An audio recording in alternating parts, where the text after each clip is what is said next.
Li Mei's Sword of Destiny. Martial Peak Chapter 5879. Concealing one's ability by feigning weakness. The space-time river, which had wrapped around the Azure Dragon spear, suddenly turned into another spear which had the Tao strengths attached and shot out towards the three pseudo-royal lords to block all their attacks. Simultaneously, Yang Kai thrust out his Azure Dragon spear and charged at Mo Na Yi. Mo Na Yi's expression changed as he realized that Yang Kai had not exerted his full strength, causing him to stare at his opponent in total disbelief. How could he have grown so much in just a few hundred years? However, Mo Na Yi could not afford to think about it at this moment. Yang Kai had obviously grown significantly, but he too had not idled in the last few hundred years and had also grown stronger. Though not as much as Yang Kai, his cultivation was completely consolidated now. He was able to fight back and not just be on the receiving end of Yang Kai's killing blows. Black ink strength rumbled as a giant black ink cloud billowed, enveloping a huge portion of the void. The black ink cloud resonated with Mo Na Yi's roar. How long can you last like that? He could see that Yang Kai had used some kind of secret technique to boost his strength, but such secret techniques always had limitations. Yang Kai immediately snarled. Not for long, but it's enough to kill you. Come. The two taunted each other like petulant children within the black ink cloud, confusing the pseudo-royal lords at the no-return pass. Yang Kai was fighting alone while the human race army and the Black Ink clan army were engaged in a chaotic melee on the perimeter of the no-return pass. While the humans were woefully outnumbered, they seemed to have the upper hand. Moreover, Black Ink clan's tactical situation was different from that of the humans. The humans had pure Yang Pass outside the battlefield coordinating their movements. Precise orders were issued from Pure Yang Pass to all parts of the battlefield, so the soldiers only needed to follow these directives and the entire human race army became like a tightly knit entity. They advanced and retreated together, providing assistance to each other whenever needed. On the other hand, Mo Na Yi and Mo Yu were both fully engaged in the fighting. Mo Na Yi had anticipated this situation before the war started and had informed several of his subordinates to take over commanding the Black Ink clan Grand Army. However, they did not have enough experience, and their tactical and strategic thinking were lacking. They did not stand a chance against the battle-hardened veteran Mi Jingluan. If the Black Ink clan did not have the geographic advantage as the defensive side, and could not immediately receive reinforcements, they would have lost the battle already. However, the humans also had their concerns. Despite the fact that they had the advantage in essentially all aspects of this battle, the Black Ink clan still had the two Black Ink giant spirit gods which were eyeing them dangerously. These two beings were wary of Ada and Aer, who were still in the barren territory, and dared not move from the no-return pass just yet. However, they could still launch attacks remotely. Even the simplest attack from a Black Ink giant spirit god was so powerful that it could not be underestimated, and many humans had already been slaughtered by them. Thus, it was unrealistic for the humans to think that they could retake the no-return pass in a single battle. Just as the Black Ink clan had a clear understanding of the situation between the two sides, so did the humans. The deciding factor of the war between the two races was the four giant spirit gods. Whoever could solve the other's giant spirit gods first would seize an irreversible advantage. Li Mei's Sword of Destiny. However, how could either army even attempt to solve the giant spirit gods of the other side? The biggest gain so far for the human race was the Black Ink clan army feigning an attack on Pure Yang Pass, exposing their backs to the humans' reserve force. Outside Pure Yang Pass, the 12 pseudo-royal lords had led a million-strong Black Ink clan army towards the rear command post of the human race army, before suddenly turning around and heading to a weak spot in the humans' offensive. Seeing this, Mi Jingluan ordered the two newly promoted 9th Order Masters to lead 208th Order Masters to pursue them.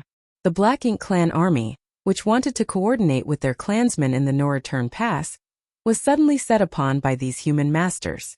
The 12 pseudo-royal lords naturally saw this situation, but instead of confronting the enemy in the open, they ordered their army to escape back to the safety of the no-return pass.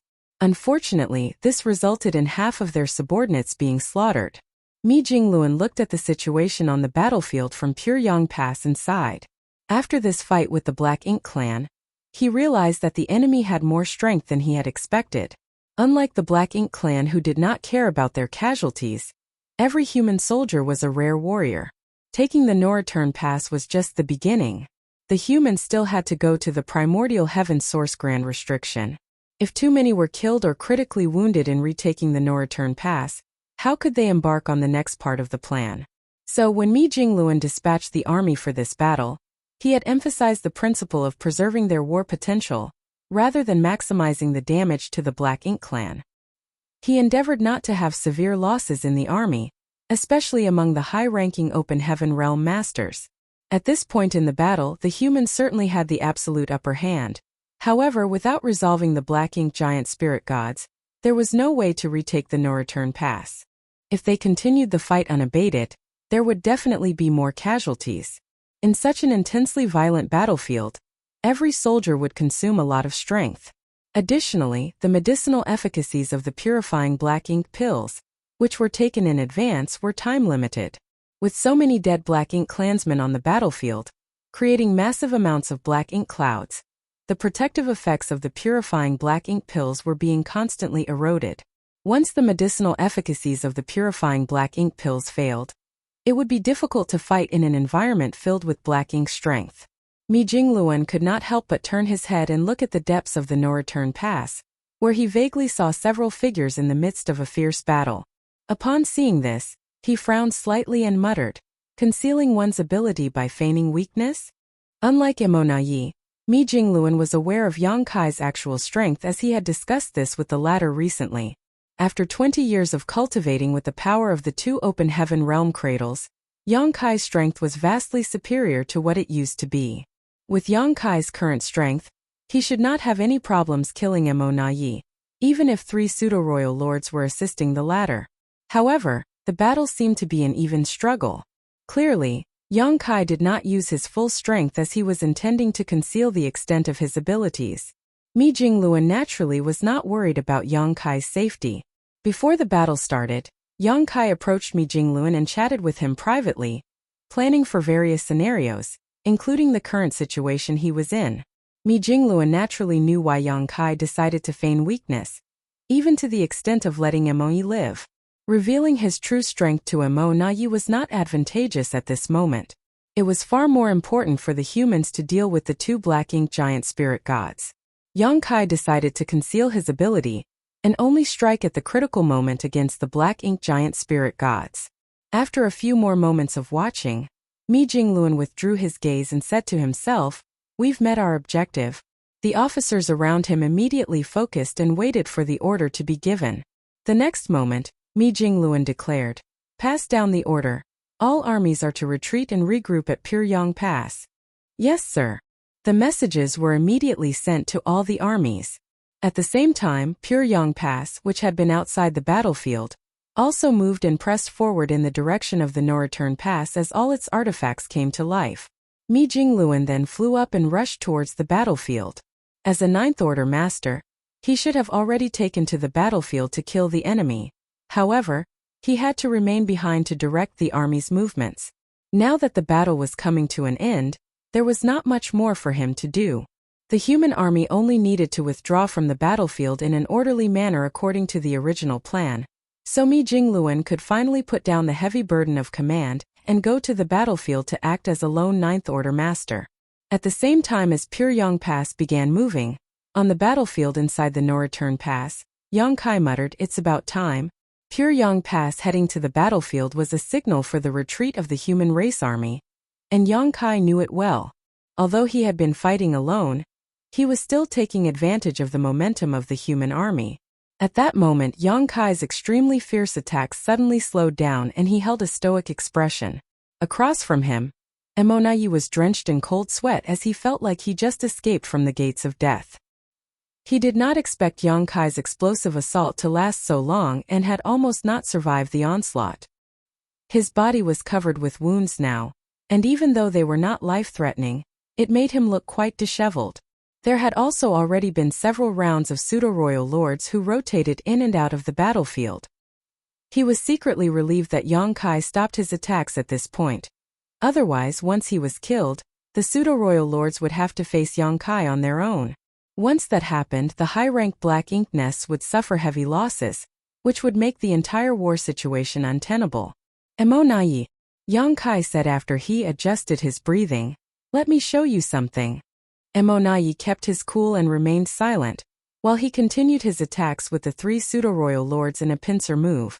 Your heaven-sealing earth-locking array. As Yang Kai spoke, the space-time river once again coiled around the azure dragon spear. He then thrust his spear into the void, causing an eruption of space principles that shattered the local space. It's useless against me now, Yang Kai declared. With the spear's thrust and the diffusion of space principles, there was a sound of something shattering, and immediately afterwards, the space around the no-return pass began to crack in a spiderweb pattern. Martial Peak Chapter 5880 The opposite. The Black Ink clan had tried to use the 4 Gates 8 Palaces Great Pagoda array several times to deal with Yang Kai, so naturally he was prepared for this. Even before he entered the no-return pass alone, Yang Kai considered the possibility of this grand array being set up to trap him. However, Yang Kai was not worried about such trifles now. He would have been wary of a heaven-sealing earth-locking array 700 years ago, as, at that time, if the local space he was in was really isolated, he would be in a lot of trouble. Unless he killed all the Black Ink clansmen inside and broke open the array, it would be impossible for him to use instantaneous movement to escape. But he was not the same as back then. In the Universe Furnace, he had broken through to the Ninth Order Master, and his strength had dramatically increased after his retreat over the past 20 years. In addition, Yang Kai refined and devoured various Dao strengths in the Infinite River in the Universe Furnace world. It was also there that he realized his own spacetime river was actually the condensed manifestation of all his Dao strengths. With the power of the spacetime river, Yang Kai could easily break through the heaven-sealing earth-locking array arranged by the Black Ink clan, ruining their plans. Another point was that this array was only made by some Black Ink disciples with mediocre attainments in the Tao of Spirit arrays at best. Thus, the array they produced was not too effective. If it had been the great grandmaster of the human race that devised and set up an array to use against Yang Kai, it would have been more troublesome, but the 4 Gates 8 Palaces Great Pagoda array was still easy to break free from. From the start of the battle today, Yang Kai could have broken the array at any moment he chose to. What he said about, "Let's see how many of your masters can I kill before I fall," before the fighting started was simply meant to mislead Mo Nayi. Mo Nayi was absolutely shocked the moment the heaven-sealing earth-locking array was shattered. He did not know much about spirit arrays, so he did not expect this one, which he had such high hopes for, to not affect Yang Kai at all. As such, he and the 3 pseudo-royal lords who had teamed up with him launched a desperate attack. This seemed to be a worsening situation, and it was obviously unwise to continue after knowing that it was impossible to contain Yang Kai. However, considering that Yang Kai was also feigning weakness, there was no reason why Mo Nayi would choose not to take advantage of him when he seemed to be suffering backlash from some kind of sacrificial secret technique. Murderous thoughts flashed through his mind, but Yang Kai suppressed his urge to kill Mo Nayi here and now. Instead, he just summoned a bit of strength to block Mo Nayi's blow, making it appear as if the two of them were now evenly matched. The 3 pseudo-royal lords in their formation also attacked from the side, but Yang Kai simply thrust his spear out to force them back. A single thrust was enough to block these 3. After all, Yang Kai was stronger than the other Ninth Order Masters and Royal Lords by a large margin. Even though he was busy fending off Mo Nayi, the power of this spear could not be underestimated by the 3 pseudo-royal lords. However, as Yang Kai swung his spear, the leader of the 3 pseudo-royal lords actually raised his hand to block the blow. The moment contact was made, the pseudo-royal lord's aura changed subtly. Yang Kai could not help but be stunned for a moment and quickly cursed in his heart. Even though he had been careful enough, he did not expect to fall for Mo Nayi's tricks in the end. He had to admit that Mo Nayi was a cunning and highly intelligent foe. The main reason for this admiration was that Yang Kai had realized that the pseudo-royal lord, who was leading the charge towards him, was not a pseudo-royal lord. He was a true royal lord. This caught him off guard. However, Yang Kai was ready for such surprises. When he came to the no-return pass more than 20 years ago, Yang Kai realized that new royal lords would soon be born in the Black Ink clan, and over the past 20 or so years, the humans managed to gain 2 new Ninth Order Masters, so how could the Black Ink clan lag behind? It was not certain a new royal lord had risen, but there was still a good chance at least one had appeared. When Mo Nayi answered Yang Kai's probing question previously, it was difficult for him to conclude anything.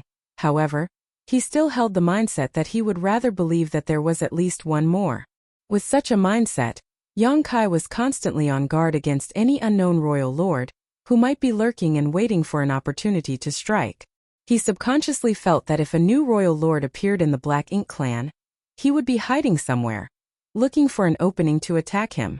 However, Emonai chose to hide the new royal lord in plain sight, among a group of pseudo-royal lords. There were not many differences in terms of the auras of a royal lord and a pseudo-royal lord. What set the two apart was that a pseudo-royal lord could not control their strength completely. As a result, a pseudo-royal lord could only exert about 70 to 80% of their full strength, despite possessing the foundation of an actual royal lord. It was like two identical wells of water, but the lengths of rope used to draw up water were different. Since one rope was shorter, it could not access the well's entire water supply. This was the difference between a pseudo-royal lord and a true royal lord. This meant that as long as a true royal lord simply released his own aura wildly, it was basically impossible to differentiate him from a pseudo-royal lord. Even if he was in a fight, as long as he intentionally held back part of his strength, he would not reveal any flaws. So it was only when he started to attack that Yang Kai realized that among these three pseudo-royal lords, there was a true royal lord. This was what Yang Kai did not expect. He had been distracted, monitoring the movement all around him, lest a royal lord suddenly popped out of nowhere. However, he never anticipated that a true royal lord was actually lurking right next to him this whole time.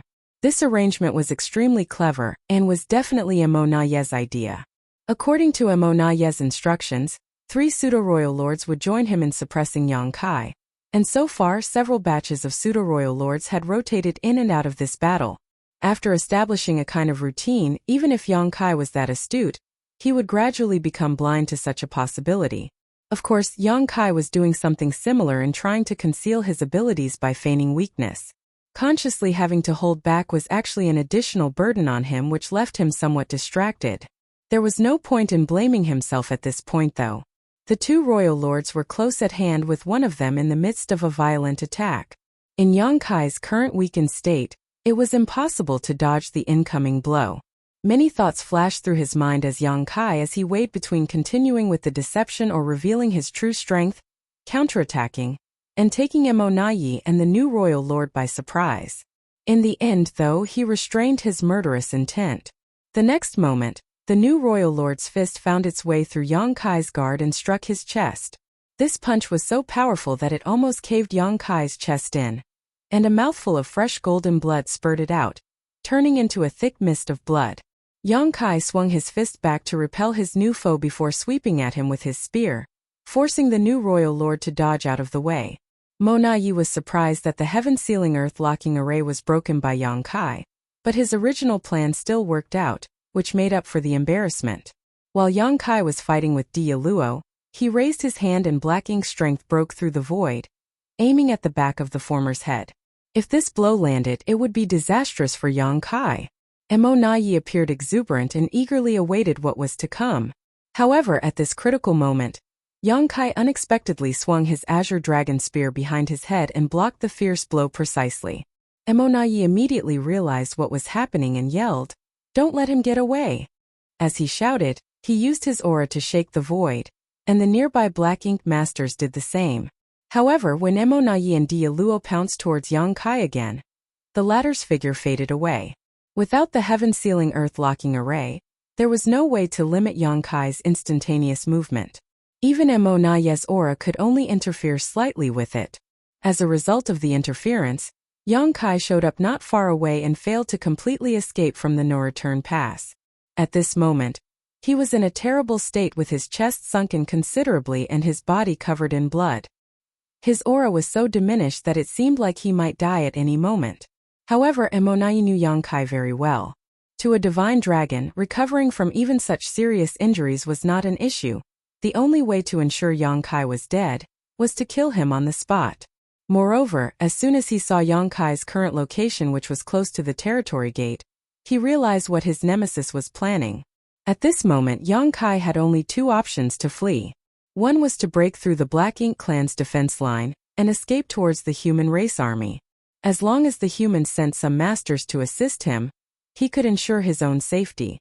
He was able to sneak into the no-return pass silently with the help of Thunder Shadow's innate divine ability, but now that so many masters from the Black Ink clan were locked onto him, he could not escape using the same tactic. As such, it was difficult for him to sneak his way out of the no-return pass.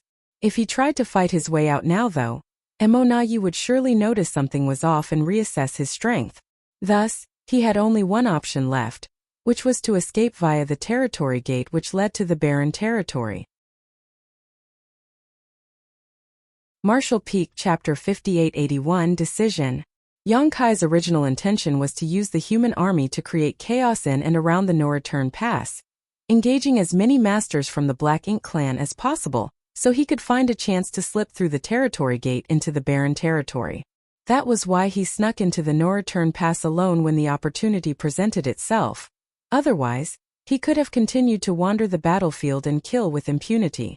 Yang Kai's mere presence terrified most of the Black Ink clan, including the pseudo-royal lords. The biggest reason for doing this was it was a strategy that he had discussed with Mi Jingluan before the army began the battle. Ada and Aer remained in the barren territory. These two giant spirit gods were strong but not very smart.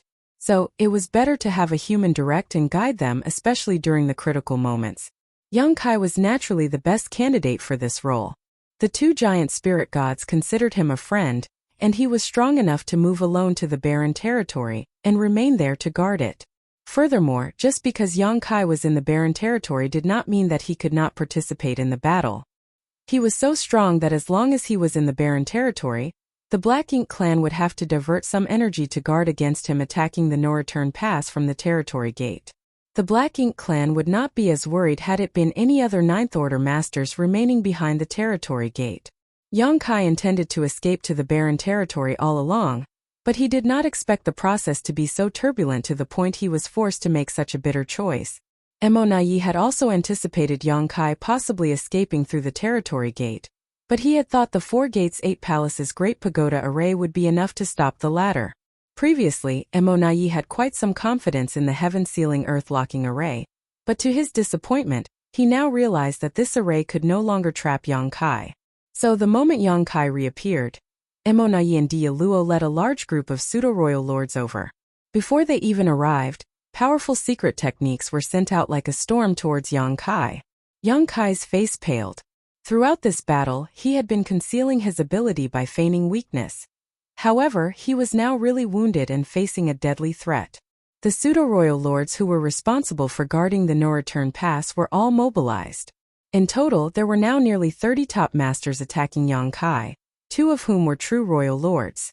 With adversaries of such strength and numbers, even he could not resist them head-on. In his haste, Yang Kai could only hastily summon his space-time river and dive inside to shield himself as he fled towards the territory gate. Hung long long. Explosions rang out as waves surged, causing the space-time river to tumble and the Dao strengths to shake. Space rippled and cracked near the territory gate as Yang Kai disappeared while those chasing after him came to a halt. Emonayi, the leader of the group, ground his teeth and snarled. He's still alive after all that. Although he had not been able to catch Yang Kai off guard and even landed a heavy final blow, he was absolutely certain that Yang Kai was still alive. He also knew that Yang Kai had already escaped into the barren territory, through the territory gate to join up with the 2 giant spirit gods. As he spoke, a strong sense of frustration rose in his heart. According to his plans, as long as nothing untoward happened, Yang Kai had less than a 30% chance of escaping from the no-return pass. However, the most critical 4 gates 8 palaces Great Pagoda array did not work as it should. Now, not only was his plan a failure, he had shown his trump card. Dialuo's identity had been exposed, and the Black Ink clan had no more royal lords.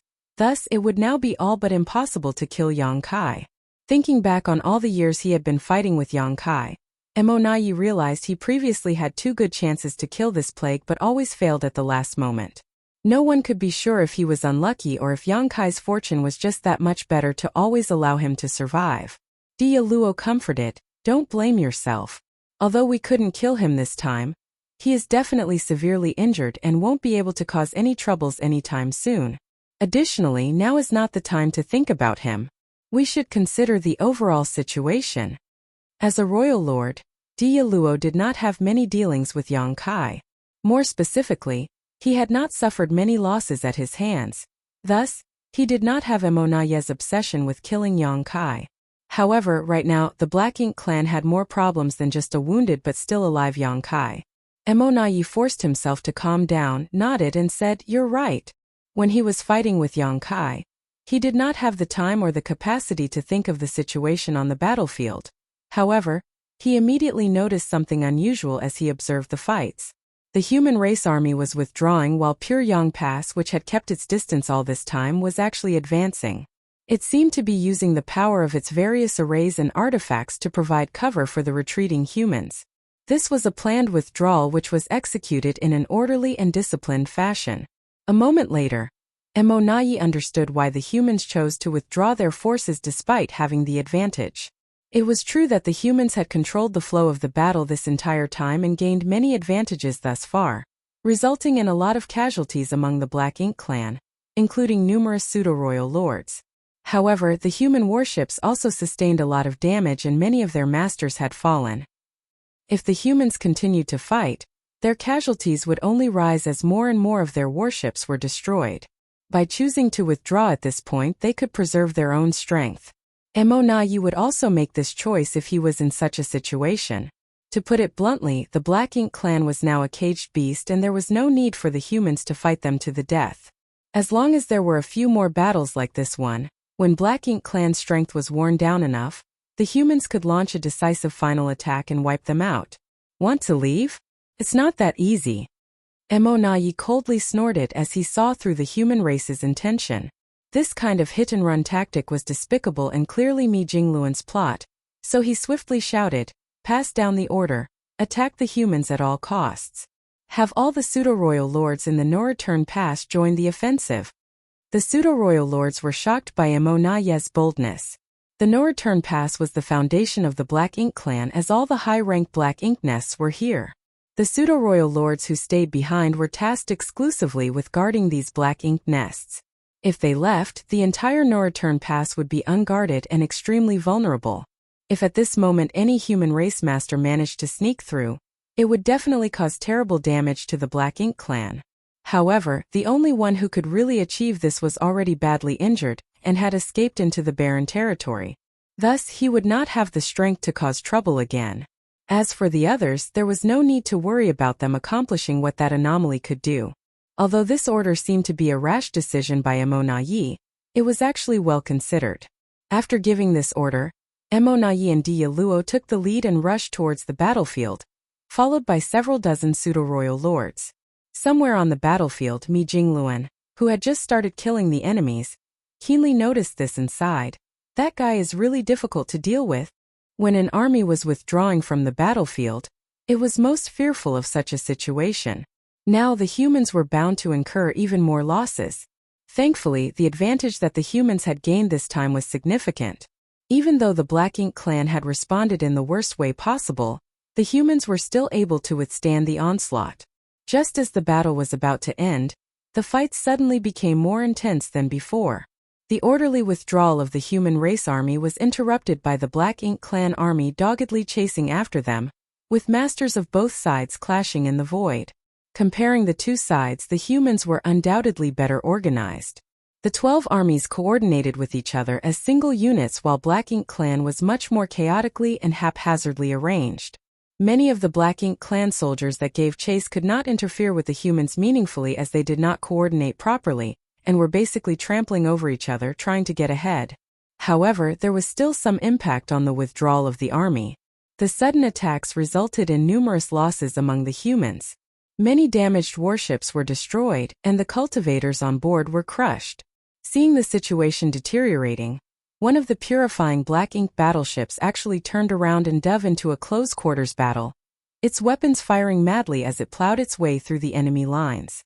Arriving at the heart of the enemy's charge, the giant warship suddenly glowed brilliantly before exploding into a great sun made of pure white light, illuminating the entire void.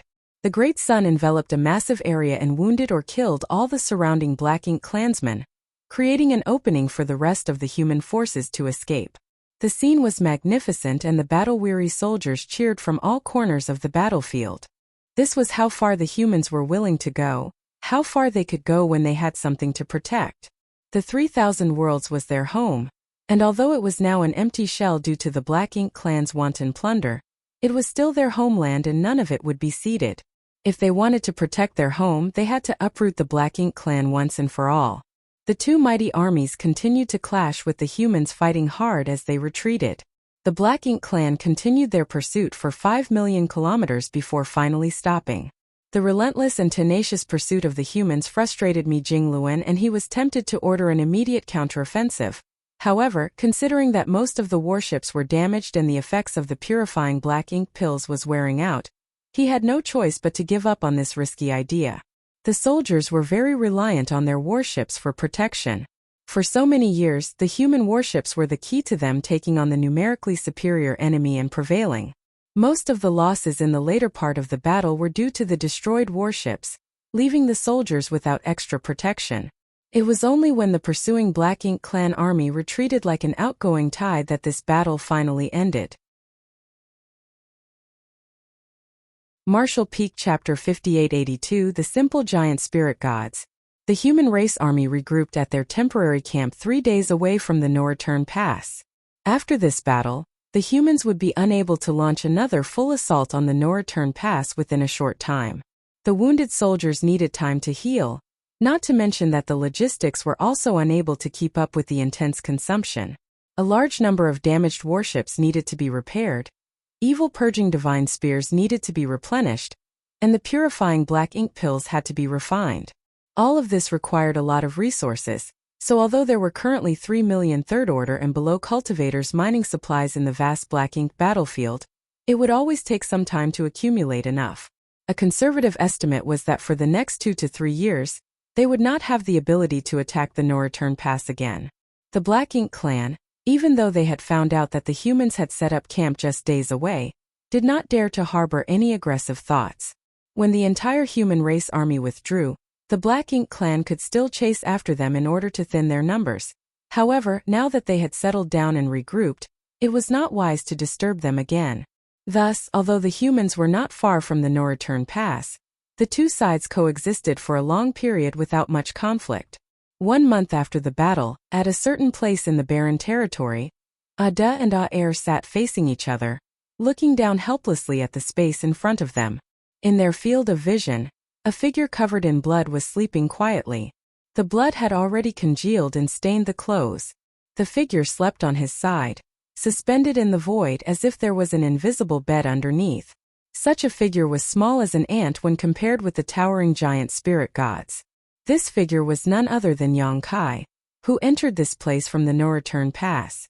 At the last moment, he used the power of his space-time river to block the fierce attacks of the 2 royal lords and dozens of pseudo-royal lords.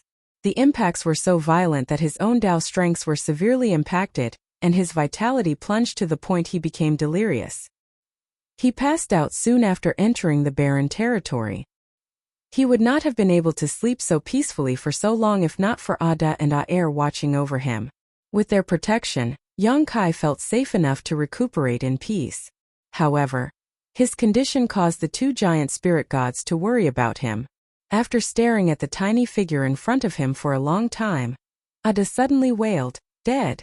Ada had said this so many times that Aer was so frustrated, but he still patiently explained, "Not dead. Asleep." Ada suddenly remarked, "Oh, till he was full." He had always maintained a routine of napping when he was full and looking for food when he woke up. Therefore, he expected that all the living creatures should be the same as him. Since Yang Kai was asleep, he must have eaten enough and was now taking a nap. When this topic was brought up, Ada reached out, rubbed his belly and grumbled, "I'm hungry." Aer also instinctively echoed and the 2 giant spirit gods looked at each other gloomily. At that moment, the sleeping Yang Kai suddenly opened his eyes and sat up slowly. He appeared dazed, drowsy and stiff for a while before yawning. He stretched his back and mumbled, "That was a good nap." It had been ages since he was able to sleep so comfortably. Since his strength became so much stronger, he almost did not need to sleep normally to recover his energy. Now, he took advantage of his wounds and the protection of the giant spirit gods to sleep peacefully and allow his body to heal. Waking up, He immediately felt mighty as a dragon and fierce as a tiger. His revitalized energy coursed through his veins and he could not wait to barge into the no-return pass and beat those two bastards to a pulp. But then, a huge face suddenly filled his entire vision and thundered, "Are you hungry?" The void shook under the thunderous but clearly concerned voice. Yang Kai was nearly blown away by the force of the wind that resulted from the giant spirit god's breath. But he quickly stabilized himself, looked up at the humongous bald head, and knew immediately that it was Ada. Yang Kai chuckled, raised his hand and waved his hand. "You're talking about yourself, right? Okay, I know. Back up a little bit. I haven't forgotten what I promised you the last time." When he left the barren territory some 20 years ago, he instructed Ada and Aer to guard the territory gate and smash anyone who dared to cross the territory gate. He promised them that if they did that, he would bring them food the next time he came. The two giant spirit gods had done a good job over the years, and it was because of their deterrence that the Black Ink giant spirit gods of the Black Ink clan did not dare to join in the battle a month ago. Yang Kai naturally had to fulfill his promise to them. Yang Kai raised his hand and flipped it over, and an orb appeared on his palm. He said childishly, "Look at this. Do you know what it is?" Ada and Aer's eyes were immediately attracted by the orb. They could smell the delicious fragrance that emanated from the orb and knew that this was their food. However, what puzzled them was that this food was not quite the same as what they would eat previously. So, even though their stomachs were rumbling, they resisted the urge to feast. Yang Kai laughed at the look of the two giant spirit gods before throwing out the world bead from his hand without further delay. The little world bead flew into the void, and as it fell, space principles flared, allowing the tiny sphere to rapidly expand. Just a few moments later, it became a complete universe world. The volume of this universe world was just as big as the star boundary. However, its surface was full of large pits and there were a number of dark tunnels leading to its interior. These were obviously traces left behind by the mining of resources. The valuable resources had all been extracted from this universe world. And since world principles was collapsed, it was considered as a dead universe world, which suited giant spirit god's appetite. Now that the 3,000 worlds had basically been hollowed out, it was not easy to find such a universe world. However, since Yang Kai promised Ada and Aer to bring them good food, he had to keep to his word. Fortunately, in the 3,000 worlds, there was still Myriad Monsters territory, which was the great territory adjacent to High Heaven territory. Myriad Monsters territory and High Heaven territory had become the last two pure lands of the human race. Yang Kai found this universe world in Myriad Monsters territory, refined it into a world bead, and brought it to this place before restoring it to its original size using his space secret techniques. Such tasks were easily done by Yang Kai nowadays. After seeing the delicious universe world, the two giant spirit gods immediately jumped up and down in joy and ran over to it. The giant spirit gods' bodies were massive, even when compared to such a universe world. So they each sat on opposite ends and began reaching out to grab large chunks of it, and shoving them into their mouths before crunching it with their massive teeth. This was the first time Yang Kai watched the giant spirit gods eating in such close proximity, and even though he had seen many things in his life, this was still an amazing sight to behold. It had been very puzzling to him that the giant spirit gods only eat this kind of dead universe world. How could such a huge body with terrifying strength be nourished by this? The universe was indeed filled with profound mysteries that were difficult to understand. The two giant spirit gods were eating with one hand and grabbing with the other, both smiling happily at Yang Kai.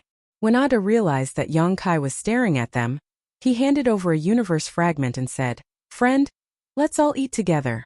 Yang Kai froze for a moment, then realized what he meant by friend. Ada had always called him Little One or even Little Ant, but since he had brought them such good food, he now became their friend. Since Ada offered so generously, Yang Kai took the universe fragment into his small universe, fearing that it would upset him if he refused. Ada saw this and smiled from ear to ear. It was a pity that there were so few giant spirit gods now. If there were more than 2, perhaps 8 or 10, they could have easily retaken the no-return pass. All Yang Kai would need to do is lead a squad of them to get the job done. Casting such fanciful thoughts aside, Yang Kai turned his head and looked at the territory gate. Through the void turbulence, Yang Kai could still vaguely see the situation in the no-return pass. After the last battle, the no-return pass was obviously more closely guarded, especially the area around the territory gate. A powerful figure stood openly, clearly telling Yang Kai that if he dared to venture across, he would be immediately beaten. Yang Kai coldly snorted, took off his blood-stained clothes, summoned some water from his small universe and washed himself. He then changed into a new set of robes. Although he had been in a deep sleep, he was extremely sensitive to the passage of time, and knew clearly that it was only 1 month since the last battle. He estimated that the Black Ink clan lost at least 20 pseudo-royal lords with even more seriously wounded. It was very troublesome for such masters to heal, so it would be a long time before they could fully recover. However, the humans also needed to recuperate and accumulate supplies for the next battle. Everything took time. Therefore, although Yang Kai could not get in touch with Mi Jingluan, according to what they had planned, the next attack on the no return pass would be at least 2 years later. 2 years was neither long nor short. It was just enough time for Yang Kai to deal with some things. He had an idea in mind and it was time to act.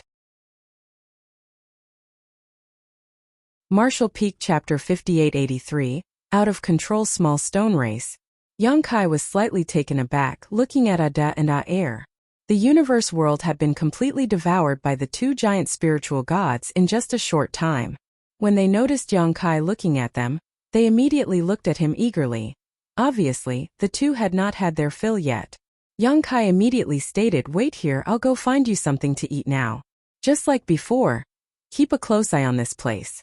If anyone dares to come out from the other side of the door, beat them to death. The 2 giant spiritual gods nodded their acknowledgement. Yang Kai had used his actions to prove that he wasn't someone who goes back on his word. Compared to the promise he made last time, this time, Ada and Aer naturally looked forward to it with great expectations. After confirming that the 2 giant spiritual gods understood his intentions, Yang Kai manipulated space principles and rushed towards the territory gate connected to the shattered heaven. A moment later, he arrived at the territory gate and entered. The injuries Yang Kai had sustained in the battle a month ago weren't light, but they weren't too serious either. After a month of sleep, his physical body had basically fully recovered. The instability in his Dao strengths wasn't something that could be so easily resolved, but as long as he didn't overexert his Dao strength, it wouldn't affect him much. The current human race could be said to have mobilized all of their forces to war. Disregarding the many great territories that had already become empty shells, even High Heaven territory and Myriad Monsters territory only had a few old, weak, and disabled people left behind, as well as some rising stars who had yet to fully mature. They had been born too late, so no matter how outstanding their aptitude was, they had yet to reach the open heaven realm. As such, they weren't even qualified to join the logistics team to gather resources. Under such circumstances, Yang Kai's goal for returning to the 3,000 worlds from the shattered heaven was naturally not High Heaven territory or Myriad Monsters territory. His destination was elsewhere. Traversing through many great territories at his leisure, Yang Kai finally arrived at his destination after nearly 3 months. Chaotic Dead territory. In fact, when the upper echelons of the human race decided to attack the no-return pass, Yang Kai had wanted to make a trip to Chaotic Dead territory first. In the past, he had brought Zhang Ruoxi here to cultivate with Big Brother Huang and Big Sister Lan. So many years had already gone by, even he had no idea what the results would be. Because of her Heaven's Order bloodline, Zhang Ruoxi was not affected by the Open Heaven Realm method's shackles. Even though she had initially broken through to the 5th Order Open Heaven Realm, she still had a chance of reaching the 9th Order all on her own. As proof, she had smoothly made it to the 8th Order many years ago. Of course, the amount of time that passed shouldn't have been enough for her to reach the 9th Order. Be that as it may, what Yang Kai valued was not her cultivation, but her amazing ability to control the small stone race. Zhang Ruoxi was able to fully control them. Those from this race had intelligence that was even inferior to the giant spiritual gods. It was horribly low, so low that they only acted based on their instincts. Basically, no one could completely control them. However, the small stone race raised by Big Brother Huang and Big Sister Lan had become a special variation. These small stone race members were divided into 2 types, the Great Sun Small Stone Race and the Great Moon Small Stone Race. Because they had grown up absorbing the pure power of Yang and Yin respectively, they could almost be regarded as living, mobile yellow and blue crystals. All the divine spirits with the great sun and great moon marks were capable of controlling these small stone race members that had been reared using this special method. At critical moments, they could even extract the yin and yang energy from their bodies and fuse them into purifying light. Yang Kai had used this method many times to kill masters from the Black Ink clan. Compared to Yang Kai and the other divine spirits who used the great sun and great moon marks to control them, though, Zhang Ruoxi completely relied on the suppression of her bloodline to do the same, and was actually able to exert a vastly superior level of control akin to moving her arms and legs. She had no need for the great sun and great moon marks. She was even able to have small stone race members form higher order 9 palaces formations. Yang Kai had witnessed her do this up until a 4th order 9 palaces formation comprised of over 6,000 small stone race soldiers. Even for the human race, forming a 9 palaces formation was not an easy task, especially at higher orders. Hardly anyone could even form the 8 trigrams formation, while no one had ever witnessed a 9 palaces formation of 8th order masters. However, in previous battles, 8 8th order masters had successfully formed the 8 trigrams formation and used it to kill pseudo-royal lords. Of course, during such battles, it was inevitable that some if not all of the 8th order masters involved would die from the backlash of using such a battle formation, while those who managed to survive had their foundations severely damaged. Even so, given that it had such might, all 8th order masters wouldn't hesitate to sacrifice their lives so long as they could kill a pseudo-royal lord from the Black Ink clan. Unfortunately, successfully forming this battle formation was not always possible, even if the masters attempting it were willing to make such a sacrifice. If an 8 trigrams formation formed by 8th order masters could kill a pseudo-royal lord, then what about the 9 palaces formation? It was probably strong enough to kill a royal lord. Unfortunately, no 8th order masters could achieve this. By comparison, Zhang Ruoxi's ability was simply shocking. It could be said that even if she was only an 8th order master, the role she could play on the battlefield would not be inferior to any 9th order master. Unfortunately, Yang Kai was unable to find any free time after returning from the edge of the universe, so he was unable to visit chaotic dead territory until now. Yang Kai was quite looking forward to Zhang Ruoxi's growth. If everything went smoothly, he was prepared to take her to the battlefield where she could finally show her marvelous ability. This way it would be easier for the human race to retake the no-return pass and they would suffer lesser casualties. On top of that, he also wanted to ask Big Brother Huang and Big Sister Lan for some more yellow and blue crystals. The human race's current supplies were severely depleted, but the pure yin and yang element materials were indispensable to the war effort. After passing through the territory gate, Yang Kai stepped into chaotic dead territory after a very long time, but the next moment, he was slightly taken aback. The sight before him was different from the last time he had come to chaotic dead territory. This time, the very first thing he saw was 2 armies of innumerable small stone race members locked in a heated confrontation in the void. Looking around, Yang Kai saw that the size of these 2 small stone race armies was not small, each totaling at least 1 million members. What surprised Yang Kai wasn't their numbers, though. The small stone race was found in a remote universe world in Myriad Monsters territory. Their living habits were quite similar to that of ants, with an ant queen-like existence in each colony. As long as they had enough resources, they could constantly reproduce, so in terms of numbers, each small stone race colony could easily reach an astonishing size. Yang Kai was also rearing a large number of small stone race members in his small universe, but he always prevented the reproduction of these small stone race from getting out of control. Otherwise, the entire void world would become a small stone race world in no time. At that point, there would be no place for the human race to stand. Strictly speaking, the conflict between 2 million-strong armies was just a small-scale battle for the small stone race. What surprised Yang Kai was the fact that these 2 sides were fighting each other at all. It was true that when Yang Kai handed over the small stone race to Big Brother Huang and Big Sister Lan, it was to allow them to use this method to determine who was the elder sibling. It could be said that the reason for the Great Sun small stone race and the Great Moon small stone race's existence was to fight each other. But that was only the initial situation.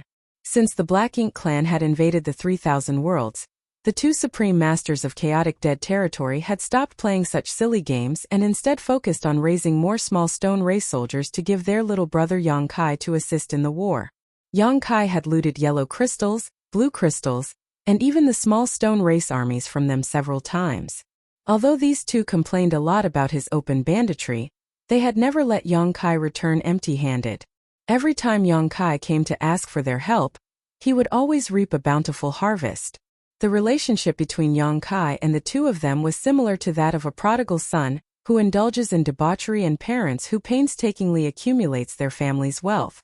Every time they built up a little savings, Yang Kai would come over and take it away before squandering it all. But they were willing to do so because they also didn't want to see the Black Ink clan rule the universe. Despite their astonishing strength and ability, they were unable to provide direct assistance in this war between the human race and Black Ink clan, where one side was destined to be completely annihilated. The small stone race was the only thing they could offer in terms of combat power. Thus, the small stone races in chaotic dead territory had stopped fighting each other a long time ago. The last 2 times Yang Kai had come here, he had not seen any scenes of conflict, so the scene in front of him was quite shocking. There weren't any powerful masters among the 2 small stone race armies, but the battlefield was extremely fierce. Yin and Yang were opposites to begin with, and once the small stone race, which naturally fought amongst themselves, was bestowed with the Yin and Yang elements, this kind of opposition became particularly prominent. On the battlefield, the 2 branches of the small stone race clashed with each other, fighting without any semblance of order. One by one, small stone race members were blown to smithereens. Although no blood was spilled and all the battles were fought on instinct, the intensity of the war was not inferior to any Yang Kai had witnessed before. Yang Kai quietly observed for a moment before restraining his impulse to intervene. Relying on the great sun and great moon marks bestowed by burning light and serene glimmer, Yang Kai could easily separate these 2 small stone race armies, but because he didn't know what Big Brother Huang and Big Sister Lan's intentions were, he decided to let things be for now. If these 2 supreme beings of the chaotic dead territory had some kind of special purpose for this battle, Yang Kai's interference might disrupt their plans. Bypassing these 2 warring armies, Yang Kai flew deeper into chaotic dead territory. After an hour, Yang Kai's expression became solemn. Along the way, he saw many battlefields of varying size, each of which had a large number of small stone race soldiers locked in combat. The first battlefield he encountered wasn't very large, and there weren't many powerful members, but on the largest battlefield, he actually witnessed close to 10 million small stone race soldiers fighting with each other, with many colossal members that were equivalent to the 7th Order and 8th Order Open Heaven Realm Masters. This made Yang Kai immediately realize that something had gone wrong. Martial Peak, Chapter 5884, Yin-Yang Rebellion. The entire chaotic dead territory seemed to have been drawn into the battle between 2 small stone races. Every once in a while, Yang Kai would run into a battle either in progress or already over. Something is obviously wrong. Even when Big Brother Huang and Big Sister Lan were keen on using the small stone race to determine who was the elder sibling, they had never expanded the scale of the battle to this extent. This kind of scale could no longer be called a game but a true war. The number participating in this conflict was no less than the combined total of the human race and Black Ink clan. What's more, it had only been about 1,000 years since he last came here. So how could there be so many of them in the chaotic dead territory? Of course, theoretically speaking, it wouldn't be surprising for the small stone race to reach this population in 1,000 years with their outstanding reproductive ability, as long as there were no restrictions and there were ample resources. Except this was Big Brother Huang and Big Sister Lan's territory. They did not have any need to let the small stone race reproduce to this number. Most of these small stone race members were subpar. Their physique was extremely weak, making them even weaker than the Black Ink clan cannon fodder, whose only role was to send themselves to their deaths to spread Black Ink's strength. In terms of a contest, it was better to nurture more small stone race masters rather than spend energy to produce many insignificant small stone race soldiers. The scene here gave Yang Kai a sense of chaos, as if a massive number of small stone race members had lost control, turning chaotic dead territory's name into a reality. When this thought appeared, Yang Kai couldn't help but be stunned for a moment. Logically speaking, the small stone race shouldn't have gone out of control with Big Brother Huang and Big Sister Lan here, but everything he had seen indicated otherwise. As he continued heading deeper into chaotic dead territory, he saw more and more small stone race members fighting each other. At one point, Yang Kai suddenly stopped and stared ahead with a look of surprise. Having reached his current cultivation, There weren't many things that could surprise him.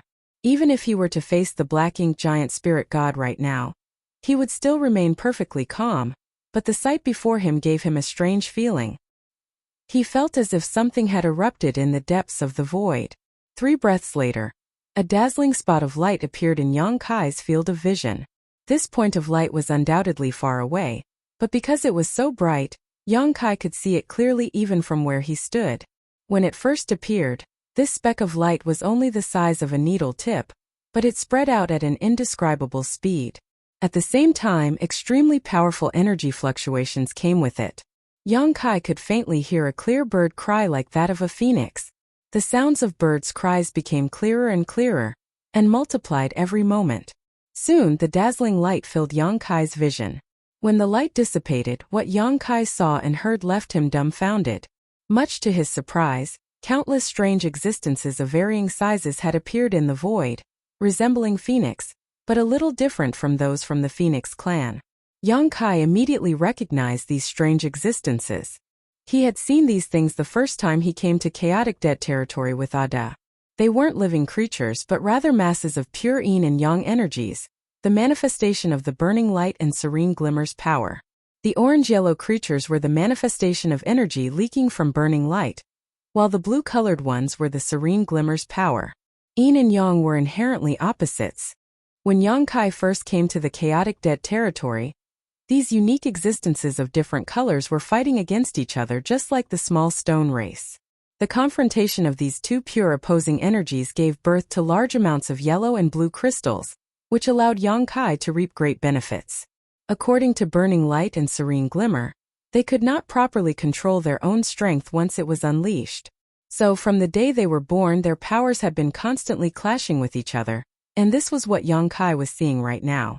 It was also because of this that the two supreme masters of the chaotic dead territory were unable to leave this place and help the human race. Once they left the chaotic dead territory and entered another great territory, that great territory would become a part of the chaotic dead territory. Back then, Yang Kai had thought that if one day the human race really couldn't hold on any longer, he would ask Big Brother Huang and Big Sister Lan to descend the mountain and wreak havoc. No matter how much these two destroyed, it would still be better than allowing the Black Ink clan to corrupt everything. Of course, the situation had not yet reached such a critical level. As existences whose strength wasn't inferior to that of a giant spirit god, it was quite strange that these two couldn't control their own strength. It wasn't until Yang Kai visited the Divine Spirit ancestral land and witnessed its complete history that this mystery was finally solved. It turned out the Burning Light and Serene Glimmer were incomplete existences. They had been separated from the primordial light, so although they had great strength, they were unable to perfectly control it as they were lacking certain pieces of their foundation. Even the Big Brother Huang and Big Sister Lan who Yang Kai interacted with were not their true forms, just avatars composed of their energy. From another point of view, they could be considered as manifestations of energy that they could control, so when Yang Kai came into contact with them, there was no danger. Zhang Ruoxi's Heaven's Order bloodline was also incomplete. After the primordial light separated yin and yang from itself, it arrived at the Divine Spirit ancestral land where it dispersed itself and gave rise to many divine spirits. The final pure essence of the primordial light was what eventually became the Heaven's Order bloodline. This was also the reason why the Heaven's Order bloodline was able to restrain all divine spirits and even allow Zhang Ruoxi to easily control the small stone race. Yang Kai had noticed this point, which was why he had brought Zhang Ruoxi to the chaotic dead territory to meet Big Brother Huang and Big Sister Lan to cultivate. However, the clash between the yin and yang energies of the Burning Light and Serene Glimmer had reappeared for some unknown reason now. If nothing unexpected happened, these manifestations that looked like phoenixes were destined to battle each other to the death before transforming into yellow and blue crystals. However, the existence of the small stone race interfered with this end result. Yang Kai clearly saw that on a nearby battlefield, two small stone race armies happened to be engaged in a fierce battle, but the moment the yin and yang energies manifested, they all abandoned their respective opponents and pounced towards the yin and yang creatures.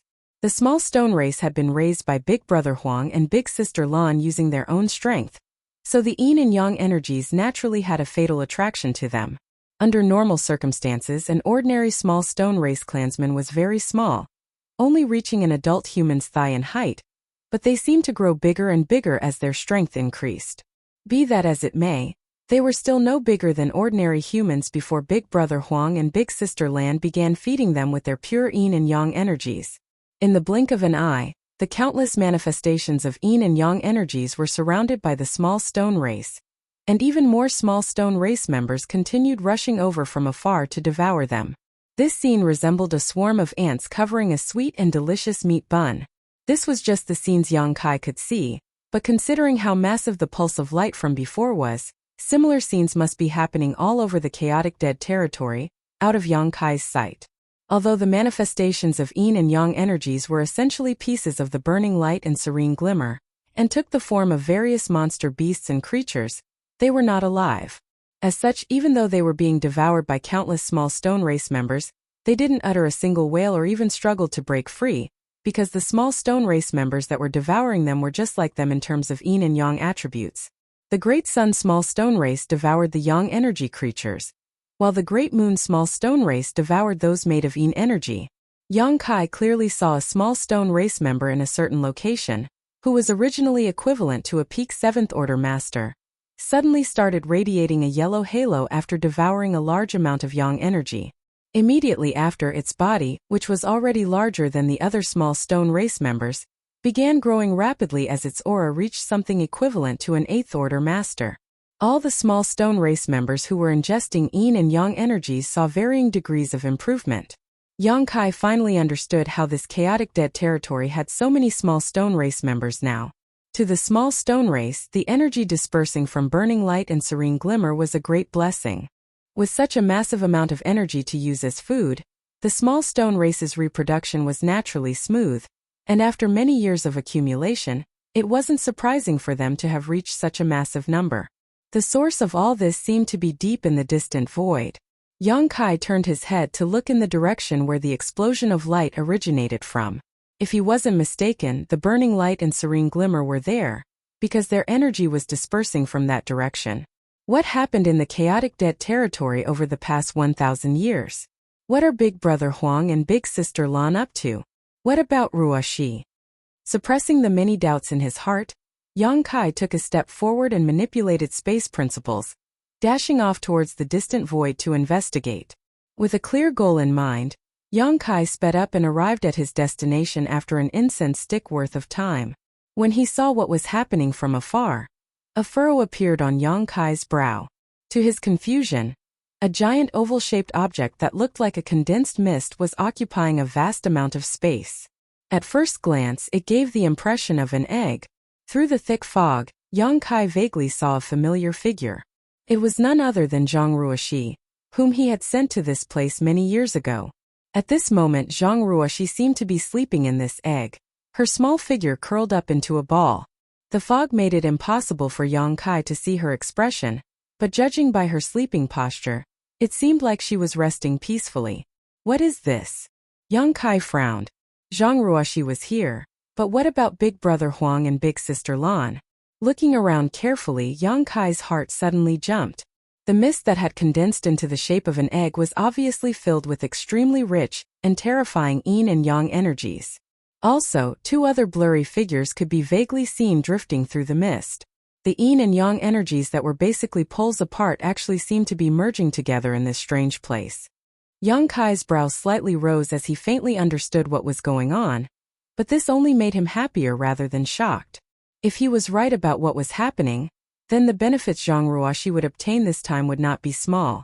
The burning light and serene glimmer were in complete existence, while Zhang Ruoxi's Heaven's Order bloodline was also incomplete, but her bloodline was the primary component of the primordial light which, in theory, should allow the opposing pure Yin and Yang energies to achieve a balance. Thinking of this, the strange scene in front of him could be explained. Just as Yang Kai was about to get closer to investigate, a sudden change occurred. A figure suddenly rushed out from the fog and charged straight at Yang Kai. Marshall Peak Chapter 5885 Strange Small Stone Race Member. Because he was worried about Big Brother Huang, Big Sister Lan, and Zhang Ruoxi, Yang Kai's complete attention was on the strange egg-shaped object after arriving here, so he had failed to notice anything else out of the ordinary. Moreover, he really hadn't expected to be ambushed in this place. More importantly, the ambusher's aura was exactly the same as the mist, making it the perfect camouflage. It wasn't until the other party was charging at him that Yang Kai finally noticed. The ambusher was extremely fast and was already before him by the time he blinked. When Yang Kai finally caught sight of the figure, he couldn't help but look surprised. The one rushing at him was none other than a small stone race member, who was slightly larger than an ordinary human. At first glance, it gave the impression of someone wearing a set of stone armor. This is. Along the way, Yang Kai had seen hundreds of millions of small stone race members, but none of them had paid him any attention. However, after coming here, this one suddenly attacked him. Yang Kai had no idea how he had offended it. The other party's attack was quite simple. After all, this was a race with low sentience. All it did was charge over and throw a punch at Yang Kai once it arrived in front of him. Yang Kai casually raised his hand to block. The strength of the small stone race was directly related to their size. The bigger they were, the stronger their strength.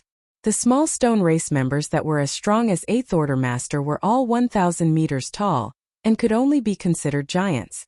Under normal circumstances, such a small stone race member that was just slightly larger than the human could not be any stronger than the 5th Order Open Heaven Realm Master.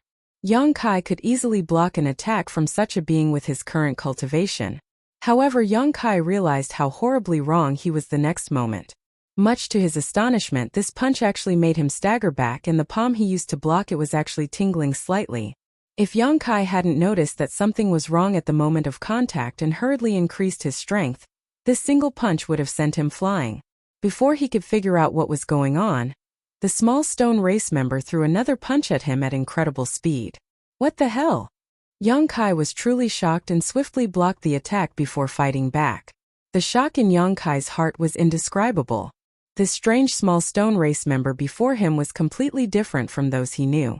Just from the strength and speed of its punches, this small stone race member was not inferior to an ordinary 9th Order Master. Is this guy really from the small stone race? Although Yang Kai didn't know why this small stone race member in front of him had undergone such a strange mutation, he was certain it was absolutely not an ordinary one. All this time, the strongest small stone race members cultivated by Big Brother Huang and Big Sister Lan were only equivalent to 8th Order Masters. In the past, Yang Kai had thought that if Big Brother Huang and Big Sister Lan could cultivate small stone race members equivalent to 9th Order Masters, it would be a great help to the human race. However, this was just a fantasy.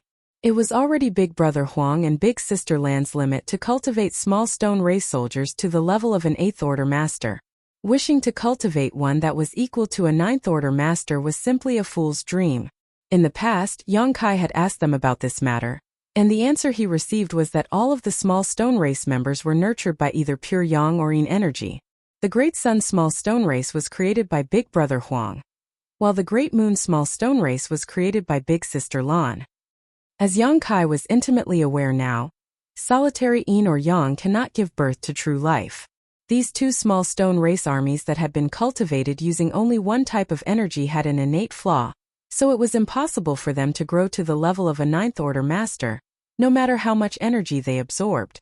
In order to solve this problem, their energies needed to be converged and condensed in a kind of yin-yang harmony.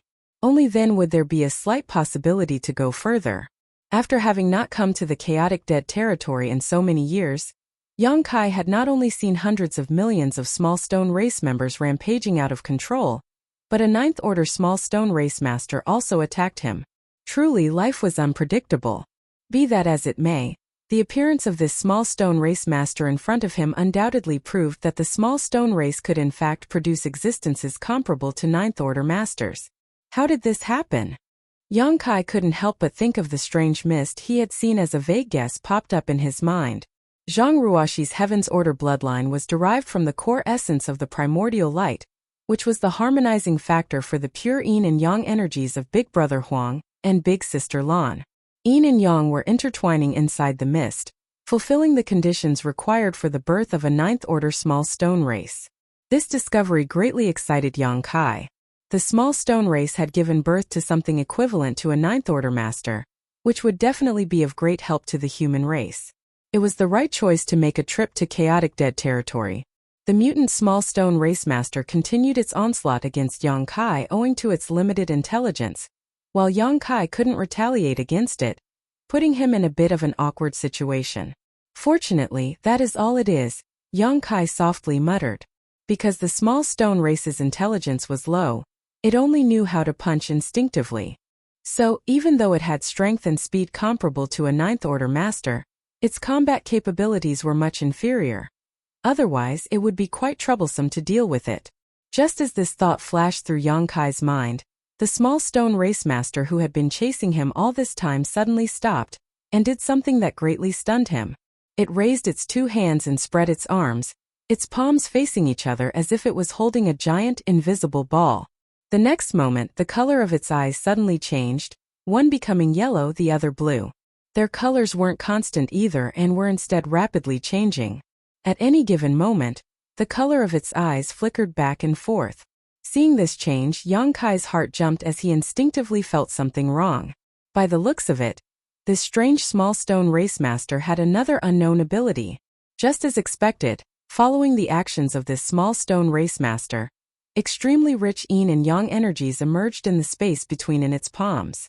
The two forces rapidly circled around each other before merging together like a spinning top, rapidly expanding and transforming into the size of a washbasin in the blink of an eye.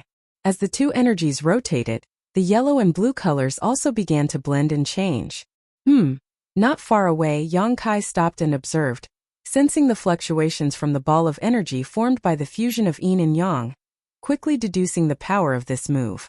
This kind of attack was definitely not inferior to a full power strike from a ninth-order master. From the moment the small stone race master halted and began using this mysterious technique, less than a breath of time had passed. Once the yin-yang ball was fully formed, the small stone race master hurled it straight towards Yang Kai. The recoil from this move even pushed the small stone race master a few steps back. Yang Kai raised his brow. This power was even greater than he had expected. Nonetheless, the way it used this secret technique was far too crude. Although this attack was exceptionally strong, it couldn't hit him. Yang Kai simply sidestepped and easily dodged the incoming projectile. Be that as it may, the small stone race master clearly didn't intend to stop. After stabilizing its footing, it repeated its actions. As such, the small stone race master fired several yin-yang balls one after another while Yang Kai continued dodging them casually. Is that the only attack it knows? Yang Kai muttered in his heart. After waiting for a while and confirming that the small stone race master had no new tricks, he decided to end this. He didn't want to kill this small stone race master. No matter how it was born, it should be closely related to Zhang Ruoxi, Big Brother Huang, and Big Sister Lan. Furthermore, this small stone race master would be of great help to the human race. It would be a pity to kill a helper as strong as a ninth-order master. Yang Kai wanted to subdue it.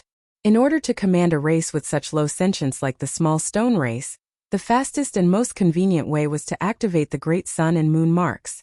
Immediately, Yang Kai stretched his hands towards it, directing the power of the great sun and moon marks towards the small stone race master. Unfortunately, the infallible control method actually had no effect this time. The small stone race master who was attacking Yang Kai with yin-yang balls was dazed for a moment but then resumed attacking immediately after. Yang Kai couldn't help frowning. The great sun and moon marks had always been a foolproof way to command the small stone race. In front of these two marks, even the 8th order small stone race members had always been extremely obedient. This method seemed to have lost all effectiveness with this 9th order small stone race master. This was the first time such a thing had happened. But after giving it a thought, Yang Kai vaguely understood what was going on. The former small stone race soldiers had all been cultivated by either Big Brother Huang or Big Sister Lan, so their marks naturally had a suppressive effect. However, this 9th order one not only had Big Brother Huang and Big Sister Lan's energies, but also Zhang Ruoxi's ability to harmonize them. It had already become a brand new kind of power, so the great sun and moon marks effects were almost negligible.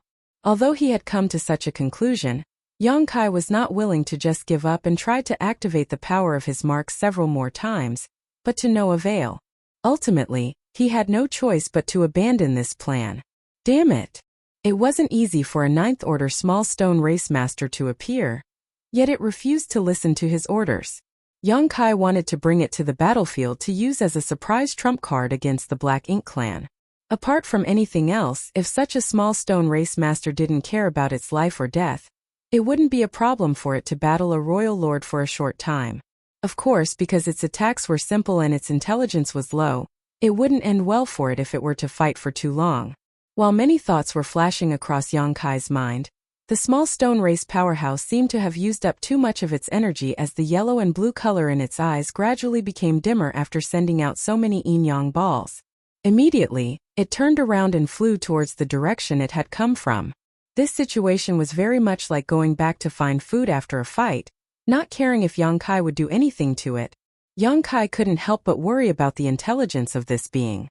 Although it had extreme strength, if it was let loose on the battlefield without any method to control it, it would likely cause just as much disturbance to the human side as the Black Ink clans. Oh well, Yang Kai relaxed. There was only one such small stone race master, so even if he couldn't subdue it, he wasn't too distressed either. But this joy only lasted for 3 breaths before Yang Kai looked in the direction of the returning small stone race powerhouse, as 2 more identical small stone race masters emerged from the mist. Martial Peak Chapter 5886 Stand Aside. In the void half a day later, Yang Kai was using Thunder Shadow's innate divine ability to conceal his aura and figure, staring at the egg-shaped mist from afar with a frustrated look on his face. Originally, he did not regret the fact that he could not subdue the 9th Order small stone race master, believing that there was just one such anomaly. He could do nothing about it, but since there was only one, he had no choice but to accept it. However, Yang Kai later discovered that there was more than one of them. After half a day of probing and dragging things out, Yang Kai was certain that there were no less than 5 such masters. As for how many of them there were exactly, he couldn't say for sure, because every time these 9th Order small stone race masters emerged from the mist and attacked him, they would return to the mist once they had exhausted themselves too much. And after returning, they would completely disappear like water merging into the sea. This was also the reason why Yang Kai hadn't seen the others before, as their existence was too difficult to detect. At the very least, there were 5 of them, perhaps even more. Yang Kai stared at the mist with naked greed and frustration, so much so that both drool and tears almost trickled down his face. If he could successfully subdue this force, it would be of enormous help to the human race in conquering the no-return pass. But right now, all he could do was stare from afar. He basically didn't have the strength or means to subdue these masters. The Great Sun and Moon Marks were unable to control these 9th Order small stone race masters. Left with no alternative, Yang Kai tried to force one of them into his small universe to suppress it. Unfortunately, it was impossible to communicate with them, as their level of intelligence was too low. Even when Yang Kai managed to take one in and suppress it, it kept resisting, draining Yang Kai's energy and strength. If he brought them to the battlefield in their current state, it might even cause some damage to the human race. Helpless, Yang Kai could only release the one he suppressed. Even when he was unable to subdue these creatures though, Yang Kai was unwilling to just leave like this, feeling extremely depressed. According to his estimations, since they were created because Zhang Ruoxi had harmonized both Yin and Yang energies, only Zhang Ruoxi could command them. Furthermore, judging by their behavior, they seemed to be protecting Zhang Ruoxi, because as long as Yang Kai didn't approach the mist, he was completely safe. However, once he got too close, they would immediately attack. This made it obvious they were guarding this place. Yang Kai didn't know what Zhang Ruoxi, Big Brother Huang, and Big Sister Lan had done over the past 1,000 years, but by the looks of it, they seemed to be in the middle of something incredible. The birth of these 9th Order small stone race masters was simply unimaginable before. After quietly observing for a long time, Yang Kai had no choice but to quash his greed. Some things in this world couldn't be forced. What was certain now was that Zhang Ruoxi herself was safe, and she was using her Heaven's Order bloodline to harmonize with Big Brother Huang and Big Sister Lan's Yin and Yang energies. Although he didn't know how long this process would last, once she succeeded, she might be able to step into the 9th Order open heaven realm. At that time, the power she would control would definitely surpass all 9th Order masters. What was that energy turmoil, though? Yang Kai couldn't help but recall the scene he had witnessed some time ago. The Yang and Yin energies seemed to have gone out of control and exploded out into the chaotic dead territory, causing a large amount of Yin and Yang manifestations to appear, which were then subsequently devoured by the small stone race. Judging by the large population and the body sizes of the small stone race in the chaotic dead territory, this was not the first time this loss of control had occurred. It must have happened many times before. At the same time, because Big Brother Huang and Big Sister Lan were in a state where their energies were still harmonizing, the small stone race soldiers in the chaotic dead territory no longer had any restrictions and had reverted back to their original nature, instinctually devouring resources, breeding new clansmen, then fighting to the death. This was the reason why Yang Kai saw so many small stone race members fighting in the chaotic dead territory. If the Yin and Yang energies exploded with such frequency, perhaps I should observe it for a while. I don't think it will take too long. Having come to a decision, Yang Kai decided to spend a year observing the situation here in order to obtain more information. Time ticked by bit while Yang Kai remained hidden all this while, observing the situation around Zhangruoshi. Just as he had expected, the frequency at which the energies went out of control was indeed very high. He didn't even need to wait for an entire year. In just 3 months, the originally stable fog suddenly started fluctuating wildly. Right then, Zhang Ruoshi, who seemed to be peacefully sleeping in the middle of the fog, unconsciously let out a groan. Judging by her voice, she seemed to be enduring incredible pain. At the same time, the Yin and Yang energies that were constantly flowing and fusing in the mist also became unstable. In the blink of an eye, a dazzling light began to spread outward with the fog egg as the center. A moment later, just like what Yang Kai had seen 3 months ago, the entire chaotic dead territory was filled with the manifestations of Yin and Yang energy, causing countless small stone race members to flock towards them. After personally witnessing this scene, Yang Kai finally understood the cause behind it. The Yin and Yang energies had rampaged out of control simply because Zhang Ruoshi was too weak. Of course, her current cultivation in the 8th order could in no way be considered weak in general terms, but compared to Big Brother Huang and Big Sister Lan, she was still a slightly bigger ant at best. Even though she possessed the Heaven's Order bloodline, it was still difficult for her to fully control the power of beings that were born at the creation of the universe. So when she tried to harmonize the primordial Yin and Yang energies, some situations would occur that were difficult to control. Once such a situation occurred, she would lose control of the Yin and Yang energies, which would then disperse into the surroundings, resulting in the massive increase of the small stone race in the chaotic dead territory. Fortunately, the Heaven's Order bloodline was truly amazing, especially when it came to harmonizing Yang and Yin. Every time the energies went out of control, they would be stabilized once more in short order. After observing the loss of control of the energies from a close distance, Yang Kai was finally able to determine the exact number of 9th Order Small Stone Race Masters. When the energies went out of control, the 9th Order Small Stone Race Masters who were hidden in the fog also became visible, at which point Yang Kai counted 8 of them. How many 9th Order Masters did the human race have attacking the no-return pass? Including Shi Zhuang and Tang Tao, who had recently broken through in the last 20 years, there were only 10 of them in total, but there were actually 8 9th Order Small Stone Race Masters. If Yang Kai could somehow drag these 8 Small Stone Race Masters to the battlefield, who knows how many lives they could save? Wiping the corner of his mouth, Yang Kai ruthlessly squashed his greedy thoughts again before turning around and flying towards the depths of the void. He had come here intending to bring Zhang Ruoshi out so that she could play some role on the battlefield, but by the looks of it, this plan would not work. At the very least, it would be impossible for her to emerge until she had successfully harmonized the Yang and Yin energies. Until then, Yang Kai could not take these 9th Order Small Stone Race Masters to the battlefield either. He could only look at them from afar. Since that was the case, Yang Kai decided to take some regular Small Stone Race soldiers, especially the 8th Order ones. This was the main reason he had come here. His speed was extremely fast, and in the blink of an eye after activating his space principles, Yang Kai arrived at a nearby battlefield. At this moment, as the Yin and Yang energies had erupted not too long ago, and a group of small stone race soldiers happened to have surrounded a manifestation of Yang energy, and were constantly devouring it. Yang Kai teleported over, opened his small universe, and activated the great sun and moon marks, shouting, "Stand aside." He didn't care if the small stone race understood or not. He just wanted to vent his frustrations. The great sun and moon marks might have no effect on the 9th Order ones, but it was always successful in commanding these ordinary small stone race soldiers.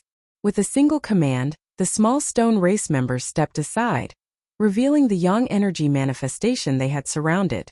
The manifestation originally bore a resemblance with Big Brother Huang's true form, albeit much smaller in size, but after being eaten by the small stone race members, it now looked like a Phoenix clan member with broken wings.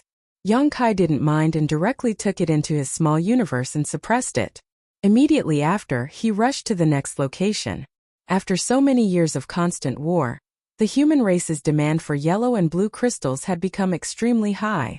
Yang Kai had originally wanted to ask Big Brother Huang and Big Sister Lan for more yellow and blue crystals, but now that he couldn't, he could only use this method to collect some. As such, he had to act quickly. Otherwise, the omnipresent small stone race would soon devour all of the dissipated yin and yang energies. For a time, Yang Kai's figure shuttled back and forth through the void, borrowing the power of the great sun and moon marks to force all of the small stone race to retreat and obediently hand over their food to him.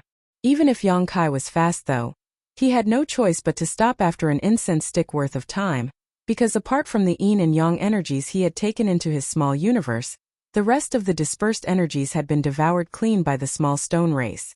Many small stone race members had become stronger, even breaking through their own limits. Standing still, Yang Kai examined his harvest. Inside his small universe, the yang and yin energies suppressed by him had already transformed into pieces of yellow and blue crystals. Some were as small as a fist while others were as large as a house. His harvest was not small, but it was definitely not much.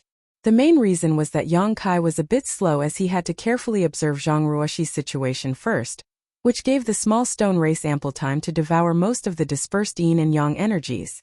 Yang Kai naturally would not be satisfied with such a small harvest, so he immediately began traversing through the void.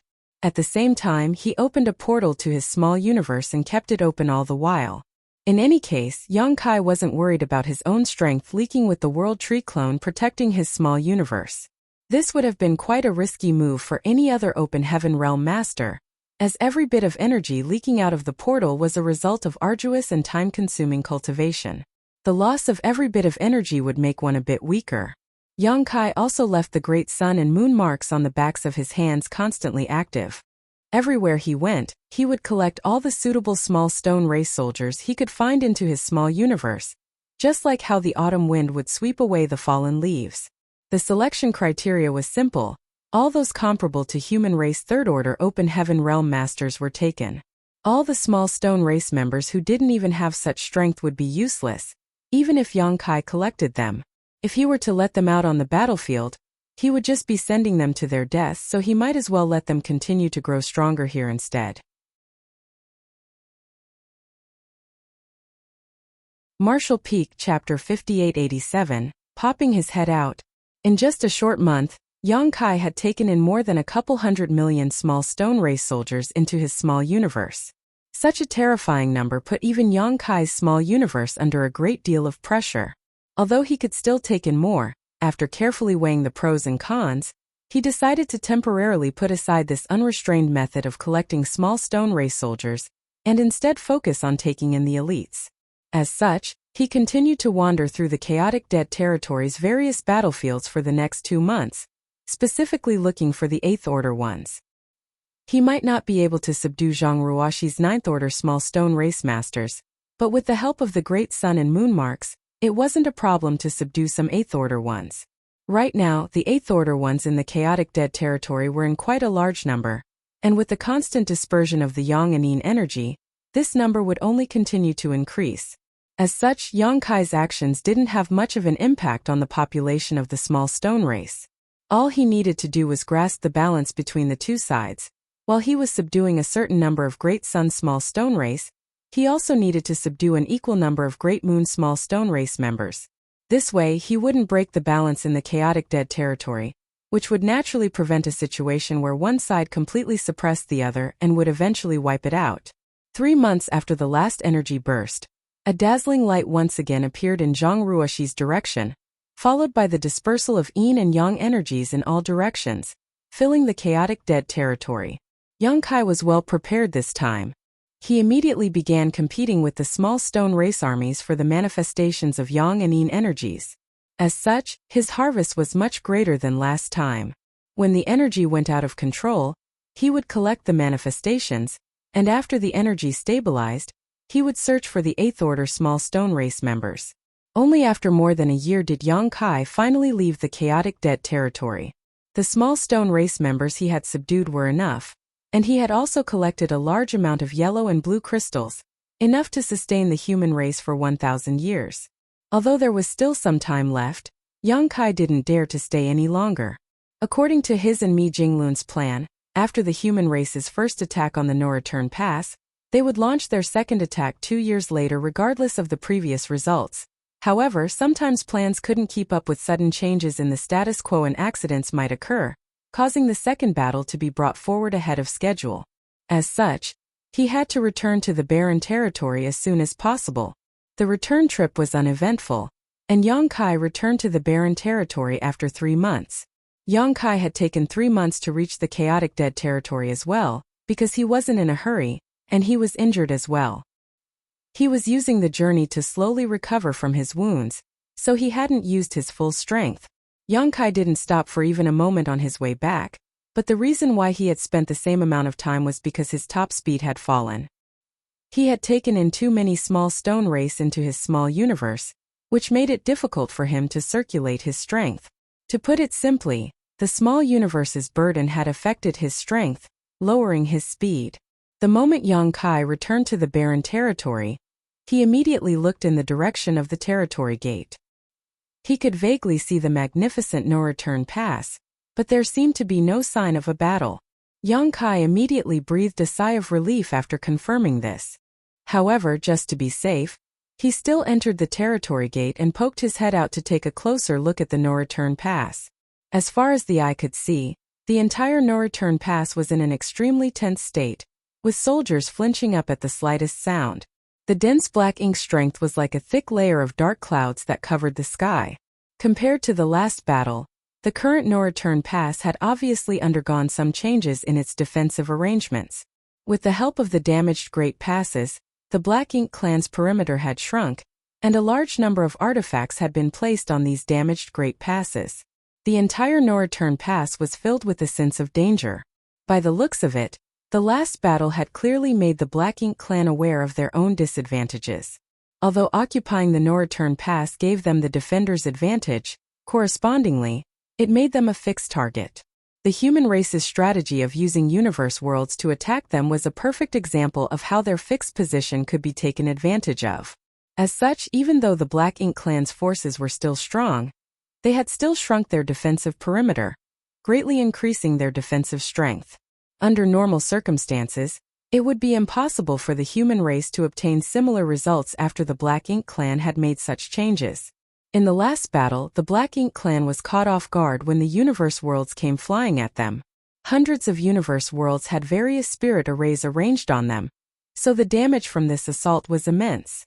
Once the Black Ink clan's defensive line was broken, the human race army wrought havoc by flooding in through these breaches. With the current deployment of the Black Ink clan, even if the human race used their previous tactics of launching universe worlds, they wouldn't be able to easily breach the defensive line. Yang Kai couldn't help but click his tongue. Although he knew that taking back the No Return Pass would not be an easy task, he found that it was even more difficult to deal with than he had expected after seeing that the Black Ink clan had gathered all of their forces. Just as he was thinking of continuing to observe, more than a dozen fearsome auras suddenly appeared in his vicinity as numerous secret techniques came flying towards him from all directions. Yang Kai hastily withdrew his head.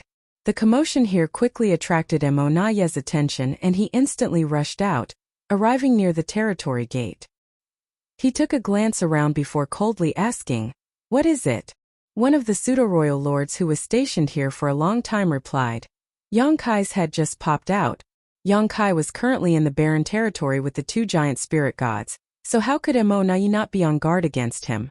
Therefore, he had arranged more than a dozen pseudo-royal lords to monitor the territory gate after the last great battle, in case Yang Kai suddenly attacked. According to his understanding of Yang Kai, he knew that this bastard wouldn't just sit back and do nothing. When Yang Kai had not recently appeared, much to his surprise, Mo Naye guessed that Yang Kai was probably healing himself. His head popped out? Hearing the pseudo-royal lord's explanation, Emonayi furrowed his brow. It's like this. The pseudo-royal lord explained as he made a gesture like a turtle stretching its head. Emonaye's face twitched as he watched the pseudo-royal lord imitate Yang Kai. Well, this could certainly be described as his head popping out. The pseudo-royal lord continued. I guess he wanted to investigate the situation here, and had no intention of actually coming over. I also don't think he would dare to. Emonayi coldly snorted before exhorting, be careful if Yang Kai dares to pop out his head again, knock him back. Emonayi didn't say anything about killing Yang Kai, because that was impossible. Last time, Yang Kai had still managed to escape in that kind of situation, so how could this menace give the Black Ink clan another chance to kill him? Yes. The pseudo-royal lords nodded. Emonayi clenched his fists and lightly coughed before turning around and returning to his Black Ink nest. He had also suffered some minor injuries in the last battle. His wounds weren't serious, at least not to the point where he needed to enter a Black Ink nest to recover, but he knew in his heart that as long as the battle continued, his injuries would continue to accumulate. Sooner or later, they would develop to the point where he needed to enter a deep slumber to heal, and once that happened, the Black Ink clan would not be far from defeat. The fact that the Black Ink clan needed to enter Black Ink nests to recover from serious injuries had always been the greatest flaw of their entire race. The human race, who long ago figured this out, never let such opportunities slip by. After so many years of war, the human race had used this flaw to stir up trouble more than once. When the Black Ink clan invaded the 3,000 worlds, they had a clear and absolute advantage on the 12 frontline battlefields, but they had never been able to defeat the human race army. The main reason was because the humans fought back doggedly, putting their lives on the line to trade injuries with the enemy, forcing many Black Ink clan masters back to their Black Ink nests to slumber. When the humans were injured, they could quickly recover with the help of secret techniques or pills, but what about the Black Ink clan? Once their injuries accumulated to a certain degree, they would either be killed or forced to return to the no-return pass to recuperate. As such, their advantage in numbers was greatly diminished. Hundreds of years ago, even though the Eighth Order masters knew that they were no match for the pseudo-royal lords, they would still go all out to injure their opponents even at the risk of death. Thanks to the sacrifice of many Eighth Order masters, at least a quarter of all pseudo-royal lords were constantly stuck in the no-return pass recuperating. Inside a certain Black Ink nest, a look of sadness appeared on Emonaye's face. Originally, the Black Ink clan had the upper hand, but now they had fallen to such a state. In the entire Black Ink clan, perhaps no other Black Ink clansman could clearly see the turning point of this battle besides him. Even Mo might have no idea. In fact, back when the Black Ink clan was forced by Yang Kai to withdraw all their claws and fangs and retreat to the no-return pass, Emonaye had already anticipated this day. Prior to this, the Black Ink clan held the initiative in terms of overall strength, so all of Emonaye's plans and arrangements were extremely reliable. It could be said that as long as there were no unexpected accidents, the Black Ink clan had a 70% chance of winning the war. Unfortunately for the Black Ink clan, after the appearance of the universe furnace, Yang Kai, who had disappeared for some 600 years, suddenly returned and disrupted everything. Under his domineering intimidation, Emonaye had no choice but to recall all of the pseudo-royal lords and territory lords who had been fighting on the front lines. The abandoned Black Ink clan armies were naturally wiped out by the humans, causing the Black Ink clan to suffer further heavy losses. Even that was still fine though, but the key was that the Black Ink clan had no place to go other than retreating to the no-return pass and guarding it. As such, the human race was able to gather all of its forces and no longer need to split up like before. All they needed to do was focus their attacks on the no-return pass, while not having to worry about any other fronts. The true turning point of the war between the human race and Black Ink clan was when Yang Kai, who had disappeared for hundreds of years, suddenly reappeared. After his appearance, the human race and Black Ink clan's defensive and offensive positions had switched. Without Yang Kai's coercion, the Black Ink clan wouldn't have been reduced to such a miserable situation. If there was no Yang Kai, the Black Ink clan would have dozens more pseudo-royal lords today. If there was no Yang Kai, the innate territory lords who had snuck out of the primordial heaven source grand restriction would have all been able to safely arrive at the no-return pass. At that time, the Black Ink clan strength would have definitely soared, and the human race would not have been their opponent. Unfortunately, all that was only if Yang Kai didn't exist. Over the years, Yang Kai had slowly shaved pieces of flesh bit by bit from the body of a fat cow that was the Black Ink clan like a skilled butcher. Even now the Black Ink clan still looked powerful, but in reality they were not far from their doom. Marshall Peak Chapter 5888 New Cultivation Method. As shrewd and intelligent as Mo Na Yi was, how could he not see that it was impossible for the Black Ink clan to win this battle? Sooner or later, the human race would overwhelm the Black Ink clan army and capture the No-Return Pass. The only fate awaiting the Black Ink clansmen in the No-Return Pass was to be completely wiped out. Even if he knew this though, what was he supposed to do? It was impossible for him to escape. Furthermore, the human race would have to pay a big price to capture the No-Return Pass. The humans still had a bigger target after taking down the No-Return Pass. If he could cripple the human race army using the power of the Black Ink clansmen in the No-Return Pass, even if the humans won this battle, they would still lose the war. As long as the Black Ink clan could unify all under the heavens and allow Mo to rule supreme, it did not matter if all the Black Ink clansmen in the No-Return Pass were sacrificed. The human race had already revealed all of their cards, but the strength the Black Ink clan had shown until now was still just the tip of the iceberg. This war that concerned the survival of the two races would ultimately end in the defeat of the human race. Mo Na Yi firmly believed this. At the same time, the space-time river stretched across the void in the barren territory. Wind and clouds were surging on the surface of the river as Dao strengths undulated. Inside the long river, Yang Kai was pushing the time Dao strength to its utmost limit, deriving its endless mysteries. He had borrowed the strength of the star boundary and the myriad monsters world for the last 20 years to cultivate, which allowed his strength to soar, but he still had room for improvement. According to his own classification of the Ninth Order Open Heaven realm, he was currently only in the mid-stage. Now, there was no longer a suitable universe world to rely on to cultivate.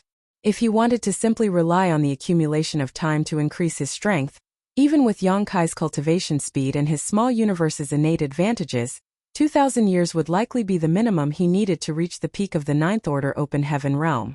If he could reach the peak, he wouldn't be afraid of anyone even if he was up against a Black Ink giant spirit god. But under the current circumstances, what he lacked the most was time. According to the Supreme Headquarters plan, they needed to conquer the No-Return Pass within 20 years before they continued their crusade to the primordial heaven source grand restriction, quelling the Black Ink clan disaster once and for all. With Yang Kai's current foundation, even if he cultivated this entire time, he probably wouldn't make any noticeable progress. Fortunately, time wasn't something immutable, especially in front of someone like Yang Kai who was proficient in the grand dance of time and space. The time flow of his small universe was 10 times faster than the outside world, so a year in the outside world was 10 years in his small universe. Long ago, Yang Kai chanced upon several temporal rivers inside the Great Sea celestial phenomenon which allowed him to cultivate for the equivalent of 4,000 years in just a few hundred years in the outside world, breaking through to the Eighth Order in one fell swoop. His attainments in many of his grand daos had also improved during that time. With all these kinds of personal experiences, it naturally gave birth to some ideas in Yang Kai's head. But of course, just having ideas was useless. He needed to have the ability to turn them into reality to receive any benefits. Fortunately, with Yang Kai's attainments in the Tao of Time, he was already equipped with this ability. He had once built 3 sealed worlds in High Heaven Palace that were related to the 3 primary grand daos he cultivated, respectively space, time and spear Dao sealed worlds. Not to mention the space and spear Dao sealed worlds, the time Dao sealed world had a similar effect to his small universe. Cultivators who entered it to gain experience would experience a faster flow of time compared to the outside world, but the ratio wasn't as exaggerated. It was only about 1 to 4. Even so, the soldiers still flocked to this place, as only 1 year passed on the outside while one cultivated for 4 years in the time Dao sealed world. It was equivalent to increasing the efficiency of their cultivation by 4 times. Therefore, among these 3 sealed worlds, the Time Dao sealed world was the most popular because even if one wasn't proficient in the Dao of Time, they could still use this sealed world to cultivate, while a few who were proficient in the Dao of Time could comprehend the mysteries of the Dao of Time and improve the mastery of their own grand Dao. Originally, the 3 sealed worlds Yang Kai had left behind were for the disciples of the Void Dao Temple to cultivate their grand Daos. But there were no restrictions on entry. Once too many soldiers wanted to enter the Time Dao sealed world though, which severely affected the disciples who had truly cultivated the Tao of Time. Some rules were put in place. Head manager Hua had no choice but to report this matter to the Supreme Headquarters. After which, the Supreme Headquarters issued an order that one needed a certain amount of military merits to enter the Time Tao sealed world. Even so, that did little to dampen the enthusiasm of the soldiers. If it weren't for the fact that Yang Kai was always on the move and it was hard to get a hold on him, Mi Jingluan would have asked him to build more Time Tao sealed worlds. It could be said that Yang Kai had been able to create a sealed world inside of which the flow of time different from the outside world a long time ago. And now that he had reached the ninth order, with his mastery over the Tao of Time had reached an even higher level, he was naturally more proficient in such matters. In fact, when Yang Kai had escaped from the universe furnace and was on his way back from the edge of the universe, he had already started working on this. Yang Kai had not just been hurrying along during his 600-year journey, he had also realized that time was not on his side. No matter how quickly his strength increased, it was unable to keep up with the progress of the war. If he wanted to completely solve this problem, he had to find a way to gain more time. After 600 years of painstaking research and many improvements, he had developed a certain method to do exactly that. At this moment, the Tao strengths in the space-time river stretched across the void were astir under Yang Kai's control. Soon Yang Kai had stripped away thousands of Tao strengths, leaving behind only the last Tao strength of time. This was not difficult for the current Yang Kai. Although his mastery of the Tao of Time had yet to break through to the highest 9th level, he had reached the very peak of the 8th level. With this, the space-time river transformed into a temporal river. It was exactly the same as the temporal rivers he had seen in the Great Sea celestial phenomenon all those years ago, but its effects were even more amazing. Using his full strength, Yang Kai was able to create a flow of time that was 30 times faster than that of the outside world. In other words, while 1 year passed in the outside world, 30 would go by inside the temporal river. Back when he was cultivating in the Great Sea celestial phenomenon, Yang Kai would have to search for new temporal rivers after exhausting the time Tao essence in his previous temporal river. But now that the temporal river was created using his own Tao strength, it would be much more convenient and faster than before. As long as Yang Kai was willing, he could use this temporal river and enter a state of cultivation at any moment. Of course, cultivating like this and continuously using his time Tao strength was quite taxing on him, but compared to his gains this was a minor concern. With the problem of time resolved, Yang Kai now had another problem, which was resources. This kind of cultivation required an enormous amount of resources, and Yang Kai didn't have many on hand. He had plenty of yellow and blue crystals, but he lacked 5 elements materials. As such, compared to his previous worry about the human race declaring war early, Yang Kai was now more than happy to see the human race go to war sooner. While he was cultivating in the temporal river, Ada and Aer were eating a dead universe world. This universe world had been given to them by Yang Kai after he returned from myriad monsters' territory. Giant spirit gods fell asleep after they were full, so Yang Kai did not dare to feed them too much at once. As such, although Yang Kai still had a lot of world beads on hand, he didn't plan on taking them all out at once. In the long temporal river, a large number of materials were refined by Yang Kai as time passed by, building up the foundation of his small universe and allowing him to slowly expand his heritage.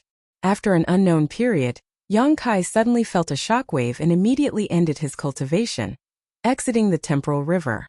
The shockwave was an agreement between him and the 2 giant spirit gods. He had asked them to inform him right away if something happened at the no-return pass. After all, he was deep in meditative cultivation inside a distorted space-time, so his ability to sense outside movements was quite restricted. At this moment he jumped out of the river and shot a glance towards the no-return pass. As expected, he noticed that the situation there wasn't quite right. A large number of Black Ink clansmen had been mobilized to form a defensive line, as if they were preparing for a war. The war has finally resumed. Yang Kai let out a sigh of relief. The supplies he had on hand had almost been exhausted, and if the human race did not start fighting soon, he would ultimately have to end his cultivation anyway. At this moment, seeing the no-return pass Black Ink clan's response, Yang Kai knew that the human race army was on the move. However, because they were separated by a territory gate, he couldn't clearly see the exact situation of the no-return pass, let alone what was happening further away with the human army. However, he was both bold and talented. In a flash, Yang Kai arrived at the territory gate using instantaneous movement and just like last time, popped his head out and looked into the distance. Although he was knocked back by the pseudo-royal lords who were standing guard nearby the next moment, he was still able to catch a glimpse of the human race army approaching from the distant void. Yang Kai immediately rubbed his palms together. In the battle 2 years ago, the human race had gained the upper hand and killed countless enemies. After 2 years, the human race would be able to obtain a significant advantage in the second attack as well. Of course, the most important thing was that he was no longer the same person he was 2 years ago. He had only cultivated for a short time and his strength had not changed much, but he was no longer fighting alone, he now had many helpers. This battle will definitely shock the Black Ink clan. Contrary to Yang Kai's itch for action, Emonayi had an extremely solemn look on his face. The human race army was approaching, and there was also Yang Kai and the 2 giant spirit gods eyeing them from the barren territory. The 2 giant spirit gods could basically be ignored for the moment as neither side would easily deploy their strongest forces before the final confrontation began. Both sides had a tacit understanding about this. However, Yang Kai was different. Emonayi was certain that this bastard wouldn't be willing to sit still, and would definitely kill his way out of the barren territory and stir up trouble. How annoying! We need to restrain him. Once this guy steps onto the battlefield, all of the pseudo-royal lords of the Black Ink clan would be in danger. Thinking so, Emonayi called out, Dialuo. Standing beside him, the new royal lord shot a glance at him. What instructions does Sir Emonayi have? I need you to block Yang Kai.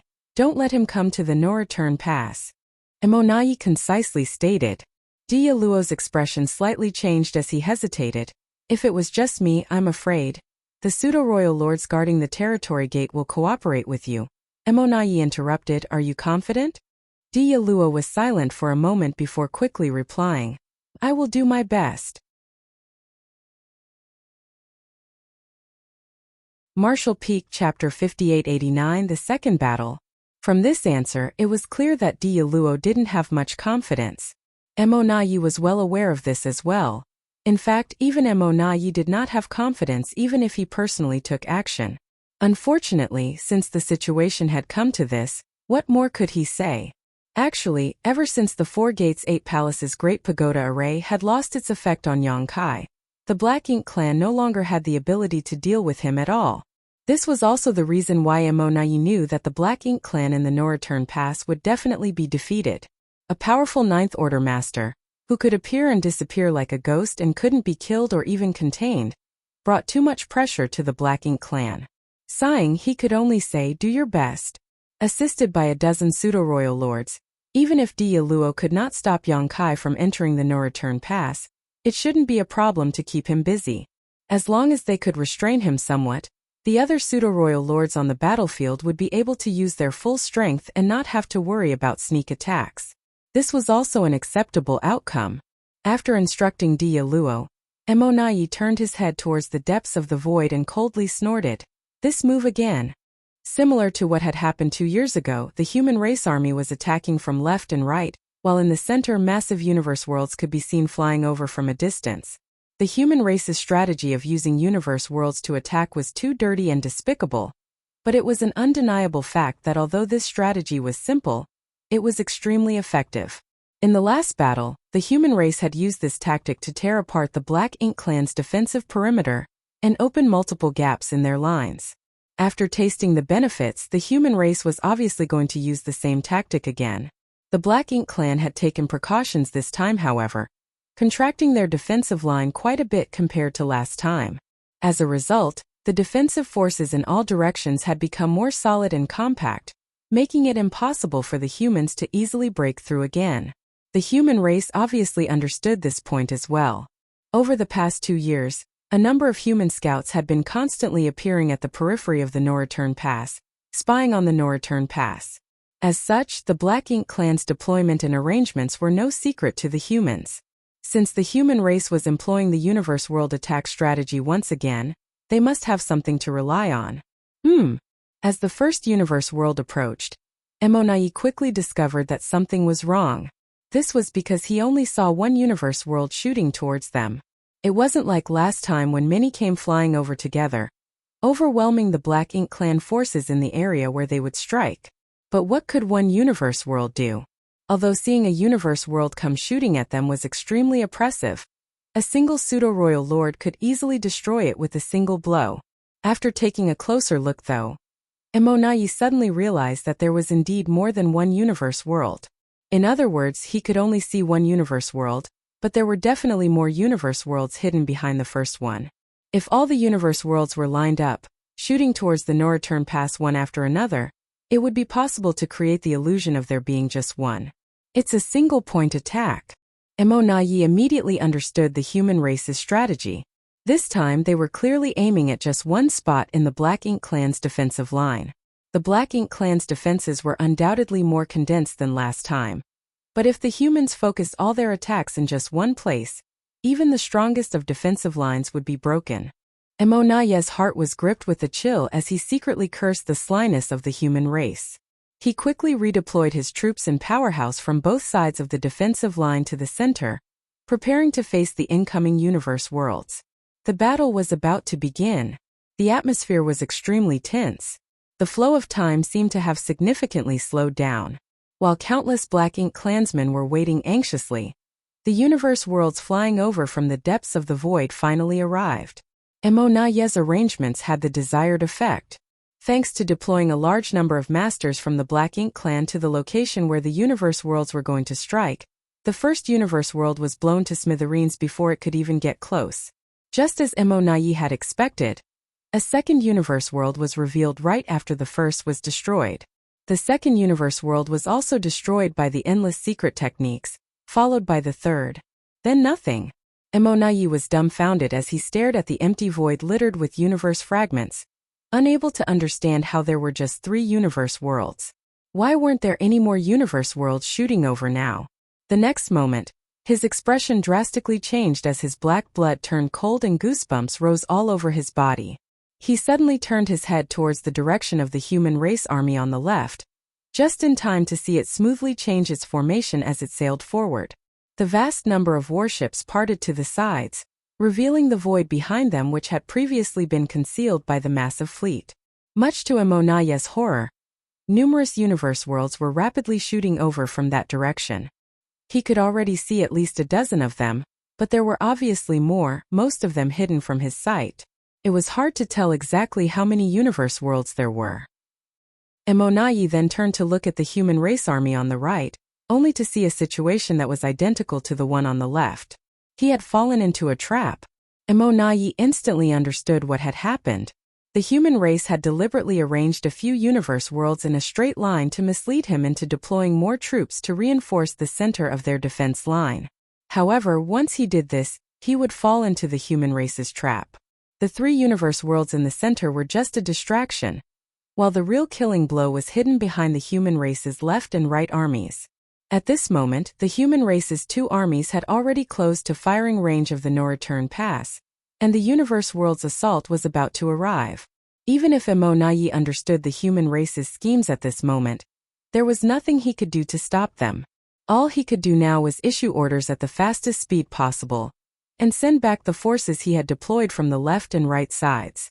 Immediately, numerous powerhouses shuttled back and forth across the no-return pass, seemingly in complete chaos. Of course, the oncoming universe worlds didn't wait for the Black Ink Clan to get back into position. Massive shockwaves swept through the left and right side of the no-return pass, as the artifacts hummed and countless secret techniques burst out from the no-return pass, blowing many universe worlds to pieces. If the Black Ink Clan had the same arrangements as 2 years ago, this kind of attack would have been enough to completely tear apart the defense perimeter on both their flanks. Once that happened, the human race army would have driven straight through the breach and caught them off guard. As long as they could gain an absolute advantage on any of the fronts, the human race would then be able to continuously expand their advantage. The last battle had gone exactly like this. However, the new deployment of the Black Ink Clan's defenses had a certain effect. Even though Emonayi had made some mistakes in his initial response this time, at least he had some experience in dealing with the universe world attacks, so by the time all the universe worlds were destroyed, the Black Ink Clan's defensive line was still holding. The Black Ink Clan did not need much time to stabilize their defensive line back again. A cup of tea's worth of time at most. After that, they would still be impregnable. Nonetheless, how could the human race give the Black Ink clan such an opportunity? Time was a critical factor that affected victory and defeat in war. And clearly, the human race had calculated the timing of their every move from the very start. Otherwise, it would have been impossible for the left and right armies to make way for the universe worlds at just the right moment. While the Black Ink clan was still trying to reorganize their defense line, the human race's left and right armies had already arrived. In a flash, a fierce battle broke out. On the human race side, divisions were used as a unit, gathering large fleets of warships that shuttled through the void as one, bombarding huge swaths of the no-return pass. Lives fading away could be felt from all over the battlefield. The masters of both sides charged across the battlefield, killing each other with fierce determination. Xiang Shan still went looking for Mou to continue their unfinished battle. Ouyang Lai also clamored for Mo Nai to come out and die, but he didn't obtain any results. This time, Mo Nai didn't participate in the battle at all, instead just standing at the center of the no-return pass, observing the entirety of the battlefield. The Black Ink clan still had a large number of pseudo-royal lords, but in such a grand battlefield, having one more royal lord wouldn't change anything, so it didn't matter if he actively fought or not. By the looks of it, the Black Ink clan was at a disadvantage because they had suffered more casualties than the human race, but it wasn't a big problem. With the current strength of the Black Ink clan, they still had the ability to defend themselves. Mo Nai also believed that the human race didn't have any intention of taking down the no-return pass in this battle. Their strategic intentions were clear at a glance. They would continue to grind down the Black Ink clan's forces until they were confident they could wipe them out. However, Mo Nai still felt a little uneasy. He knew where this uneasiness came from. Yang Kai. The battle at the no-return pass had already started, so Yang Kai in the barren territory would certainly not be willing to be left out. Although Mo Nai had arranged for Dia Luo and a dozen pseudo-royal lords to restrain Yang Kai, no one could say for sure how effective they would be. Once Dia Luo and the others were unable to stop Yang Kai from entering the battlefield, the overall strength of the many pseudo-royal lords would instantly drop by at least 30% because each of them would have to reserve that much strength and focus to guard against Yang Kai's sneak attacks. Under such dire circumstances, that would be a huge blow to the Black Ink clan. As such, Mo Nai was prepared to personally stop Yang Kai, which was one of the reasons why he had not participated in the battle. While the flames of war had enveloped the entire no-return pass, Yang Kai was also palming his fists in the barren territory. Through the barren territory's territory gate, Yang Kai could vaguely see the various strategies employed by the human race and knew that this was definitely Mi Jingluan's handiwork. Because even he came to the same conclusion as Mo Nai when he saw just a single universe world shooting towards the no-return pass, that it wasn't just a single universe world, but a line of them aiming to break through the Black Ink clan's defensive line. But who could have ever known that the universe world's surprise attack from the center was just a decoy and the real killing blow was hidden behind the two armies? This method of deception was truly masterful. War, in the eyes of some people, was nothing more than a barbaric slaughter, but in the eyes of others, it was an intricate form of art. Yang Kai sighed with relief in his heart. The human race had Mi Jingluan, allowing them to reduce the number of losses they suffered in many previous battles. Thinking so, Yang Kai stepped towards the territory gate. It was time for him to act. Martial Peak Chapter 5890. Now it's my turn. A dozen pseudo-royal lords with Dia Luo in the lead stood near the no-return pass territory gate leading to the barren territory. When they saw Yang Kai's blurry figure through the territory gate, they knew that this guy was not willing to be left out and was about to come through, looking for trouble. This was already within their expectations. The next moment, all the masters from the Black Ink clan started gathering their strength, preparing to attack. A ripple appeared in the territory gate as a head suddenly emerged from the opposite side, revealing the face much hated by all the Black Ink clansmen. Attack! Dia Luo shouted before taking the lead and launching secret techniques towards the territory gate the next moment, the dozen pseudo-royal lords following suit right after. Yang Kai had obviously anticipated this scene, so he simply stretched out his head before immediately withdrawing it. If it was someone else, they really wouldn't be able to do such a thing. An ordinary cultivator, even if they were a ninth-order master, the moment he or she stepped into a territory gate, would immediately pass through it and arrive on the opposite side. Only those who were proficient in the Tao of space could voluntarily interrupt this process, allowing them to advance or retreat at will. As such, when the group of masters from the Black Ink clan had their attacks reach the territory gate, Yang Kai was nowhere to be seen. One after another, the attacks fell into the territory gate and traveled to the barren territory. However, the attacks had become weak after moving through the folded space of the territory gate, and Yang Kai was easily able to block them with a wave of his hand. Immediately after, he stuck his head out of the territory gate and smiled at the nearby Dia Luo, so fierce. The response he received was the same as before, more merciless attacks. Naturally, Yang Kai just quickly withdrew. Hence, such scenes repeated 7 or 8 times in a row in the next 10 breaths, making Dia Luo and the others feel both ridiculous and helpless, enraging them. The veins on Dia Luo's forehead were about to burst. Although he knew that the chances of failure were high when he accepted the mission to prevent Yang Kai from stepping into the no-return pass, as long as Yang Kai could withstand one round of attacks, it would not be that hard for him to force his way out of the territory gate with his strength, and the Black Ink clan would not be able to stop him. Worse, Yang Kai had the qualifications to do so. He was a divine dragon with thick skin and strong flesh, so an attack that was strong enough to severely injure or even kill an ordinary Ninth Order master would basically be unable to mortally wound him. At most, he would suffer some minor injuries.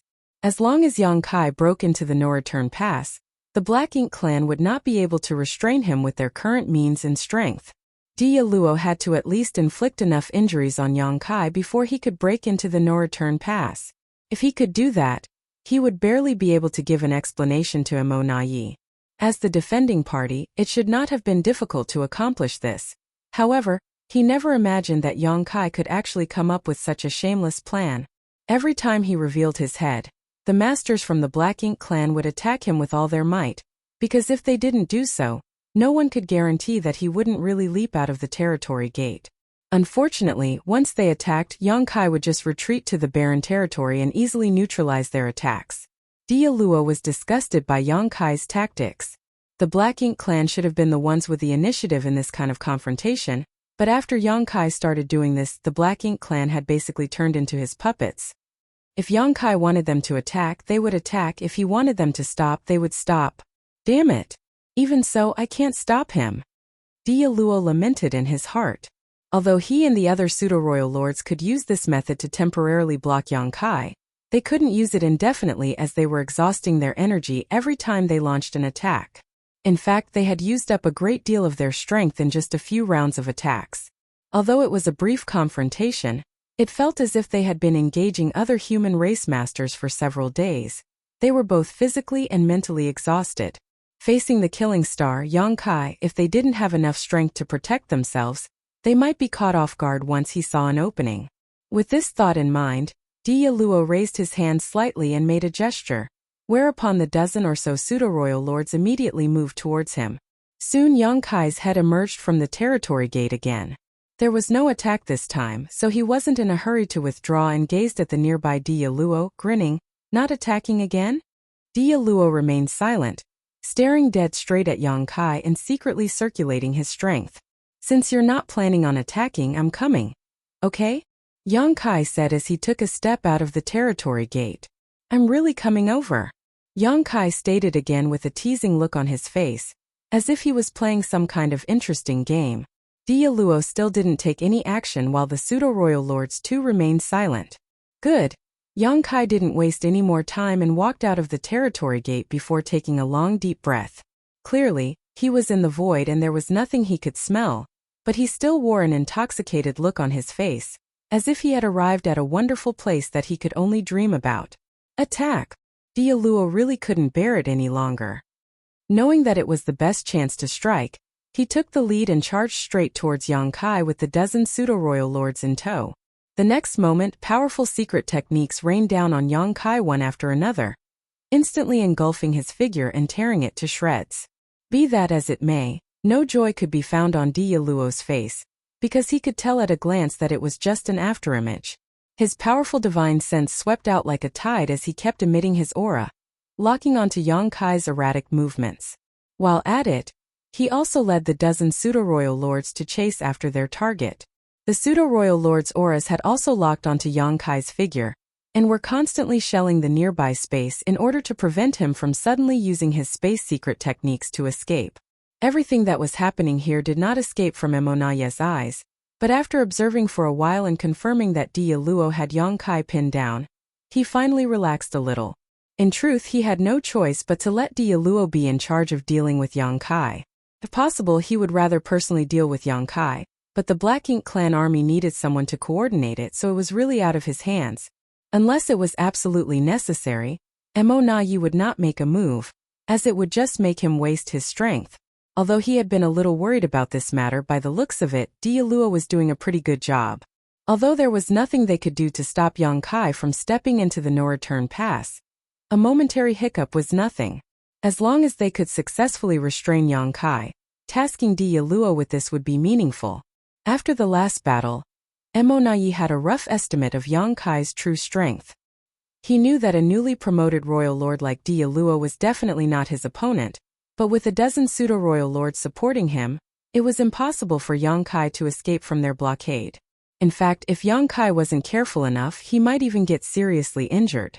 After watching for a while longer, Yang Kai's situation became more and more difficult. He was unable to use his instantaneous movement, and as the no-return pass was Black Ink clan's home ground, he didn't just need to deal with Dia Luo and the dozen pseudo-royal lords. There were also many other pseudo-royal lords stationed near the high-rank Black Ink nests, charged with blocking the fallout from the battle to protect the Black Ink nests.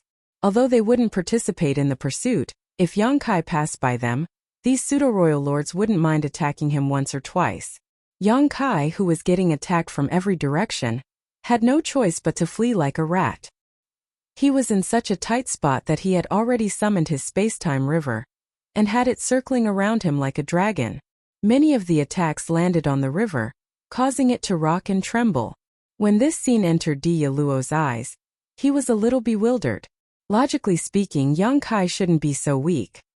He was even mentally prepared for a bitter battle, but after Yang Kai was surrounded by so many masters, all Yang Kai could do was take the beating. He rarely had the strength to fight back. Have his injuries not yet healed?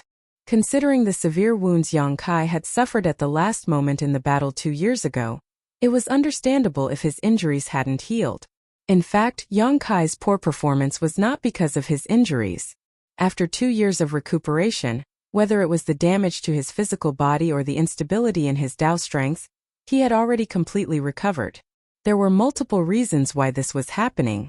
First, Yang Kai needed to conceal his true strength. Second, the number of small stone race soldiers he had taken into his small universe in the chaotic dead territory was simply too great, with them numbering more than 100 million. Even with his small universe's foundation, this many small stone race soldiers had become a burden. In other words, he was dealing with all these masters while carrying this burden. This made it hard for him to smoothly circulate his world force, which prevented him from displaying his full strength. Lastly, he was also making some arrangements, diverting some of his attention to deliver a great gift to the Black Ink clan. And at this moment, his preparations were almost complete. The next moment, Dia Luo was shocked because Yang Kai, who had been fleeing all this time, suddenly switched his strategy. The space-time river that had been hovering around him suddenly swept out and covered a vast area of the void. Everyone within the range of the space-time river, including Yang Kai, Dia Luo, and the dozen or so pseudo-royal lords, became isolated. At the same time, Yang Kai changed directions and charged straight towards the Black Ink clan masters. "Be careful!" a pseudo-royal lord shouted. As the distance between them rapidly shortened, Yang Kai stretched out his hands towards the Black Ink clan masters instead of taking out his azure dragon spear. The next moment, the marks on the back of his hands started glowing. Alarm bells immediately started ringing in Dia Luo's heart, faintly feeling that something extremely bad was about to happen. Although he had no idea what to expect, Yang Kai's abnormal actions were definitely part of some sinister plot. Without wasting any more time mulling over it, he simply shouted, "Attack!" He immediately charged at Yang Kai, leading the dozen pseudo-royal lords in a brutal, all-out assault. "You bastards have had your fun attacking me for so long. Now it's my turn." Yang Kai roared as suddenly, the space-time river which had enveloped a vast stretch of void suddenly disappeared without a trace. The next moment, A shocking scene appeared in front of all the Black Ink clansmen in the No-Return Pass. After the space-time river disappeared, an enormous number of stone man-like creatures appeared where the waters had originally been. Marshall Peak, Chapter 5891, Light will eventually expel darkness. The small stone race were all born with sharp and distinct edges. They appeared simple and stupid, as if they could not harm even a fly. Nonetheless, the moment they appeared, all the Black Ink clansmen at the No-Return Pass who saw this felt their scalps go numb. After fighting the human race for so many years, how could the Black Ink clan not recognize these strange creatures? The human race had used these creatures to fight against the Black Ink clan on many battlefields, and had often achieved good results. When these strange creatures appeared, one of the pseudo-royal lords immediately shouted, "Small stone race." His voice was trembling because he had never seen so many small stone race soldiers in one place. The size of the space-time river was extremely large, and using its cover Yang Kai had summoned 2 million small stone race soldiers. Although Yang Kai had actually summoned an even larger number of small stone race in the past, the strength of this small stone race group was far beyond any he had ever brought out before. During his journey to the chaotic dead territory, Yang Kai had carefully selected each small stone race soldier, with even the weakest of them being equivalent to a third-order master. When 2 million such small stone race soldiers suddenly appeared, the momentum they released was so great that even a royal lord like Dialuo was horrified. Worse yet, with the 2 glows on the back of Yang Kai's hands, Dialuo immediately understood what was about to happen. His pupils instantly shrank as he screamed, "Retreat!" As soon as he finished speaking, he was the first to break through the encirclement and flee. However, how could he get away? The 2 million small stone race soldiers were deployed evenly by the space-time river, tightly blockading this part of the void. Furthermore, Yang Kai went a step further and froze the local space using his space principles. In a flash, every Black Ink clan powerhouse felt a great resistance around them, hindering their movements. Of course, this kind of resistance was not enough to immobilize them for long. If they had just 3 breaths of time, they would be able to escape from the small stone race army's encirclement.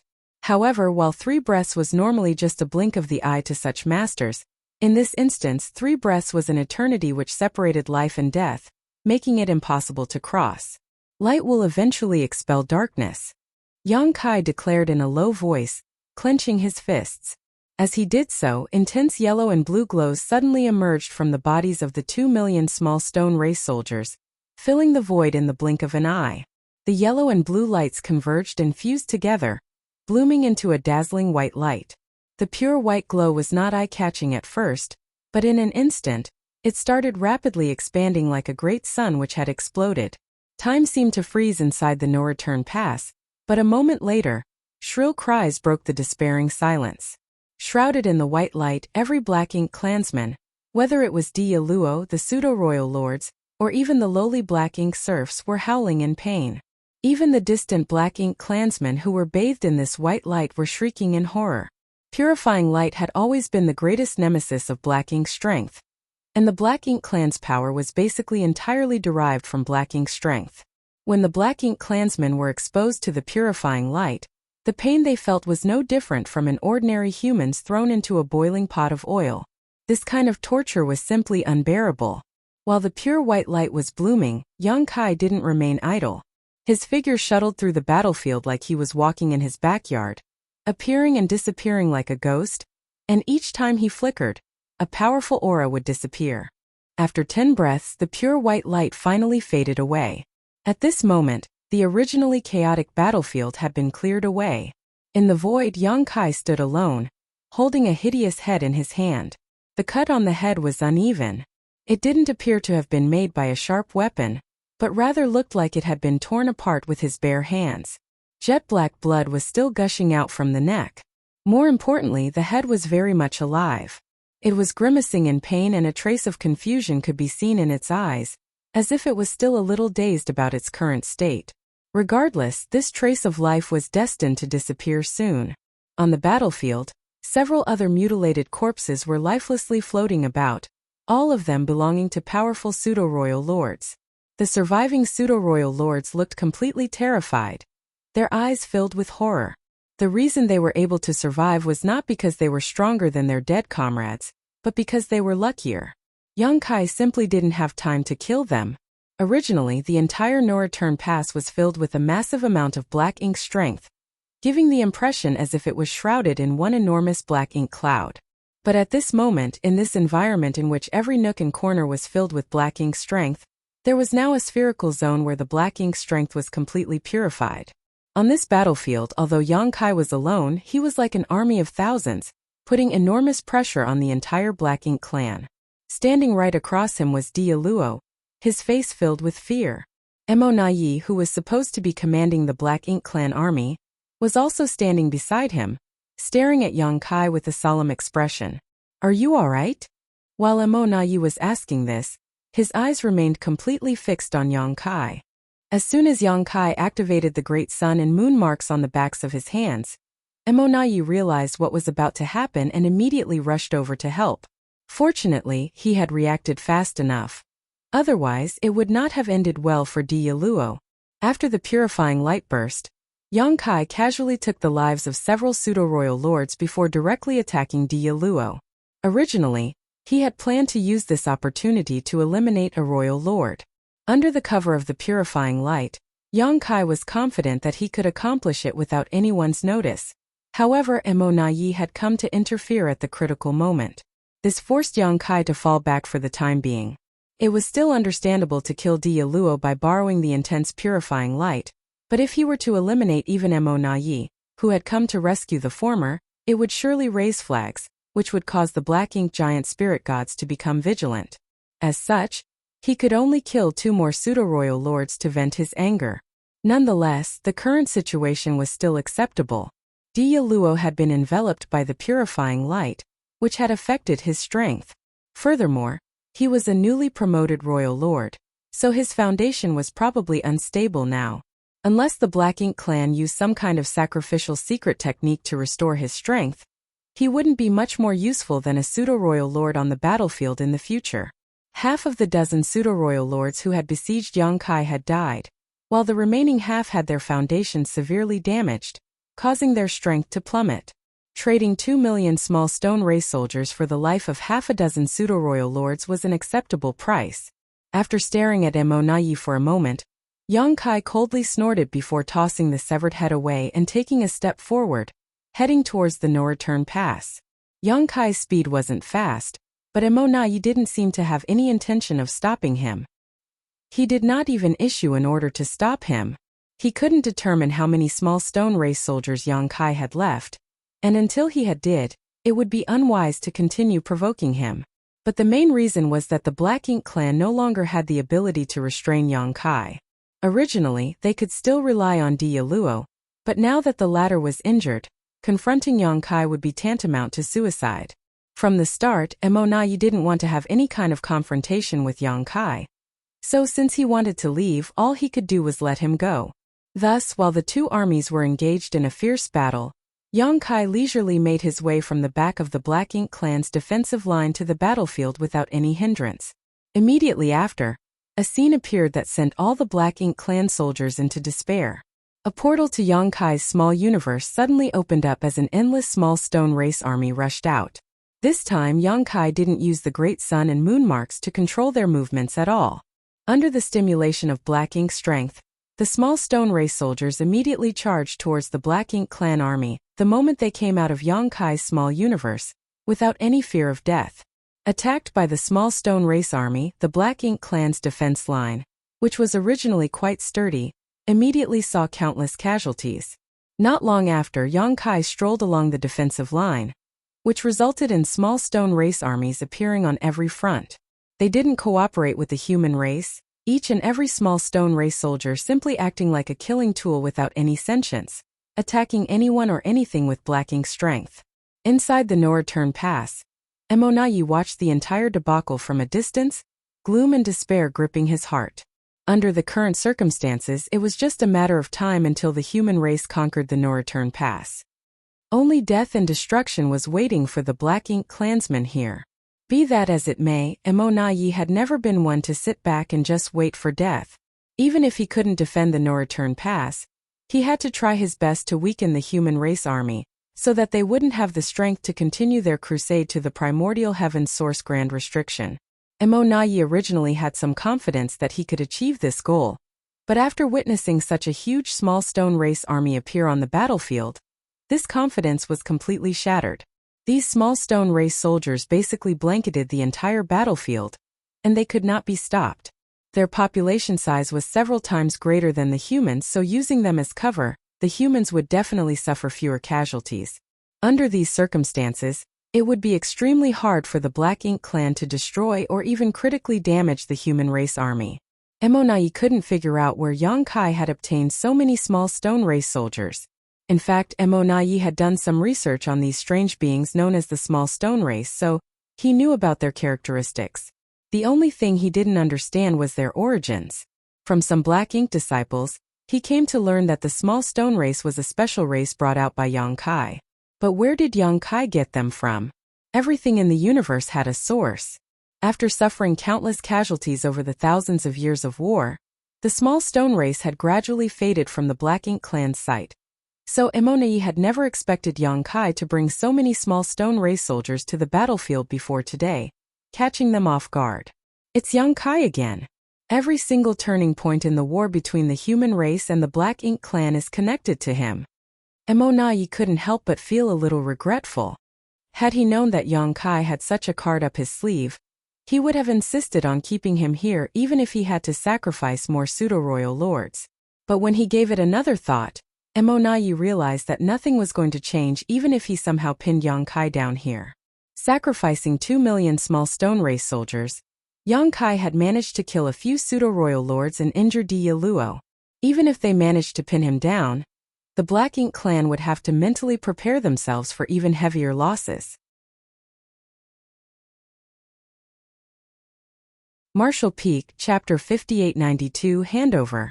What Emonayi couldn't figure out was why Yang Kai didn't use this method in the battle 2 years ago, and instead chose to use it today.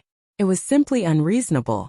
It would be even more unreasonable to say that Yang Kai had used some kind of method unknown to the Black Ink clan in the past 2 years to produce so many small stone race members.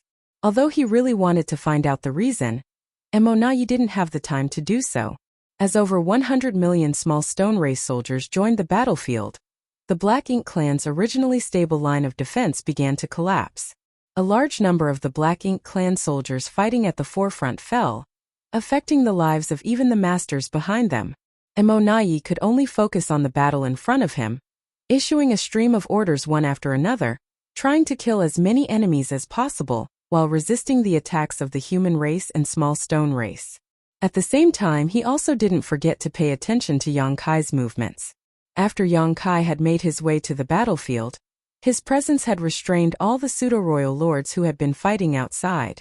The human race's tactic to deal with these pseudo-royal lords was basically to confront them using battle formations formed by 8th Order masters. Although the human race had many 8th Order masters, the Black Ink clan had many pseudo-royal lords.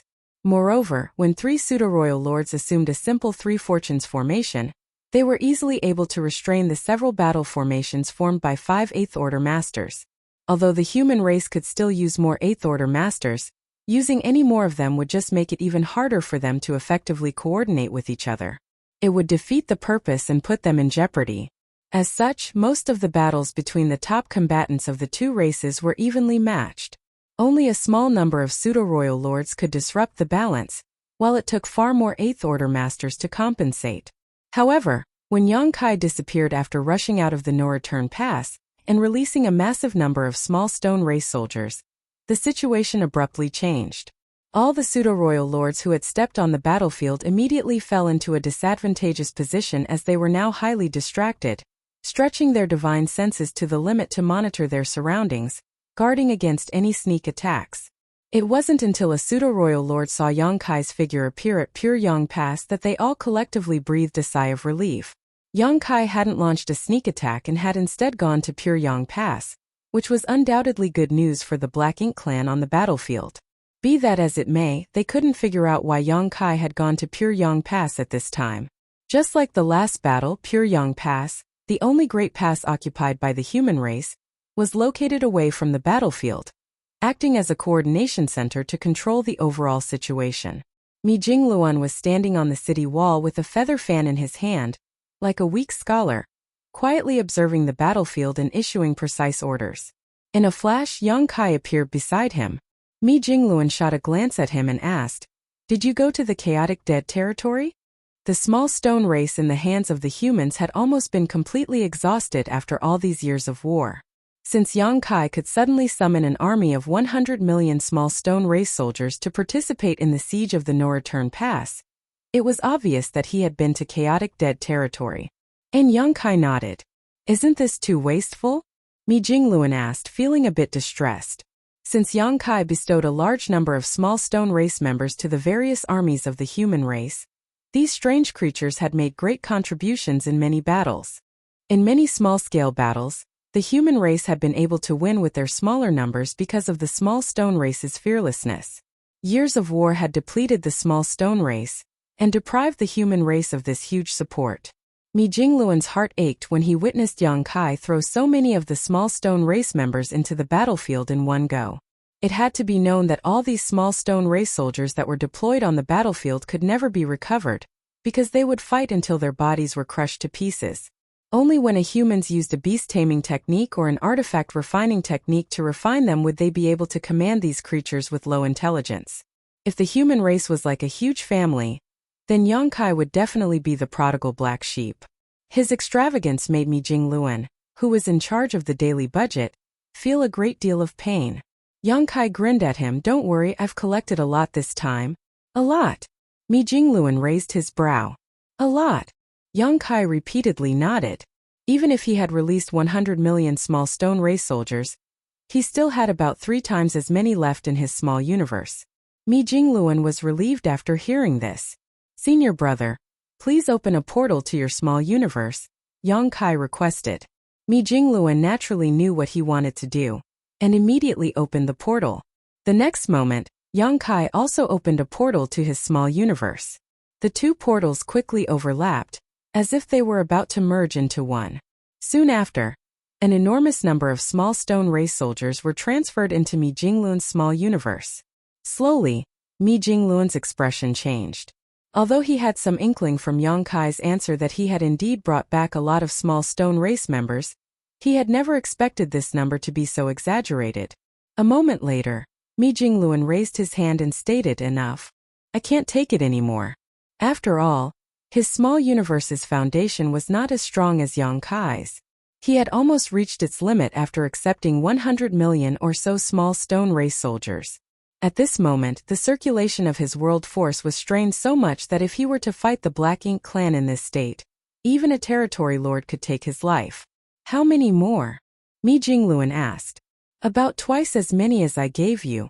Mi Jingluan was rendered speechless, wondering if Yang Kai had completely raided the Burning Light and Serene Glimmer's treasury this time. Otherwise, how could he have obtained so many small stone race members? Helpless, he could only send out a command, "Call Ouyang Lai and Wei Junyang back." A messenger immediately sent out the message.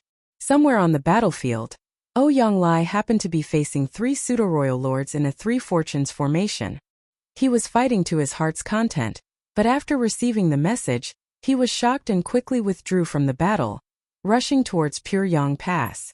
Although the pseudo-royal lords wanted to stop him, how could they? They might gain an upper hand while fighting Ouyang Lai together, but if the latter wanted to escape, they were completely powerless to stop him. Somewhere else on the battlefield, Wei Junyang did the same. The two had no idea what had happened, but since Mi Jingluan had called them back during such a battle, it was obviously no small matter. The two arrived at Pyongyang Pass one after the other.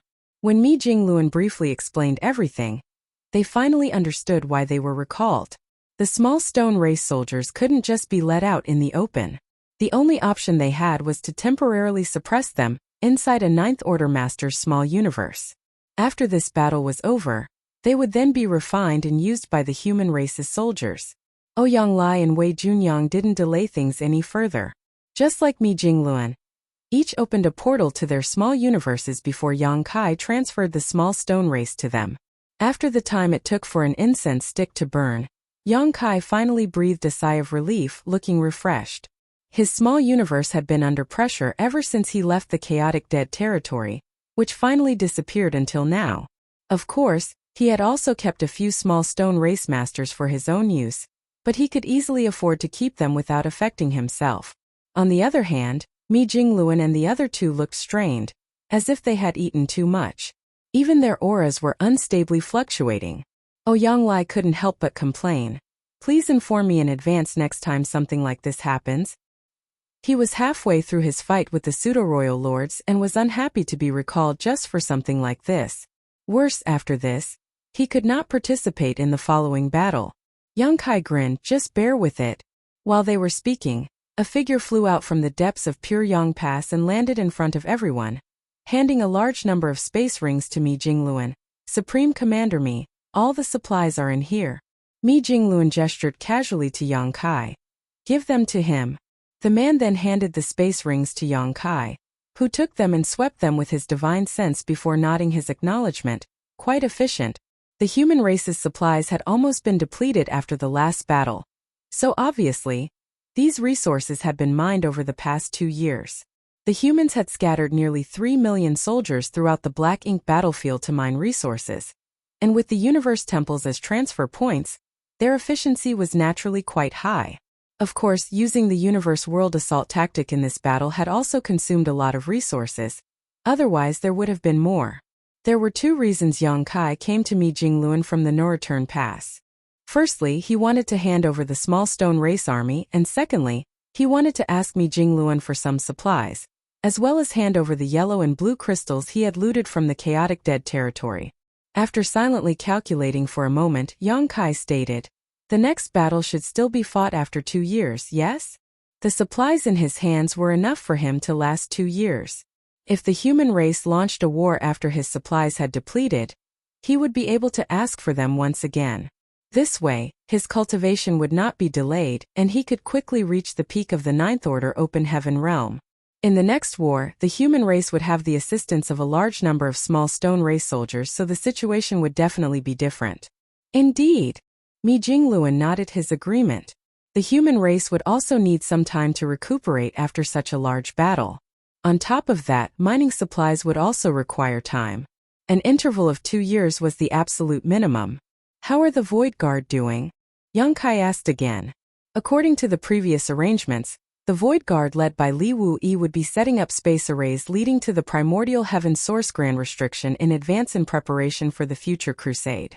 They were ordered to send a report every time they set up a new space array, so that the Supreme Headquarters had a good grasp of their situation.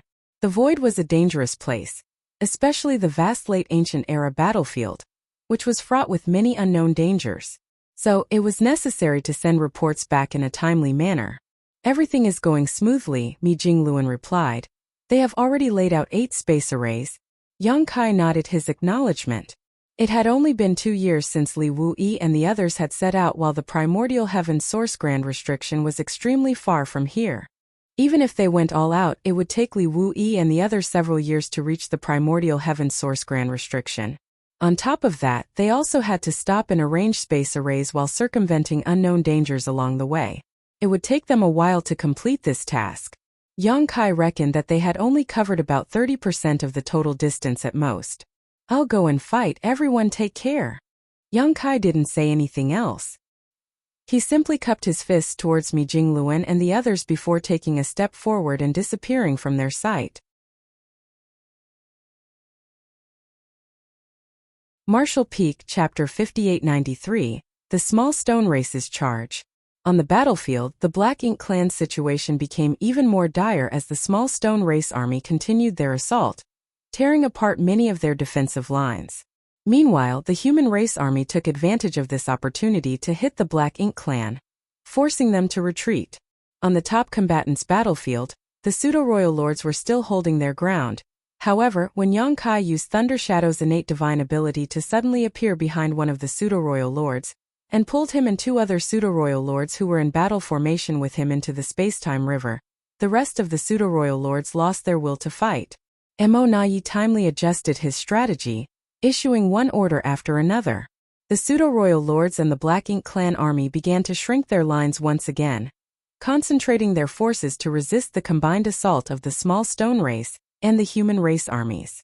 Putting aside how effective this strategy was, at the very least it shrank the battlefield, which would definitely restrict the movements of the human race army further. Fortunately, the human race had no way of effectively coordinating with the small stone race army. Before this, the human race just had to follow behind, filling the gaps that were created. However, once the Black Ink clan's perimeter shrank, if the human race army were to advance recklessly, it was highly likely they would be disrupted by the small stone race army. This instantly exposed the disadvantages of the small stone race who acted completely on instinct, but this was within the human race's calculations. Compared to the benefits brought by the small stone race army, the disadvantages could be endured. While the small stone race army had achieved brilliant results, their casualties were also quite horrifying. They had no intelligence and acted purely on instinct. Furthermore, as they were born by absorbing Yin and Yang energies, they had a very keen perception of the Black Ink's strength.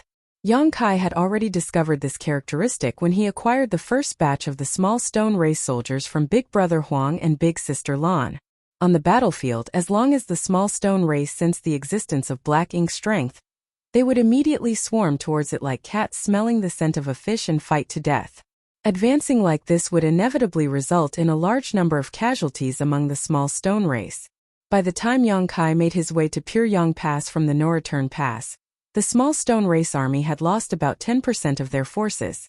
By the time Yang Kai returned to the battlefield, that number had grown to 30%. If this continued, the 100 million small stone race soldiers wouldn't last for more than half a day. Had these small stone race members been refined and controlled by the humans, this kind of situation would have never occurred. Unfortunately, Yang Kai had brought too many of them from the chaotic dead territory this time, so many that even if each person was given 10, they wouldn't be able to use all of them up. Rather than leaving many small stone race soldiers idle, it was better to deploy a massive batch to the battlefield to catch the Black Ink clan off guard. Although the small stone race army suffered heavy casualties, the results they produced were excellent. The Black Ink clan would have never imagined that such a variable would appear in the second attack of the human race on the No-Return Pass. Caught unprepared, all of their previous arrangements and contingencies had failed to achieve the desired effect. Without any strategy, the small stone race army that only knew how to charge forward and kill the enemy couldn't last long. Mi Jingluan had naturally noticed this long ago, so when he felt that the time was right, he ordered his troops to retreat. The human race army withdrew in an orderly manner, and during this entire process, the Black Ink clan could only helplessly watch. They were unable to give chase like last time because there were still many small stone race soldiers that had yet to be killed. If they didn't kill all of them, there was no way they could leave the No-Return Pass. As such, when the human race army withdrew this time, they didn't even need to cover their retreat. While the human race army was retreating from the battlefield, Yang Kai headed into the No-Return Pass. Under the watchful eyes of a group of pseudo-royal lords, he casually strode into the territory gate and returned to the barren territory. When Mo Nayi witnessed this, his already unpleasant mood became much worse. Previously, Yang Kai had summoned 2 million small stone race soldiers and used them to condense a massive burst of purifying light, allowing him to kill several pseudo-royal lords and even injure Di Luo. Immediately after, Yang Kai released 100 million small stone race soldiers directly onto the battlefield. Now, no one could guarantee that he did not have more small stone race soldiers on him, or rather, he definitely had many more. Combined with his fearsome personal strength, who would dare stand in his way? Even Mo Nayi didn't dare to face him head-on anymore. The fact that Yang Kai did not do much on his way back to the barren territory already made Mo Nayi give thanks to the Supreme One. It wasn't until the human race army had disappeared from their sight and Yang Kai had returned to the barren territory that the Black Ink clan's forces finally retaliated in anger, completely surrounding the small stone race army that only knew how to charge forward, then wiping them out. Of course, they still paid a price in order to achieve this.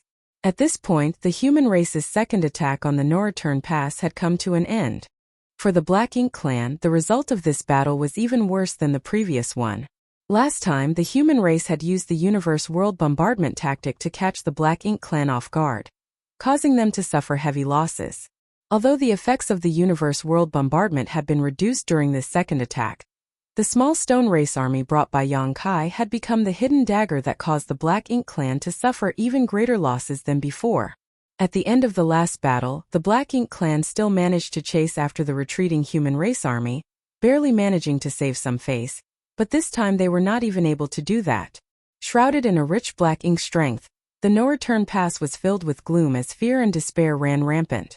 What made the Black Ink clan feel even more desperate and worried was that the human race would surely commence a third and fourth attack soon. Judging by the results of the last two wars, sooner or later, the Black Ink clan would definitely lose the no-return pass. At that time, the fate of the entire Black Ink clan in the no-return pass would be doubtful. Thousands of years ago, when the Black Ink clan army broke out of the primordial heaven's source grand restriction, conquered the no-return pass, assaulted the barren territory, and invaded the 3,000 worlds with an unstoppable momentum, every Black Ink clansman was in high spirits back then. All of them felt that the 3,000 worlds was as good as defeated, and they were not far away from achieving the grand plan of unifying all beneath the heavens. Unfortunately, thousands of years later, the Black Ink clan was now trapped in the no-return pass while all momentum was not on the human race's side. After the battle, many pseudo-royal lords sought out Mo Na Yi, asking him what they should do in the future. Some of the pseudo-royal lords also tried to persuade Mo Na Yi and Mou to lead the surviving Black Ink clansmen into the depths of the void. After all, it was not a good idea to just passively take a beating. If they were to retreat from the no-return pass and escape into the void, they might have a chance to survive. Without exception, all the pseudo-royal lords who had proposed this idea were harshly reprimanded by Mo Na Yi. After several examples were made, the pseudo-royal lords who had doubts didn't dare raise any objections.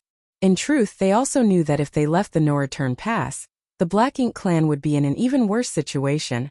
They were just desperate to do something, anything to survive. Oh, in the barren territory, the space-time river had evolved into a pure temporal river with a 30-fold difference in the flow rate. Inside the river, Yang Kai was refining the various materials he had obtained from Yi Jingluan at a terrifying speed, steadily strengthening his small universe's foundation. The final battle was approaching, so he didn't have much time to cultivate. Naturally, he was eager to improve his strength. On the other side, after the battle, the human soldiers were all recuperating and refining the small stone race soldiers that had been distributed to them at the temporary camp of the human race. The few divine spirits who controlled the great sun and moon marks had also been given tens of thousands of small stone race soldiers each because they were able to control them to a certain extent using the great sun and moon marks and didn't need to spend any time or effort on refining them in advance. It could even be said that each of these divine spirits would be able to form an army on their own with these small stone race soldiers. In the next battle, they would definitely play an extraordinary role on the battlefield. Oh! At the same time, outside the primordial heaven source grand restriction, the huge suppressing Black Ink fortress sat in the void, facing the opening in the grand restriction. During the human race's first crusade, this opening had been made by Tsang, who had been guarding this place for millions of years. He had opened this gap mainly to alleviate the increasing pressure inside the primordial heaven source grand restriction. However, Mo was also waiting for this opportunity to escape, and its subsequent plans caused the entire situation to nearly spiral out of control. In the end, Song was forced to rely on the hidden card, left behind by Mu, which put Mo into a deep sleep, finally sealing the gap in the grand restriction with his remaining strength. However, in that battle, the human race suffered a great loss due to their lack of intelligence on the inside of the primordial heaven source grand restriction. The human race were dealt heavy casualties under the pincer attack of two Black Ink giant spirit gods, and had no choice but to retreat. It was also after that battle that Song, who had been guarding the primordial heaven source grand restriction all alone for hundreds of thousands of years, had fallen. It was difficult to imagine how this martial ancestor had spent hundreds of thousands of years in solitude. Perhaps to him death was a form of release.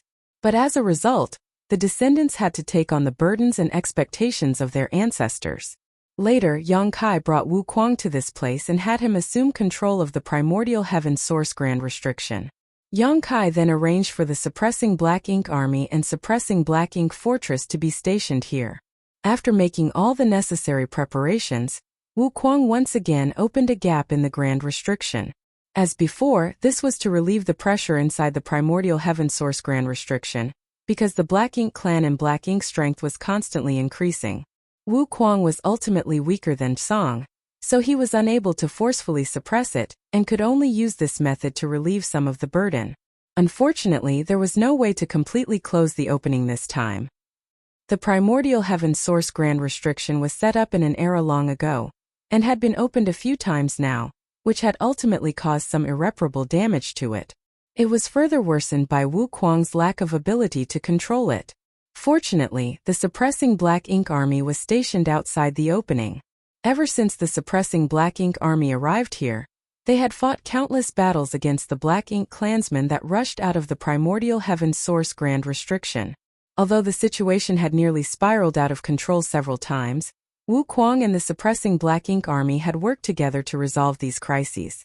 As Wu Kuang's cultivation increased day by day, so did his control over the primordial heaven source grand restriction. In terms of cultivation speed, perhaps no one in this world could compare to Wu Kuang. When Yang Kai sent him to this place, he had only been a 7th-order master, but now, his cultivation may be higher than Yang Kai's. Thanks to the heaven-devouring battle law complemented by the flawless purifying golden lotus, and the inexhaustible Black Ink strength, Wu Kuang's cultivation had improved by leaps and bounds ever since he had arrived here. His cultivation had quickly risen from the 7th order to the 9th order, and was still continuously rising. Of course, the biggest benefit of the increase of his control over the primordial heaven source grand restriction was that the suppressing Black Ink army had to face fewer battles.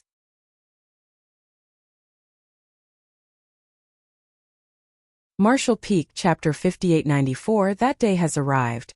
The opening in the primordial heaven source grand restriction could no longer be closed, but Wu Kuang was still able to shrink it somewhat. This way, the Black Ink clan would face even greater restrictions if they tried to rush through the opening. Previously, there might have been some royal lords who could force their way out, but now that Wu Kuang's strength had increased, and his control over the primordial heaven source grand restriction had also become better, the royal lords could not force their way through anymore. Without the support of royal lords, the rest of the Black Ink clansmen rushing out of the opening were just easy targets before the mighty suppressing Black Ink army, no matter how many there were.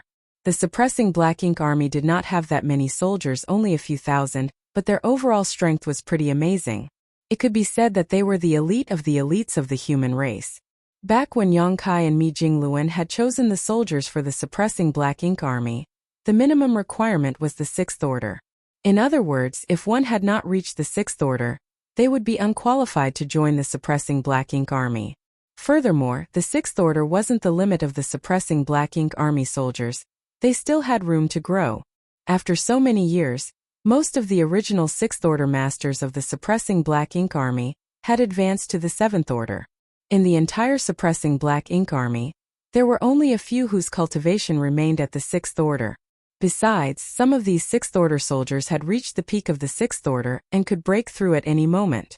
In other words, the current suppressing Black Ink army, with the exception of a few 6th order masters, were basically all high-rank open heaven realm masters. When the suppressing Black Ink army was first founded, there were only 400 8th order masters, but now there were nearly 1,000 of them. The extra ones were all those who had broken through their limits over the years. The suppressing Black Ink army had no shortage of battles, so it was not that difficult for these proud sons and daughters of heaven to break through their shackles and advance to the next order amidst the bloody battles. In addition, the suppressing Black Ink army also had over 100 powerful divine spirits. To top it all off, divine dragon Fu Guang and Yang Shui, who had also broken through to the 9th order open heaven realm in the universe furnace world, were assuming command. Zhao Yibai, Zhao Ya, and Sui were also expected to break through their limits and advance to the 9th order soon.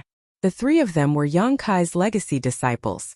Each of them had respectively inherited one of Yang Kai's primary grandas, so everyone had high hopes for them. In terms of age and seniority, they weren't much different from Shi Zhuang, who had already broken through to the 9th order. Perhaps the third disciple, Suyi's period of cultivation was shorter as he had started cultivating a little late. Be that as it may, a little bit of delay in the long years of cultivation was not a big deal. Shi Zhuang had already advanced to the 9th order, and Tang Tao amongst the rising stars had also achieved the same, so naturally Zhao Yibai and the two others would soon be reaching the 9th order as well. After thousands of years of accumulation, the human race would definitely be able to give birth to more Ninth Order Masters in the near future. With such a lineup, the Suppressing Black Ink Army could be said to be the most elite group among the human race's forces. They might not have that many members, but they had ample capital to guard the primordial heaven's source grand restriction. However, since the battle 700 years ago, when the universe furnace appeared, there had been no movements from the other side of the primordial heaven's source grand restriction. For the past 700 years, the Suppressing Black Ink Army soldiers had been doing nothing but cultivating in turns. Fortunately, when the Suppressing Black Ink Army first arrived here, they had brought a lot of supplies with them. Although most of their supplies had depleted over the years, they still had a bit left to use.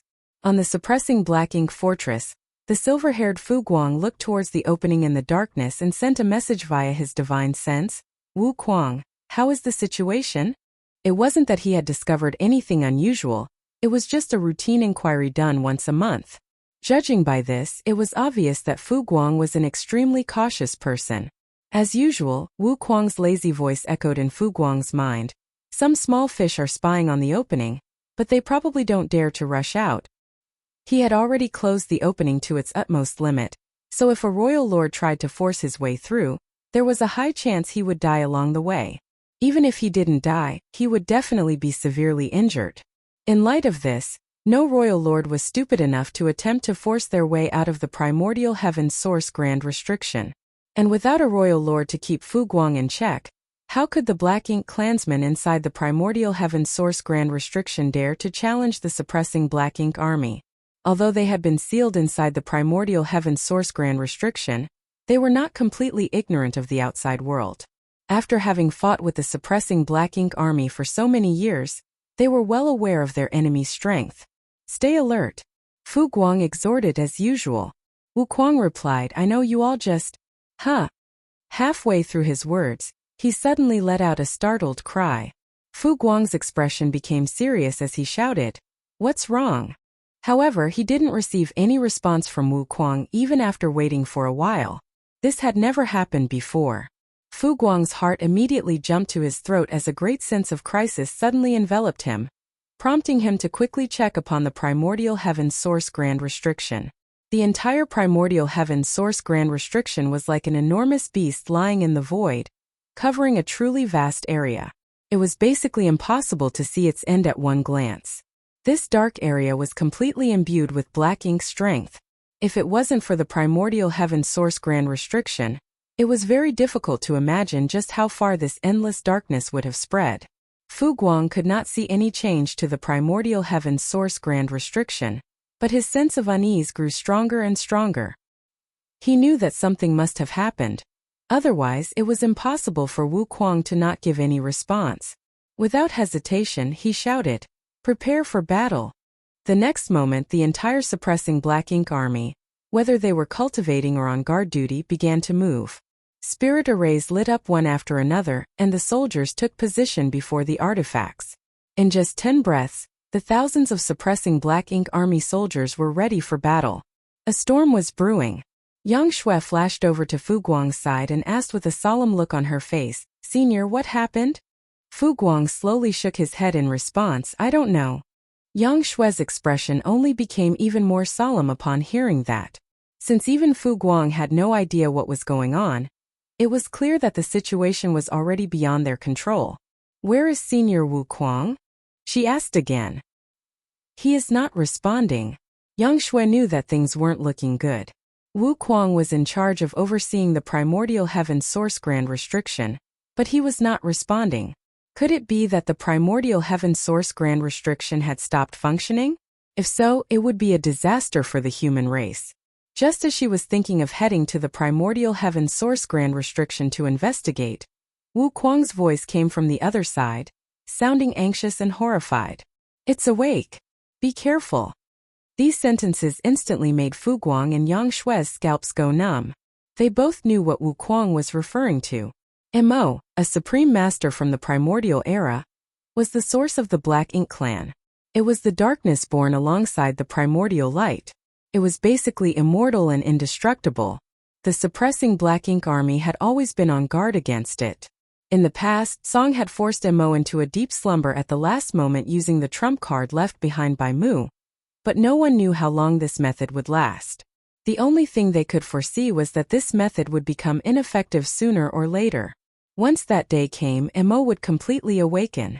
A supreme master of the primordial era like Mo, who was likely to be in the creation realm, was not someone the mere suppressing black ink army could stop. Even if the human race gathered all its strength, they might not be able to stop it. Once Mo woke up, no one could guarantee that the primordial heaven source grand restriction would continue to suppress it. By the looks of it, Mo's awakening had a great impact on the primordial heaven source grand restriction. Otherwise, they would not have lost contact with Wu Kuang for a short time. He must have been struggling with Mo for control of the grand restriction. In addition, the moment Wu Kuang issued the warning, the boundless darkness that had remained dormant in the void for 700 years suddenly started expanding, as if it had a life of its own. It looked as if a black balloon was being fiercely inflated. "Retreat!" Fu Guang shouted as horror filled his eyes. At the same time, he and Yang Shui joined forces to power the core of the suppressing black ink fortress, intending to drive this enormous artifact backwards. Unfortunately, the darkness was expanding at a horrible rate, and was already at the border of the suppressing black ink fortress before it could even start moving. A mighty dragon pressure broke out from Fu Guang as he promptly activated a Dragon Clan innate divine ability. Time principles started wildly surging around him, turning into dragon patterns that swam through the void as if they wanted to freeze time. Yang Shui took action at the same time. She too cultivated the Tao of time, so when she cooperated with Fu Guang, they complemented each other perfectly. Be that as it may, it was to no avail. They could only manage to block the darkness from advancing for a moment before the entire suppressing black ink fortress was swallowed by it. Everyone in the suppressing black ink fortress, including Fu Guang and Yang Shui, felt their vision go dark, and soon after lost their sense of direction. Looking from a distance, the darkness was still expanding very fast, but then, complex patterns appeared on the edges of the darkness, glimmering and expanding before quickly forming a seal. Naturally, this was the power of the primordial heaven source grand restriction, a mechanism jointly set up by 10 martial ancestors of the early ancient era. It was through this mechanism that they had been able to suppress Mo for countless years. The pattern started to shrink back, but it was unable to completely suppress the surging darkness. Gradually, a stalemate was formed between them. After an unknown period, the stalemate gradually stabilized, and so did the darkness that was seething like the ocean after a tsunami. It became completely calm. In comparison, the area enveloped in the boundless darkness was undoubtedly bigger than before, but under the seal of the primordial heaven source grand restriction, the boundless darkness was unable to expand further. When everything was settled, Wu Kuang's angry and distraught voice suddenly reverberated across the void. "You dare try to trick me? I'll kill you sooner or later." From Wu Kuang's perspective, he had indeed been tricked. He had been controlling the primordial heaven source grand restriction for so many years that, with his rise in cultivation, his control of the grand restriction also increased. Although he still wasn't as strong as Tsong's, it was already pretty good. He was also constantly monitoring Mo's condition. Up until today, he was certain that Mo was still asleep. By the looks of it though, he had been tricked by Mo. Apparently, Mo's condition had changed at some point, but it had been accumulating its strength. Today it suddenly attacked, catching Wu Kuang off guard. And at that point, he discovered Mo's condition. When he realized that he had been tricked, he thought that Mo had woken up, so he warned Fu Guang. But all the current signs clearly indicated that Mo had not woken up, at least not completely. If Mo was in a deep slumber in the past, then at this moment it was in a half-awake state. Just now, when it tried to seize control of the primordial heaven source grand restriction from Wu Kuang, it was only an instinctive reaction.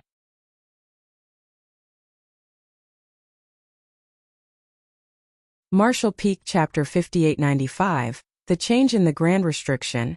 It was only an instinctive reaction while it was just half awake, but it had nearly caused Wu Kuang to lose control of the primordial heaven source grand restriction. From this, it could be seen that if Mo really woke up, the primordial heaven source grand restriction would no longer be able to contain it. Once the primordial heaven source grand restriction was broken, the boundless darkness would start spreading without restraint. At that time, the vast black ink battlefield would be flooded by the boundless darkness. Perhaps even the 3,000 worlds would be engulfed as well. Although the boundless darkness was no longer showing any signs of abnormality after being sealed by the primordial heaven's source grand restriction, after today's incident, no one knew when something similar would happen again. This incident undoubtedly indicated that Mo was not far from completely awakening.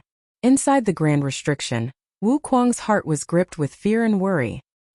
He had to inform Yang Kai as soon as possible about this so that the human race could take precautions. Otherwise, it would be too late by the time Mo was awake. However, he was powerless to do so. The primordial heaven's source grand restriction was extremely far away from the 3,000 worlds, so there were no effective means to communicate with each other. In the past, Yang Kai used to come here using some kind of mysterious method, but after the previous incident where a flaw had appeared in the grand restriction, there had been no news from him. It had already been nearly 1,000 years since then. From what Yang Shui had told him, Wu Kuang knew that Yang Kai had broken through his shackles in the universe furnace and successfully reached the Ninth Order open heaven realm. Be that as it may, that was of no help to the current situation. Before Wu Kuang could come up with a solution, figures were already charging out the opening in the primordial heaven source grand restriction. The auras radiating from these figures were extremely powerful. Surprisingly, all of them were innate territory lords. Seeing this, Wu Kuang's heart sank. In the past, Wu Kuang had worked in concert with the suppressing Black Ink army to block the Black Ink clan from escaping the grand restriction. Even royal lords found it hard to force their way out of the opening. For the past 700 years, the Black Ink clan had not dared to not make any rash movements with only a few small fries constantly monitoring the opening. But now that the suppressing Black Ink army had been swallowed by the boundless darkness, the threat on the outside of the opening had disappeared.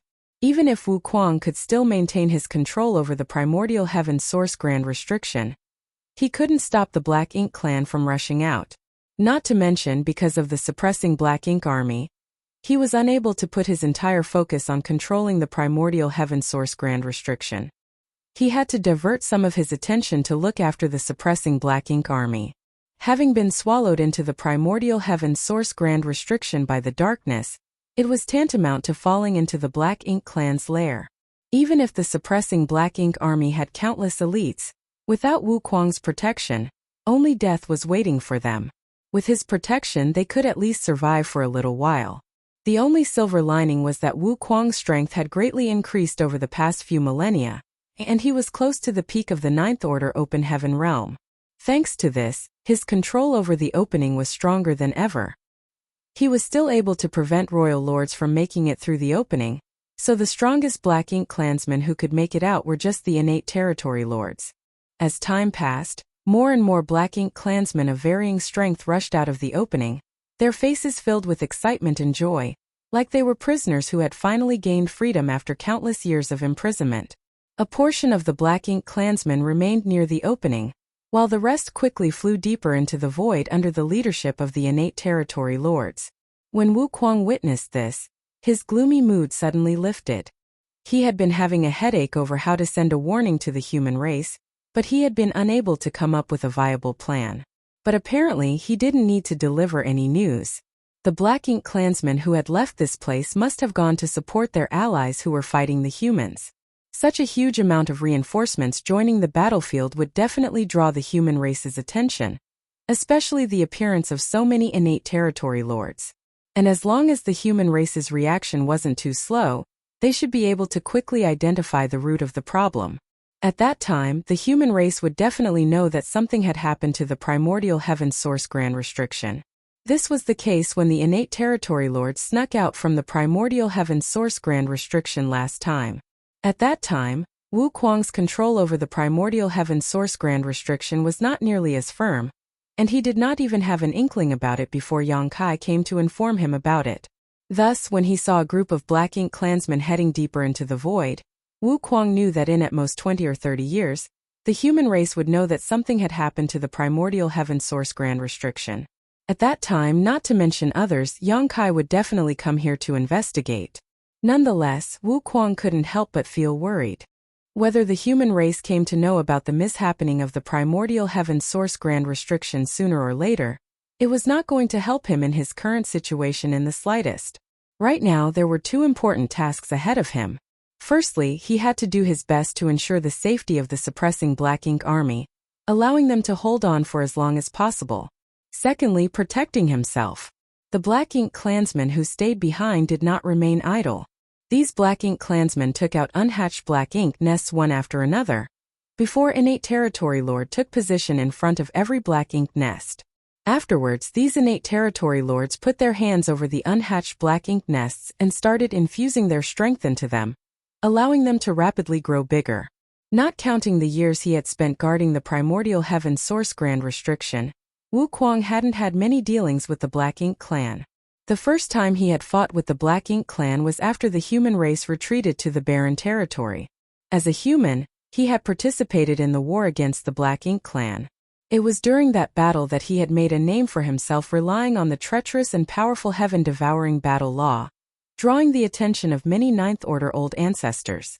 Later, when the Black Ink clan invaded the 3,000 worlds, the human race had completely shrunk their defensive line, defending just a dozen or so great territory battlefields. Wu Kuang for the most part had acted alone as a hunter, roaming the 3,000 worlds to kill Black Ink clansmen, getting into numerous fierce battles along the way. He might not have much contact with situations like the one before him, but he knew that if the Black Ink clan wanted to hatch Black Ink nests this way, they would need to consume a lot of resources. Except, what resources could the Black Ink clan find outside of the primordial heaven source grand restriction? This vast void didn't even have ambient starlight energy. It was truly a spiritless land. If the Black Ink clan wanted to extract resources, they would have to venture in the direction of the Black Ink battlefield, which would take a year or two at best. But apparently, the Black Ink clan's incubation of Black Ink nests did not require them to consume resources at all. It could also be done using the energy of the innate territory lords themselves. Innate territory lords were directly born from Mo, and contained a trace of Mo's source strength. On the other hand, the Black Ink nests similarly manifested from Mo's source strength. It could even be said that both innate territory lords and Black Ink nests shared the same source. So, devouring the innate territory lord's energy could also hatch the Black Ink nests. After a short time, the aura of every innate territory lord standing in front of the Black Ink nests became weak to the point that they were trembling. All of their energy had been absorbed by the Black Ink nests. Every single one of these powerful innate territory lords died on the spot after all of their energy had been absorbed. Immediately after, a second round of innate territory lords stepped in. This is not good. Wu Kuang thought to himself. How could he not understand the intentions of these Black Ink clansmen who had remained behind? Over the years, he had learned a lot about the Black Ink clan from the soldiers of the suppressing Black Ink army, including how the Black Ink clan created pseudo-royal lords. Wu Kuang wasn't afraid of mere innate territory lords, regardless of how many of them there were. Although the primordial heaven source grand restriction was a sealing array, it also had some defensive and counterattacking capabilities. If not, when Song was stationed here all those years ago, the Black Ink clan from the Black Ink battlefield would have already retreated to attack the primordial heaven source grand restriction first. In that era, the human race and Black Ink clan were fighting each other in over 100 theaters. Each side had over 100 Ninth Order Open Heaven Realm Masters and Royal Lords respectively. The Black Ink clan's overall strength during that time was extremely fearsome, but the reason they chose to fight with the human race, instead of withdrawing and attacking the primordial heaven source grand restriction, was because doing so was futile. They would only be wasting their time and energy if they tried. During the era when Song was overseeing the primordial heaven source grand restriction, the Black Ink clan would have had to gather several hundred royal lords if they wanted to breach the grand restriction from the outside. During that time, the Black Ink clan clearly didn't have such capital, as they were always entangled with the human race. The two races had been irreconcilable enemies since ancient times and could not coexist, but it was not just about mutual blood hatred. Each race was a deadly threat to the other. Only by completely destroying the human race would the Black Ink clan have a stable space to develop and produce more royal lords, which in turn would provide them the capital to threaten the primordial heaven source grand restriction. As for the humans, the Black Ink clan literally fed upon them in the worlds they were born from, so there could be no compromise. When Wu Kuang took over the primordial heaven source grand restriction after Cong's demise, the overall strength of the Black Ink clan had drastically fallen. They simply did not have any capital to attack the primordial heaven source grand restriction. Until now, no matter how many innate territory lords attacked the grand restrictions, Wu Kuang would not care. Although the primordial heaven source grand restriction had been in disrepair for many years, this was the essence of the 10 martial ancestors' wisdom and strength. It was not so easy to breach. But if these innate territory lords became pseudo-royal lords, that would be another matter. The Black Ink clan did not need too many pseudo-royal lords either. Just 500 pseudo-royal lords working together would be able to pose a threat to the primordial heaven source grand restriction. Once the primordial heaven source grand restriction was breached from the outside, the situation would become extremely dire.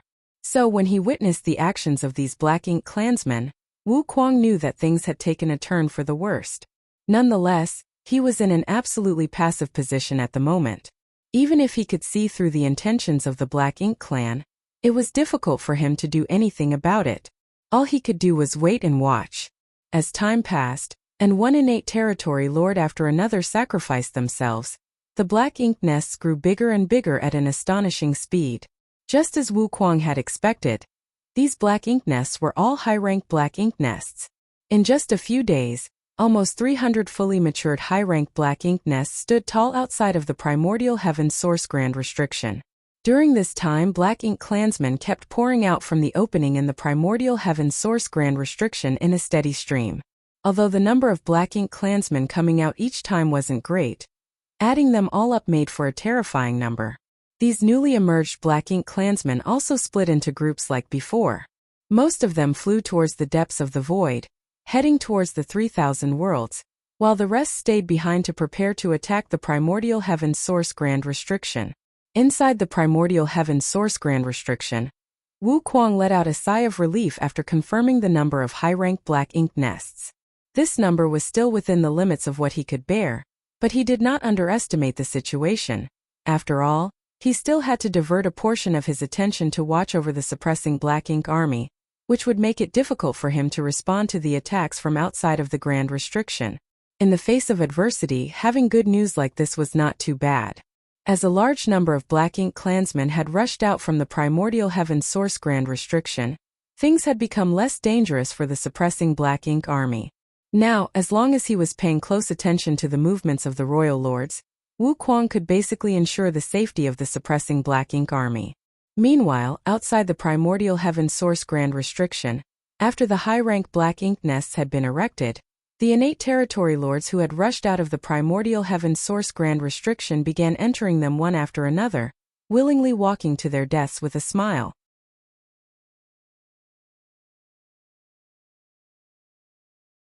Martial Peak, Chapter 5896. Auspicious days are coming to an end.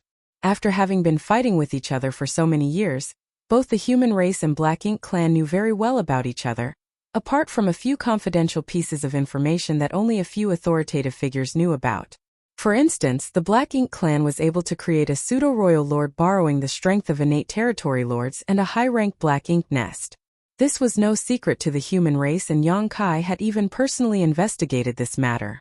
Be that as it may, even Yang Kai was unable to figure out how the Black Ink clan used innate territory lords and high-rank Black Ink nests to create pseudo-royal lords specifically. All he knew was that the birth of a pseudo-royal lord was accompanied by the demise of many innate territory lords and a high-rank Black Ink nest. It was only today that this secret was being played out right under Wu Kuang's nose. While he was watching on, the innate territory lords entered the high-rank Black Ink nests one after another, their auras continuously undulating before disappearing. The high-rank Black Ink nests standing tall in the void were like starving beasts that kept devouring all the innate territory lords who walked inside. As innate territory lords kept pouring in, a tremendous amount of energy accumulated inside each high-rank Black Ink nest. At some point, when a certain number of innate territory lords had walked into one of the Black Ink nests, the aura of the last innate territory lord suddenly soared, while the accumulated power in the Black Ink nest rapidly disappeared. After a while, the Black Ink nest collapsed and disappeared without a trace. Whereas, the final innate territory lord had now become a pseudo-royal lord, their aura soaring to a whole new level. One pseudo-royal lord after another was born. Wu Kuang silently calculated for a moment. In order to create a pseudo-royal lord, at least 12 innate territory lords had to be sacrificed, with at most 16 being required. This number wasn't fixed, but it was always within this range. Furthermore, every time a pseudo-royal lord was born, a high-rank black ink nest would be consumed. Within days, almost 300 pseudo-royal lords had been created. These pseudo-royal lords didn't stop for a moment and immediately flew straight towards the primordial heaven source grand restriction, as if they had made a prior agreement. Wu Kuang sighed in his heart. He knew that his good days had come to an end. A few days ago, after the human race's second attack on the No Return Pass, the upper echelons of the Black Ink clan were gathered in the main conference hall of the No Return Pass. The 3 royal lords were standing in the forefront, while the pseudo-royal lords were lined up below. The atmosphere in the hall was heavy and gloomy. Over the past few years, the human race had attacked the Black Ink clan twice, and each time the Black Ink clan had suffered great losses. The first time was one thing, as the human race had caught the Black Ink clan off guard by attacking with universe worlds. It was a completely new tactic the Black Ink clan had never seen before, so they could not respond immediately to it.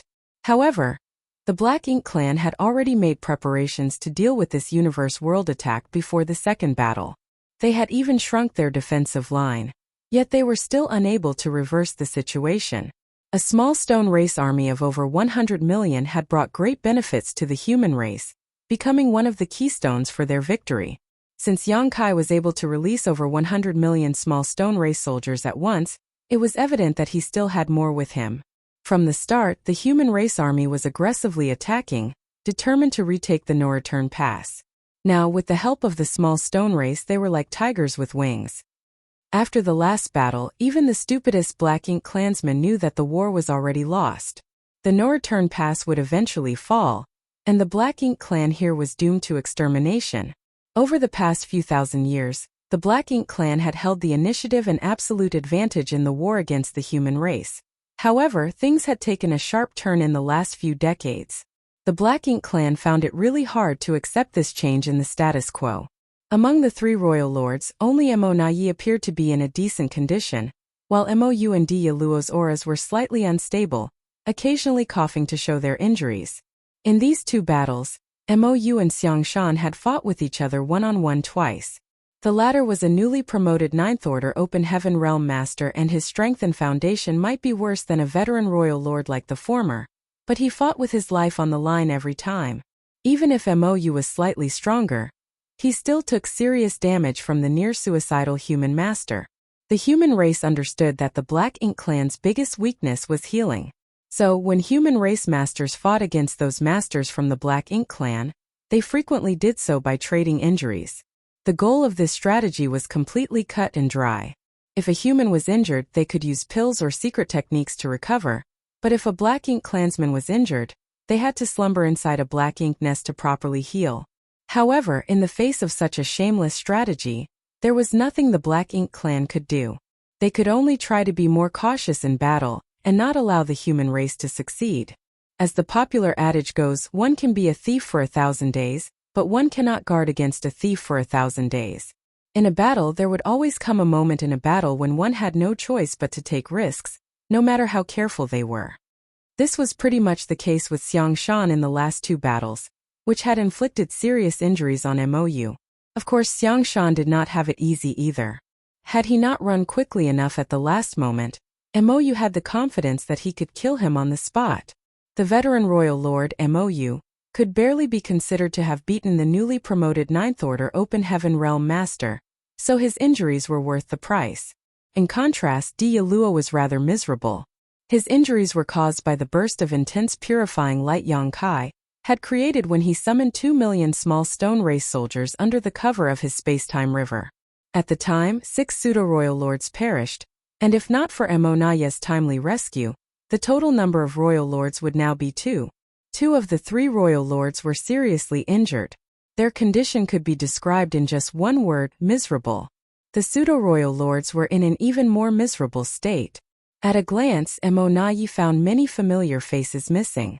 Compared to the Grand Assembly over 20 years ago, there were 50 fewer pseudo-royal lords.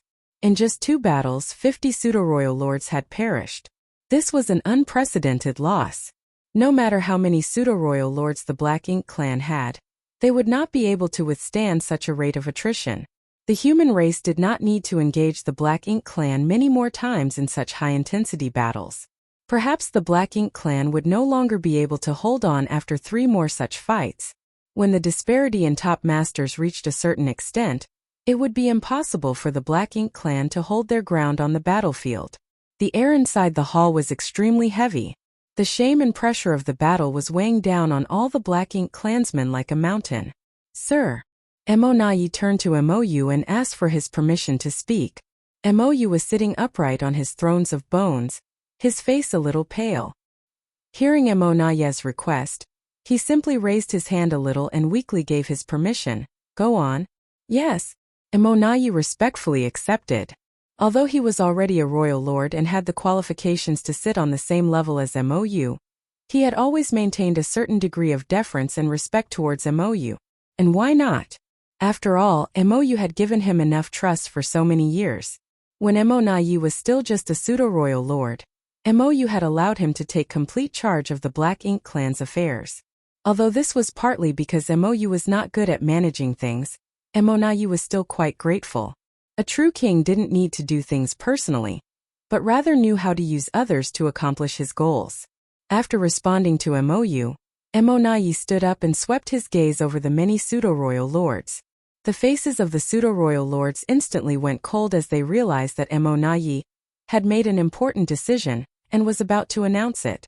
The royal lords had probably reached a consensus on this decision, and all they needed to do was obey. As expected, Emonayi calmly and softly relayed his decision a moment later. That sent all the pseudo-royal lords flying into an uproar. The next battle will be the decisive one. Having relayed this, Emonayi just shut up and let the pseudo-royal lords argue, his heart filled with grief. He had not expected the situation to develop to this point. Originally, he had planned that even if the current Black Ink clan was not an opponent of the human race, they would still try their best to damage the enemy as much as possible. So long as they could achieve this, even if the human race managed to take back the no-return pass, they wouldn't be able to threaten the primordial heaven source grand restriction. Even if the entire Black Ink clan army at the no-return pass was sacrificed, if that guaranteed the Supreme One's dominion, so what? Gathering all of their forces and defending the no-return pass was the best way to deal with the current situation. In addition, the Black Ink clan had a certain geographical advantage at the no-return pass. As long as they acted appropriately, it shouldn't have been difficult to accomplish this. Unfortunately, the intensity and development of the battle had gone beyond imagination. First, there was the human race's strategy to bombard them using universe worlds, which turned the Black Ink clan army guarding the pass into a punching bag. And then there was Yang Kai using the massive small stone race army to offset the disadvantage of the human race's forces being far outnumbered by the Black Ink clans. With all these unexpected external factors affecting the battle, the only result awaiting the Black Ink clansmen at the no-return pass was continuously being worn down by the humans while the humans wouldn't suffer much loss. After at least 3 and at most 5 more battles like the one before, it would be impossible for the Black Ink clan to defend the no-return pass. Rather than being slowly bled to death by the human race like this, it would be better to go all out and perhaps even have a chance to severely damage the human race army. Emonayi was not hoping for too much, but as long as they could increase the number of human casualties by 50% compared to their previous fights, then the price paid by the Black Ink clan would be worth it. "Are you done arguing?" After a long silence, Emonayi suddenly shouted, glaring at the pseudo-royal lords, "If you have any doubts, just ask. What are you all arguing about?" The noisy hall immediately fell silent. After a long time, one of the pseudo-royal lords asked, "Sir, may I ask if the Supreme One's soul clones will participate in the next battle?" Emonayi glanced at the pseudo-royal lord and indifferently replied, "Of course they will." The pseudo-royal lord's expression became serious as he saw the determination of the higher-ups. In both battles, the Supreme One's soul clones had been guarding the no-return pass. Although they did provide long-range support, they never left their positions because they had to deter the 2 giant spirit gods in the barren territory. So, their support was extremely limited. But if these 2 were to participate in this fight, it would become a true decisive battle. It was foreseeable that when the two giant spirit gods in the barren territory saw the Supreme One's soul clone's movements, they would respond in kind. Once they rushed over from the barren territory, the entire no-return pass would become a battlefield. At that time, the high-rank black ink nests placed here would be completely destroyed. Without the high-rank black ink nests, the Black Ink clan would be like a river without a source, a tree without roots. This was what it meant to go all out. It was the final battle.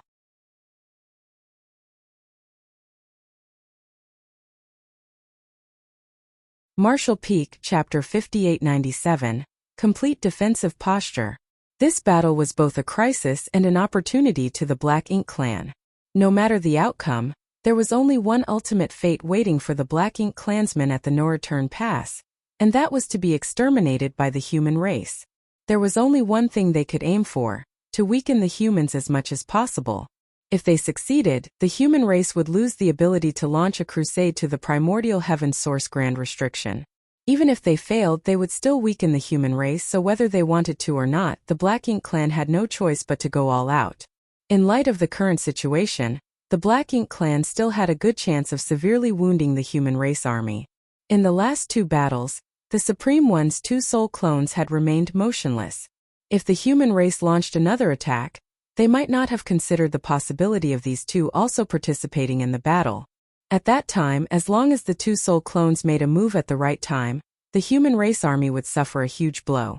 Of course, the two giant spirit gods in the barren territory would arrive shortly after, but that was now an inevitability, so it did not matter. Furthermore, it wasn't that Emonai had no plans to deal with these two giant spirit gods. He was confident that with enough pseudo-royal lords, they could hold off those two giant spirit gods for a brief moment, which would give Supreme One's soul clones enough time to bring unimaginable losses to the human race army.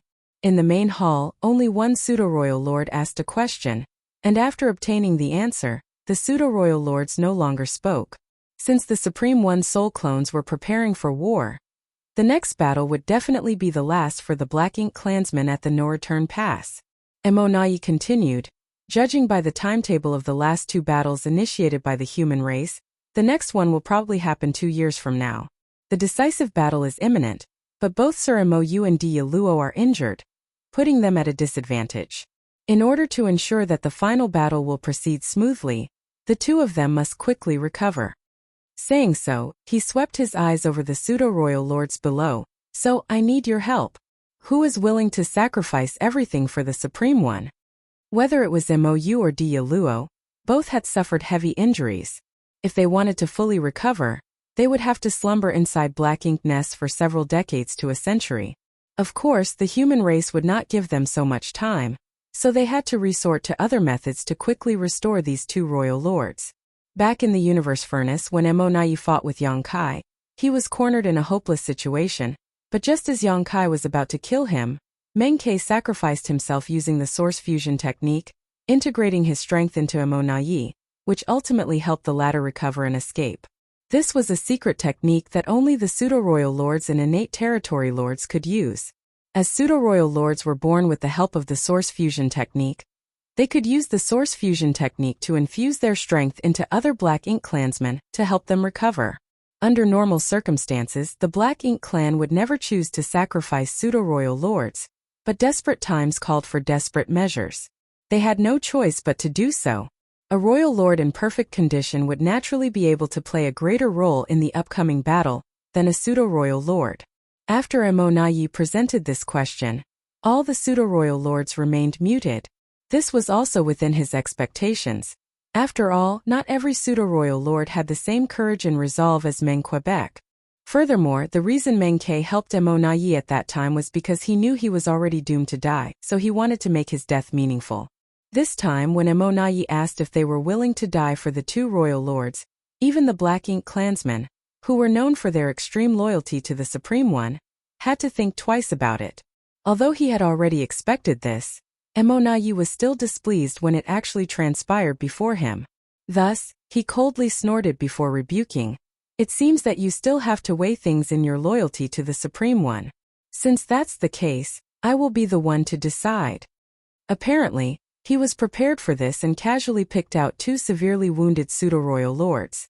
The two pseudo-royal lords who had been pointed out were naturally depressed. Nonetheless, they didn't offer any resistance and immediately accepted their orders. They knew that they were picked because even if they participated in the next battle, they wouldn't be able to play much of a role due to their severe injuries. After picking two pseudo-royal lords, Emonayi seemed to be a little dispirited as he stated, waving everyone away, "Go and prepare yourselves. Everything will be decided in the next battle." All the pseudo-royal lords bowed and were about to withdraw when suddenly, a profound wave of energy suddenly spread from somewhere in the no-return pass, quickly enveloping the entire hall. The next moment, a scene involuntarily emerged in the royal lords and even the pseudo-royal lords' minds. They saw a massive shadow slumbering in the void, along with a massive number of Black Ink clansmen swarming out of the gap in the giant shadow. The Black Ink clansmen who had rushed out of the gap split into two teams. One team flew off into the depths of the void, while the other stayed behind to hatch high-rank Black Ink nests. Furthermore, the majority of the figures shuttling back and forth were innate territory lords. The pseudo-royal lords who were about to withdraw were all dumbfounded, and the same went for the three royal lords. The expressions of each of the Black Ink clansmen began to fluctuate. Soon they realized what they were seeing. This was the scene of the situation outside the primordial heaven source grand restriction. The huge shadow lying in the void was sealed by the primordial heaven source grand restriction, and that gap was the breach in the primordial heaven source grand restriction. The reason they were able to see this scene in their minds was all because of the Black Ink giant spirit gods. The Black Ink giant spirit gods were the Supreme One soul clones, so even though they were far away from the primordial heaven source grand restriction, it was impossible to sever the connection between them and their true body. As such, whatever transpired at the primordial heaven source grand restriction, the Supreme One soul clones were able to quickly sense it, and then relay the scene to the minds of all the Black Ink clansmen. Witnessing their fellow clansmen bustling about outside the primordial heaven source grand restriction, the faces of the three royal lords and all the pseudo-royal lords in the main hall gradually looked excited and joyful. A moment later, the Supreme One soul clone's voice rang in their ears, "Our true body is about to awaken." As this voice rang out, the image in their minds gradually faded away and disappeared. Inside the main hall, the pseudo-royal lords were still in bowing position. Mou, who was originally sitting on the bone throne with a dispirited look on his face, sat up straight. Dialuo, on the other hand, was filled with unrestrained joy. Emonayi remained in a daze for a long time before bursting into laughter. His laughter was filled with joy at being able to escape from a hopeless situation. Originally, he had planned to launch a decisive battle against the human race the next time they attacked. He had planned to sacrifice everyone and everything at the no-return pass to cripple the human race army, but now it seemed that there was no need to be so anxious.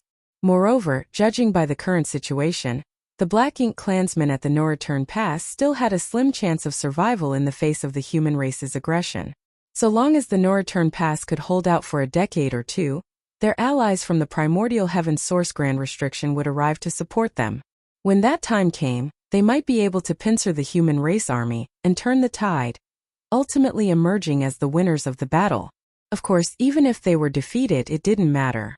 The Supreme One soul clones had already said that the main body was about to awaken. Once the Supreme One was truly awake, no matter how strong and well-equipped the human race army was, it would be useless. This universe would eventually be ruled by the Black Ink clan, and Black Ink would rule eternal. "Sir." Emonayi turned around and looked towards Mou. Mou's face lit up as he nodded lightly. "I guess we need to change our strategy." After obtaining the news from the Supreme One soul clones, the original plan had to be altered drastically. It could be said that it was the best news they had heard in many years since the Black Ink clan had withdrawn their forces from the 3,000 worlds. Among all the Black Ink clansmen present, only the two pseudo-royal lords who had been picked out by Emonayi did not show any joy, because no matter how the situation had changed, it did not alter anything for them. Since they had been selected, they had to sacrifice themselves to heal the two royal lords so that they could still fight in the next battle. It had to be said that this was truly a tragedy for them. Time ticked away and soon 2 years had elapsed. As expected, the human race army launched their third attack. Similar to the last two attacks, they started the battle with a bombardment of universe worlds which cleared the way and asserted pressure on the Black Ink clan's defensive line. The humans then used this opportunity to press forward. However, compared to the last two times, the effect of the universe world's bombardment was negligible this time. The first time they had caught the Black Ink clan off guard. And the second time, Mi Jingluan's tactics had proven superior. But how could the Black Ink clan not be prepared against this strategy after having suffered two serious losses? As such, no matter what kind of tricks the human race used this time, the Black Ink clan had an appropriate response to counter it. As the universe world bombardment tactic was not very effective this time, it all came down to a battle between the two armies to decide the situation. Fortunately, every human race soldier had refined some small stone race soldiers over the past 2 years. Some had refined only 2 or 3, while some had refined as many as several dozen. As for the divine spirits with the great sun and moon marks, each had several tens of thousands of small stone race soldiers under their command. Under these circumstances, not only would the Black Ink clan have to face the human race army, but also the small stone race army, which was several times bigger than the human race army. The current small stone race soldiers also did not haplessly charge straight towards the enemy's ranks like they did last time. All of them had been refined by the human race soldiers and controlled properly like artifacts that the humans could move like their own limbs. As such, the pressure on the Black Ink clan army was enormous. Yang Kai was also awakened by air from his cultivation and rushed into the territory gate to participate in the battle. This time, the Black Ink clan didn't deliberately try to stop him. Only Dialua was stationed at the vicinity of the territory gate with a group of pseudo-royal lords. They were responsible for restraining his movements and preventing him from destroying the nearby high-rank Black Ink nests. At a glance, Yang Kai could tell that the Black Ink clan's defensive line had shrunk further. Compared to the first battle, the current defensive line of the Black Ink clan could be said to have contracted by 50%. Since the defensive line had shrunk so much, the sturdiness of each position had greatly increased. Although the human race was assisted by the small stone race army, it was not going to be that easy to reproduce the same glorious results as the last two battles. On the battlefield of the top masters, MOU's opponent had changed to Wei Junyang. The injuries Xiangshan had suffered in the last two battles weren't light either, so he was unable to completely recover after just 2 years and had no choice but to let Wei Junyang take his place. What surprised Yang Kai was that MOU had almost recovered completely. It was quite strange as MOU was grievously injured last time, and it was impossible for him to heal so quickly with Black Ink clan's recovery speed. Dialuo's situation was the same. Yang Kai couldn't help but recall his battle with Mo Nai in the universe furnace and form some speculations in his mind.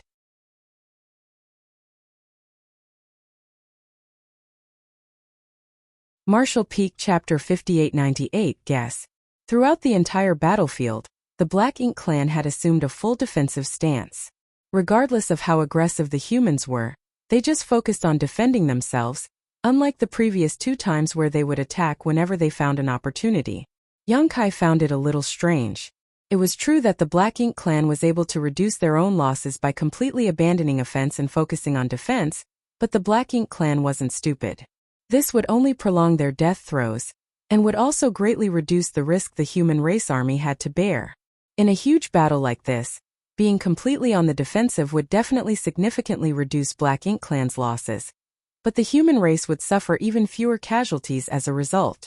This strategy was far worse than the last 2 battles, where they would still counterattack while defending, which would force the humans to be cautious in their actions. After all, the human race didn't want to suffer too much damage, which would be detrimental to their future crusade plans. How could someone as astute as Mo Nai use such a stupid tactic? Yang Kai was puzzled. Be that as it may, he did not have time to mull too much over it as Dialua was already charging towards him leading a dozen pseudo-royal lords. Even though Yang Kai had made the Black Ink clansmen besieging him suffer great loss by sacrificing 2 million small stone race soldiers in the last battle and had killed several pseudo-royal lords on the spot, it was not a tactic that could not be defended against. The Black Ink clan was just caught unprepared last time, as none of them had expected Yang Kai to summon so many small stone race members at once. After having been caught off guard last time, they naturally wouldn't let Yang Kai succeed once again that easily. Yang Kai was entangled with these Black Ink clansmen for a while, only displaying his strength as an ordinary 9th Order master. Nonetheless, he still failed to find a good opportunity to break through. Helpless, He could only kill his way to the no-return pass and then rush towards Pyongyang Pass. Just like before, the Black Ink clan had received some prior instructions, which was why when Yang Kai attempted to kill his way to the no-return pass, it was smooth and easy. He basically did not face any obstruction from the Black Ink clan. In fact, when he approached, they even took the initiative to open up a path so as to avoid provoking him into attacking. This left Yang Kai completely speechless. When he successfully arrived at Pyongyang Pass, Mi Jingluan, who was waiting for him, handed Yang Kai the space ring he had prepared in advance and couldn't help but ask, "Did you really finish all the supplies you took last time? That was quite a lot." Although the amount he had given to Yang Kai last time wasn't excessive, it wasn't small either. After all, it should have been enough for even a ninth-order master to refine for 100 years. That amount of resources was enough for a human division to fight a local battle. My consumption is relatively fast compared to the norm, Yang Kai casually replied. As he checked the contents of the space ring, he found the amount of resources was twice what he received last time. Feeling satisfied, he carefully put it away. Mi Jingluan was also baffled by his reply. It was enough for an ordinary ninth-order master to cultivate for 100 years, yet Yang Kai had used them all up in 2 years. Under the current circumstances, it was naturally impossible for Yang Kai to waste even a little. In other words, there was a high chance that Yang Kai had really refined everything he was given. Mi Jinglung was very curious about how Yang Kai cultivated, but he still didn't ask. After all, matters about cultivation were always considered private. Yang Kai's crazy consumption of resources was also not a bad thing for the human race, as it meant he was rapidly increasing his strength. The Black Ink clan seems to have changed their strategy. Mi Jingluan changed the subject. What do you think? Maybe they are just struggling to survive? Yang Kai casually replied. Mi Jingluan shook his head, disagreeing. With as smart as Monai is, he can't miss that doing so will only treat the symptoms but not the root cause. The Black Ink clan's current response will only increase the time it takes for the human race to capture the no-return pass. Originally, we could have seized it within 5 battles, but now it may take 10 or more. However, in the end, the price we will have to pay will be much smaller. In a battle where the human race wanted to capture the no-return pass, the amount of time and price to be paid was inversely related. The longer the time the human race took, the smaller the price they would have to pay. This was especially true now that the Black Ink clan had chosen to focus on defense, greatly reducing the threat they posed to the human soldiers. If the Black Ink clan focused on the bigger picture, they absolutely shouldn't have used such a strategy. Instead, they should have attacked the human race with everything they had. That way, the war here might have come to a conclusion in possibly 2 to 3 battles. Of course, even if they didn't use such a decisive strategy, it would have been wise to respond defensively and aggressively as before. Since Yang Kai could see this, Mi Jingluan naturally could as well. Then, there's only one possibility, Yang Kai firmly stated. What possibility? Mi Jingluan asked. Yang Kai chuckled. Senior brother, since you already have a guess, why are you asking me? Mi Jingluan waved him off. Just tell me. I want to know if we're thinking the same thing. Yang Kai nodded his acknowledgement and replied, they're buying time. Mi Jingluan's expression became solemn as he nodded. It seems we're indeed thinking the same thing. He also felt that the Black Ink clan was simply stalling for time. If they were simply trying to prolong their last hour, it would be rather meaningless. However, if the Black Ink clan had other plans, it would be quite alarming. How's the progress of the Void Guard? Yang Kai asked in a solemn voice. They are about halfway there, with nothing unexpected. Ask them to remain vigilant. Mi Jingluan's expression slightly changed. Junior brother, you mean that the primordial heaven source grand restriction? Yang Kai added, I hope not, but the Black Ink clan's current strategy is quite worrying. He turned his head towards the depths of the void as a hint of concern flickered across his face. Just as he had said, the Black Ink clan's change in strategy made everyone think that something else was going on. If the Black Ink clan at the no-return pass was simply stalling out of fear of death, it would be meaningless, but the situation would be different if they had reinforcements coming. Where could such reinforcements come from though? The Black Ink clan currently had only one source of reinforcements, the primordial heaven source grand restriction. But if that was the case, something must have happened to the primordial heaven source grand restriction. What about the suppressing Black Ink army then? Su Yan and his other wives, his little sister Yang Shui, and his 3 legacy disciples were all in the suppressing Black Ink army. Even though Yang Kai knew it would be a dangerous mission when he arranged for them to travel there, he still couldn't help but worry now. Had Old Tree not fallen into a coma, Yang Kai could have traveled through the grand ancient ruins boundary to arrive at the universe world he had placed outside the primordial heaven's source grand restriction with his help. Unfortunately, Old Tree had consumed too much energy assisting Yang Kai previously, and he could no longer borrow the former strength.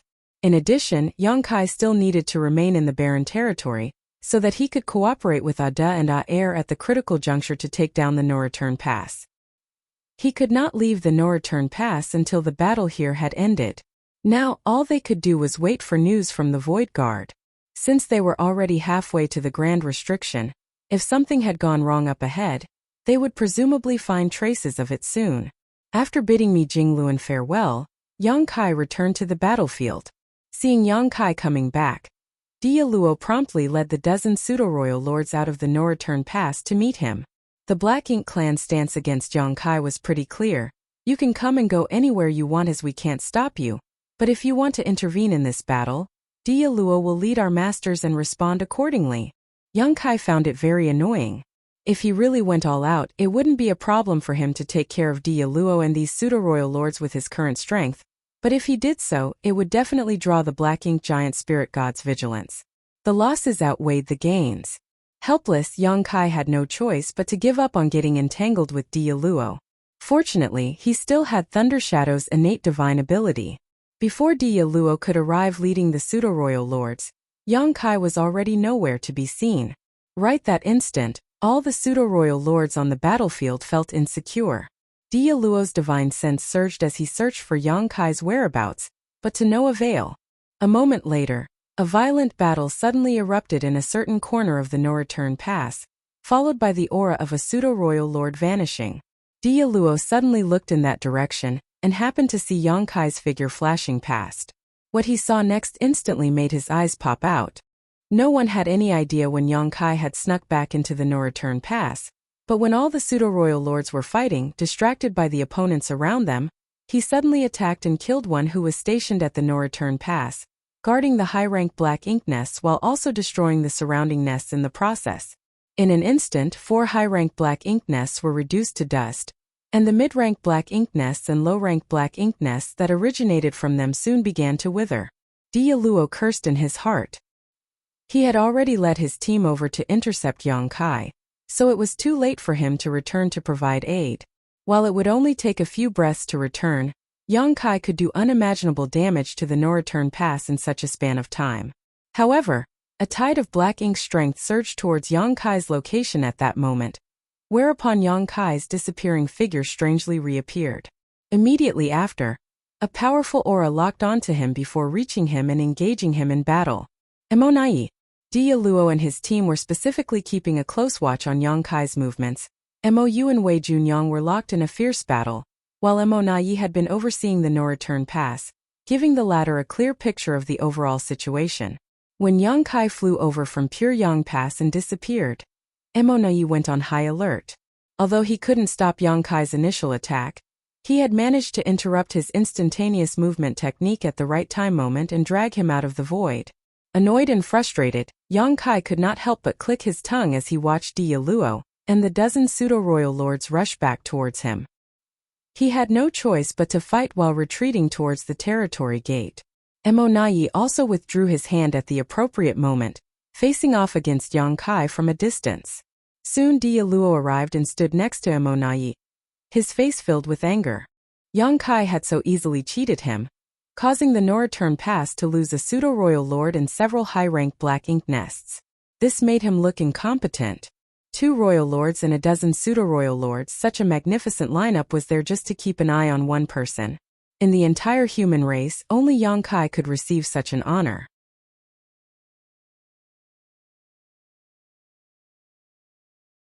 Martial Peak Chapter 5899. Something went wrong.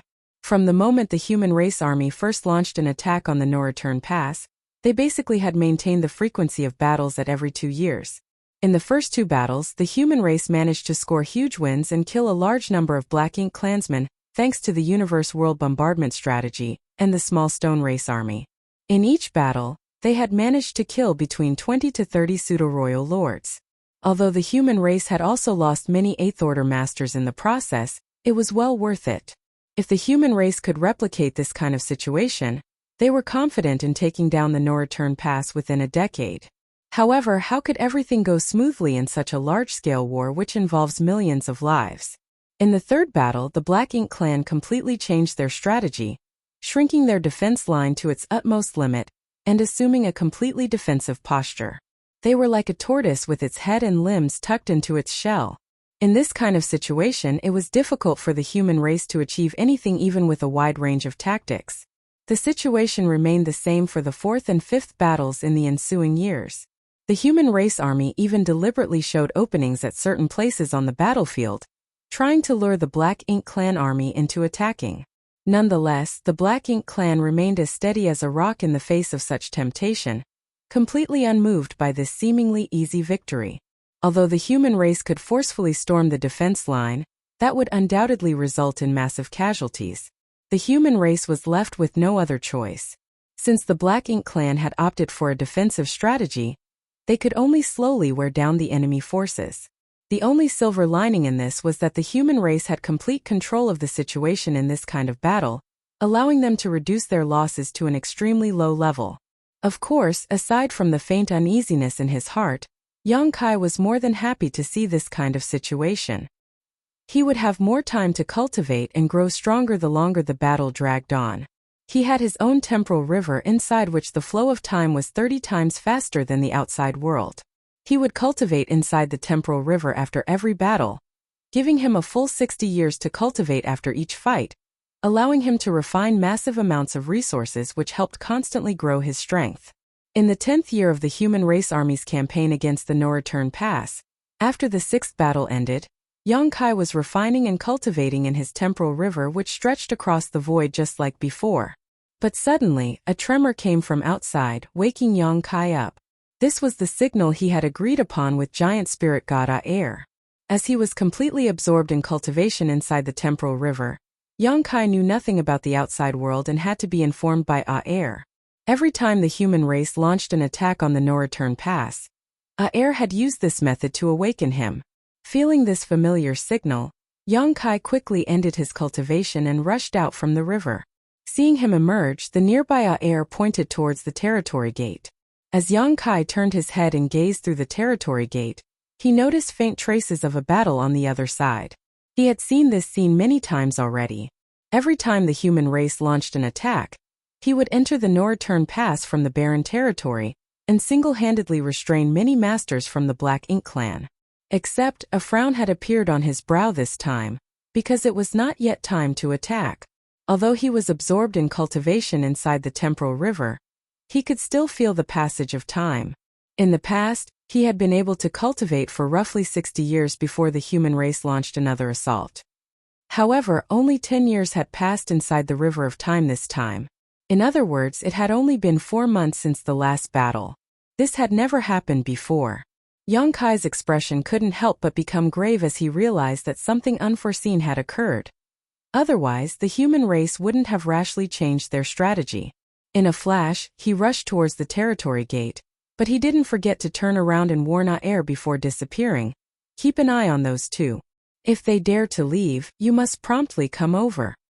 Aer repeatedly nodded, agreeing in a resonant voice, and Ada also chimed in, but Yang Kai believed that he didn't really understand it. Just like the past few times, the moment Yang Kai stepped out of the territory gate, a dozen or so powerful auras locked onto him. With Dialuo in the lead, a dozen pseudo-royal lords gathered around him, standing in combat readiness. Yang Kai had to fight with these guys in every battle, but because he had always been hiding his strength, he had never been able to do anything to them. Nonetheless, he had still managed to kill a few pseudo-royal lords after so many battles of wits and courage, so it wasn't a complete loss. Their main goal was to restrain Yang Kai to deprive him of the opportunity to launch a sneak attack on the other pseudo-royal lords. Furthermore, they were also afraid of Yang Kai's method of sacrificing small stone race soldiers, so they rarely had any direct confrontation with him. Most of the time, they would only use their auras to interfere, attacking him from a distance. However, things were different this time around. The moment Yong-kai appeared, Dia Luo shouted, "Attack!"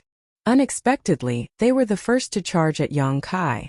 Although the dozen pseudo-royal lords were clearly afraid of Yong-kai, they still braced themselves and followed after Dia Luo.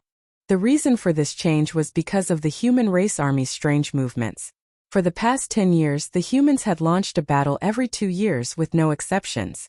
But this time, the human race army had actually launched an attack on the No-Return Pass just 4 months after the last battle. Obviously, something had gone wrong. There must be a reason for this deviation.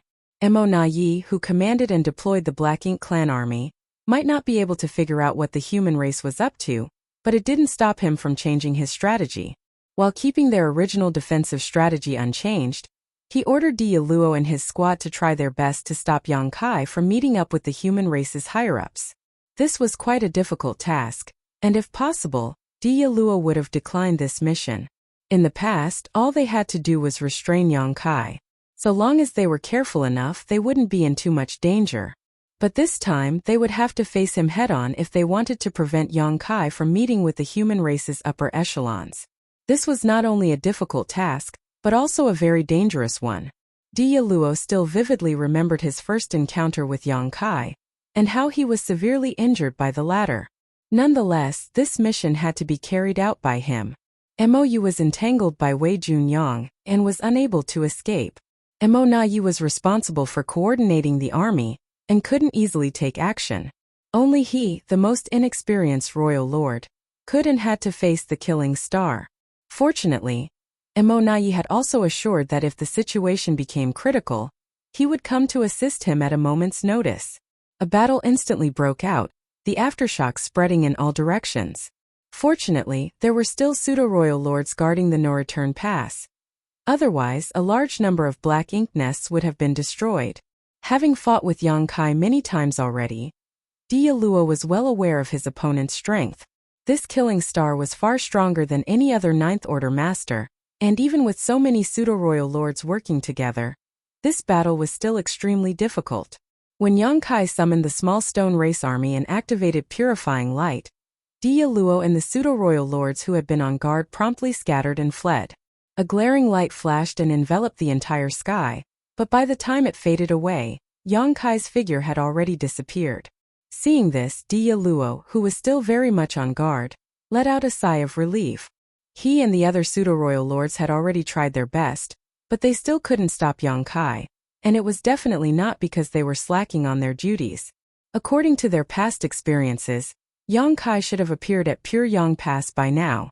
On the walls of Pure Yang Pass, Mi Jingluan, who was quietly waiting, suddenly noticed something nearby and immediately sent out a divine sense transmission. "Don't show yourself, just listen to me." Yong-kai, who had snuck in here with the help of the Thunder Shadow's innate divine ability, immediately stopped in place and sent a divine sense message back. "I'm here." Confirming that Yong-kai had arrived nearby, Mi Jingluan finally let out a sigh of relief. After a moment of deliberation, he continued, "Our previous worries have been confirmed." Yong-kai's expression suddenly became grave and solemn. "The primordial heaven's source grand restriction?" Mi Jingluan stared at the battlefield and imperceptibly nodded. The primordial heaven's source grand restriction. When the Black Ink clan suddenly changed their strategy and completely focused on defense during the third battle, their actions had left Yong-kai and Mi Jingluan a little baffled, but it also caused them to become vigilant. In the following conversation, the two of them both agreed that someone as smart as Mo Na Yi was well aware that the Black Ink clan would not be able to defend the No-Return Pass, and would definitely not employ such a stupid strategy. Doing so would only delay the inevitable, and would not affect the final outcome of the war. In fact, it would even allow the human race to win at a smaller price.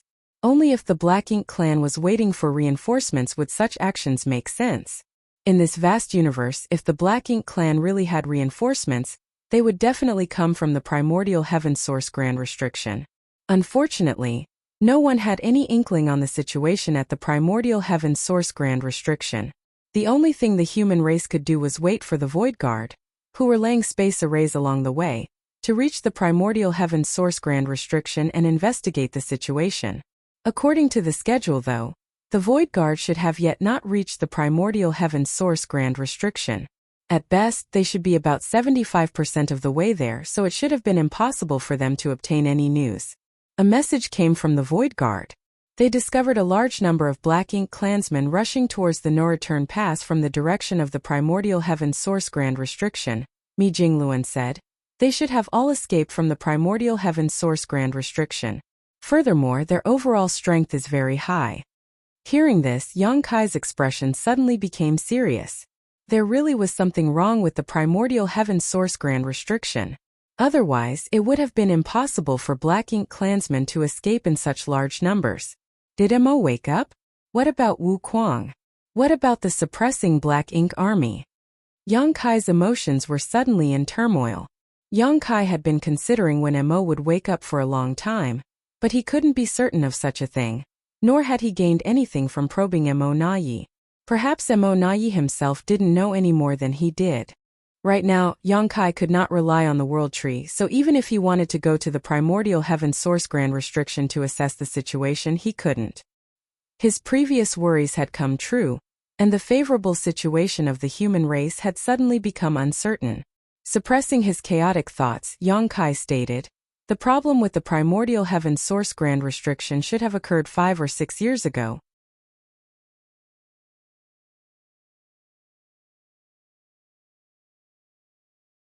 Martial Peak Chapter 5900 Investigation. It should be, Mi Jingluan nodded lightly. During the third battle, the Black Ink clan suddenly changed their strategy and went into full defensive mode, which Yang Kai and Mi Jingluan found quite strange. However, if the Black Ink clan at the No-Return Pass got word from the Primordial Heaven Source Grand Restriction that help was on the way, everything would make sense. Since they knew about the reinforcements coming from the Primordial Heaven Source Grand Restriction, they had opted for an all-out defensive strategy. As long as they could hold on until reinforcements arrived, they might be able to execute a pincer attack on the human race and catch them off guard, thereby turning the tables on them. It wasn't hard for the Black Ink clan to get the news about the Primordial Heaven Source Grand Restriction. Black Ink nests not only had the ability to spawn Black Ink clansmen, but this strange thing also held another advantage in transmitting information that could not be matched by any other known means. Judging by the situation, the Black Ink clan's response was undoubtedly correct. As long as they continued to defend at the No-Return Pass, they would be able to hold out for more than a decade until reinforcements arrived. The only way this wouldn't happen is if the human race decided to launch an all-out attack to take down the No-Return Pass at all costs before their reinforcements arrived. Does that mean that the Void Guard encountered the Black Ink clan's reinforcements? Was there a clash? Yang Kai asked. Mi Jingluan quickly replied, "Not for the time being. The Void Guard don't have many people, but each of them is a master who would be prudent in their actions. On the other hand, the Black Ink clan army is marching straight ahead, heading right towards their goal without trying to hide themselves." After the Void Guard discovered the situation, they immediately sent back a warning, and then began monitoring the progress of the Black Ink clan reinforcements. However, the deployment of the space arrays will be delayed because of this. This was something that couldn't be helped. According to the original plan, the Void Guard under Li Wuyi's lead would set up space arrays all along the way to the Primordial Heaven Source Grand Restriction. This way would make it much more convenient for the human race to attack the Primordial Heaven Source Grand Restriction after conquering the No-Return Pass, saving them all the time which would have been wasted in transit. But now that they had encountered the Black Ink clan reinforcements halfway, setting up the space arrays had to be delayed. In fact, they even had to remove their own traces to prevent the Black Ink clan reinforcements from discovering anything. The moment Mi Jingluan received the Void Guard's message, he realized the gravity of the situation and immediately launched the 7th attack. If he didn't, he wouldn't be able to contact Yang Kai. It could be said that the reason this battle was happening was because Mi Jingluan wanted to contact Yang Kai. As for dealing damage to the No-Return Pass, that was inconsequential today. Yang Kai sank into contemplation. Something must have happened to the Primordial Heaven Source Grand Restriction, but no one knows exactly what. The only thing that's apparent from the current situation is that the suppressing Black Ink army is in trouble. Otherwise, they wouldn't have allowed Black Ink clansmen to escape. In the worst-case scenario, Mo is completely awake and has broken out of the Primordial Heaven Source Grand Restriction, while the suppressing Black Ink army has been completely wiped out. Suppressing the worry and pain in his heart, Yang Kai tried his best to find a glimmer of clarity in this chaotic situation. After a long time he finally spoke. It should still take the Black Ink clan reinforcements over a decade more to arrive at the no-return pass, so the situation isn't that bad. But what will come, Mi Jingluan softly replied. We must seize the no-return pass before the Black Ink clan reinforcements arrive. Otherwise, once they get here and the Black Ink clan at the no-return pass make a move, we will be facing attacks on two fronts. If that really happened, not to mention attacking the primordial heaven source grand restriction, it would be difficult to say whether the human race army would be able to make it out alive. Be that as it may, it was extremely difficult to take down the no-return pass in the current situation. The entirety of the no-return pass had been set up like a tortoise shell by Mo Na Yi, with no gap for the human race to exploit. Even after so many battles, the Black Ink clan had only suffered some superficial wounds.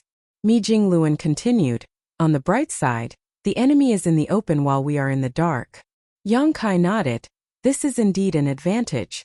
It might not even have occurred to the Black Ink clan reinforcements that their movements have been exposed. One had to admit that establishing a special organization like the Void Guard before the war, and making them lay space arrays along the way in advance was truly a stroke of luck.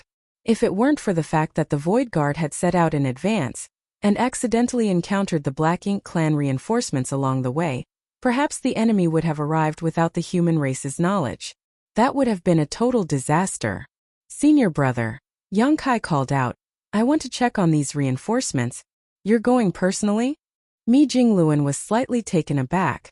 I've already sent someone to investigate. Yang Kai asserted. I can only rest assured after checking them personally. I need to verify some things. I hope the situation hasn't reached a critical point yet. Mi Jingluan thought about it for a moment before acceding. Okay, but if you don't show your face for a long time, there is no guarantee that Mo Na Yi won't notice your absence. That's fine, but senior brother still needs to devise a new strategy and prolong the battle until my return. Once I'm back we can end things here for the moment. That won't be a problem, Mi Jingluan readily agreed. Right now the Black Ink clan is only focusing on defense. The initiative is in our hands so we can decide when to end the fighting. I'll have to trouble you with this then, senior brother. As Yang Kai finished speaking, he surged his strength and flew away. A moment later he arrived at the temporary human race camp located 3 days away, where there was a universe temple with a space array. Noticing Yang Kai's arrival, the two void guards who were stationed here were both stunned, as there shouldn't have been a reason for him to appear here at this time. Be that as it may, they didn't ask any questions. They just readied the space array under Yang Kai's instructions, and let him teleport away. With each teleportation Yang Kai went deeper and deeper into the Black Ink battlefield.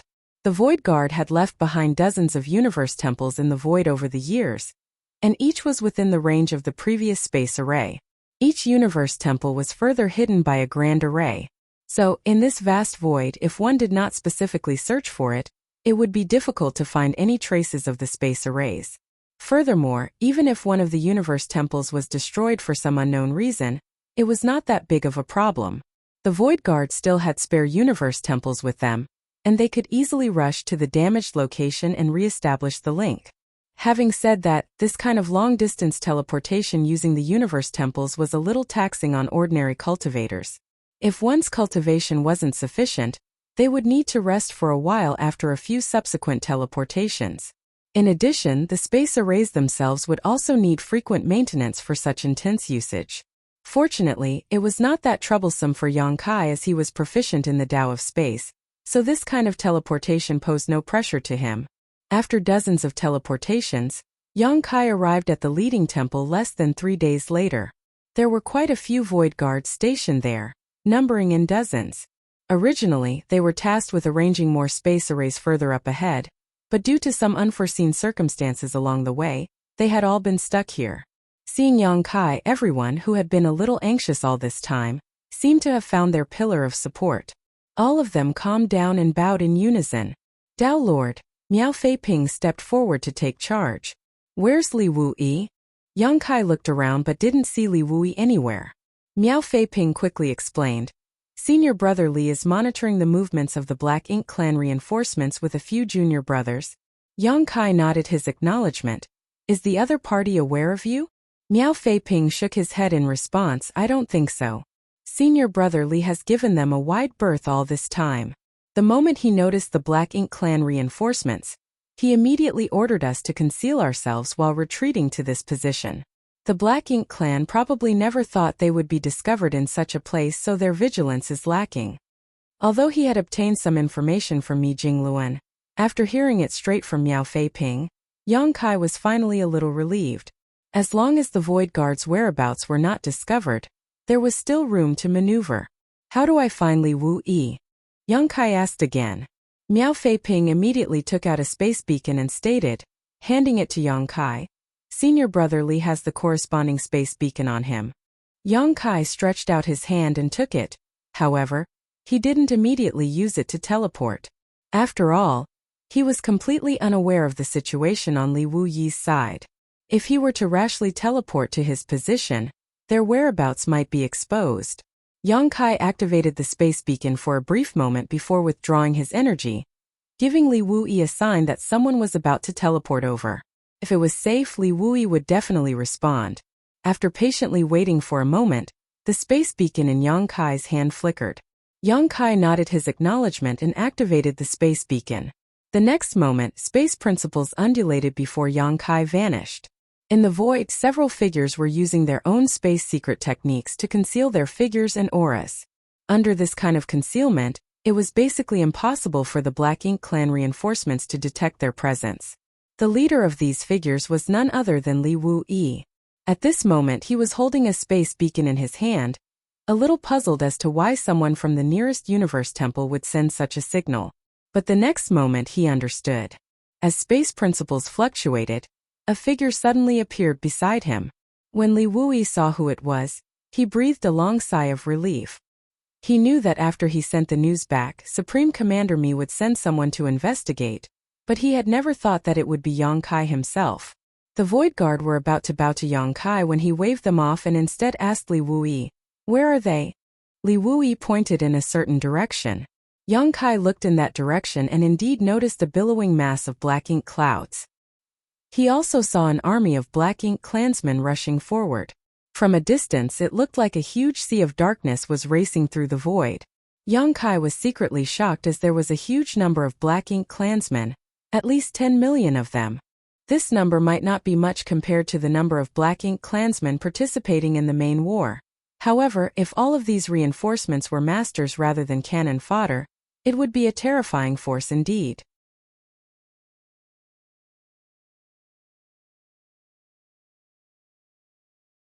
Martial Peak Chapter 5901. Not that bad. The Black Ink clan's method of classification was different from that of the human race. The human race had distinct names for each cultivation realm, and although the Black Ink clan's classification was also based on strength, the divisions below the feudal lords were quite rough and broad. For instance, the low-rank Black Ink clansmen included all the Black Ink clansmen who were equivalent to Open Heaven realm humans at or below the 3rd order. High-rank Black Ink clansmen corresponded to humans from the 4th order to the 6th order. Only when they became feudal lords would they be differentiated separately, which corresponded to the human 7th order Open Heaven realm. Territory lords were equivalent to the 8th order, and royal lords to the 9th order. As Black Ink clansmen below the low rank, they were all just lumped together as Black Ink serfs. Generally speaking, such Black Ink clansmen were just born recently from Black Ink nests and had not had much time for growth. In every battle between the human race and Black Ink clan, these serfs were basically just sent out to die. They were the Black Ink clan's cannon fodder, and their deaths would consume the strength of the human race while spreading Black Ink strength to create an advantageous environment for the main Black Ink clan army. Li Wu Yi had no idea how strong the Black Ink clan army of 10 million that had rushed over from the primordial heaven source grand restriction was. After all, he couldn't get too close to investigate, but from the information he had gathered, the overall strength of this Black Ink clan army was probably the strongest that the human race had ever seen, because he could clearly feel terrifying auras coming from within this army, even from such a huge distance. This was undoubtedly the auras of the pseudo-royal lords.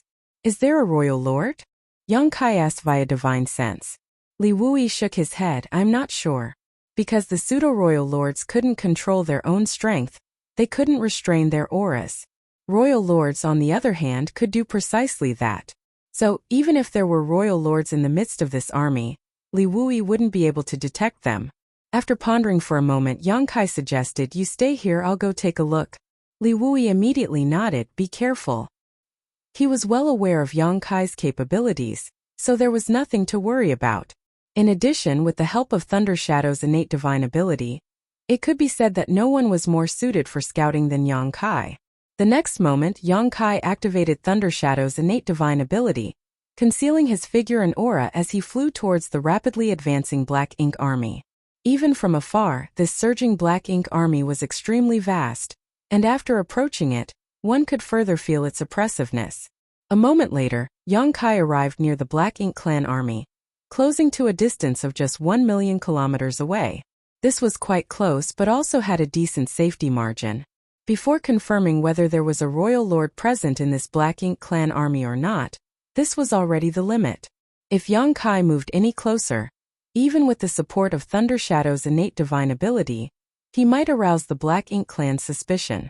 The billowing black ink tide rapidly flowed across Yang Kai's field of vision, and upon closely investigating, Yang Kai was secretly shocked. From a distance, Yang Kai only knew that there were many pseudo-royal lords in this army, but it was difficult to estimate exactly how many there were.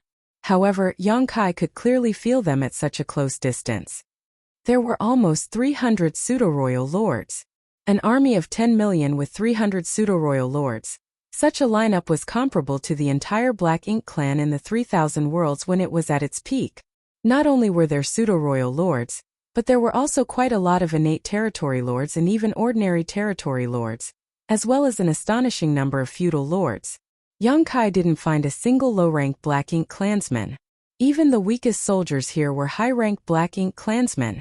This discovery made his heart a little heavy. The Black Ink clan army in front of them could only be described as an elite force, the most powerful army the human race had ever encountered. Even the Black Ink clan army currently defending the no-return pass was inferior to this army. Are there any true royal lords? Yang Kai continued to observe.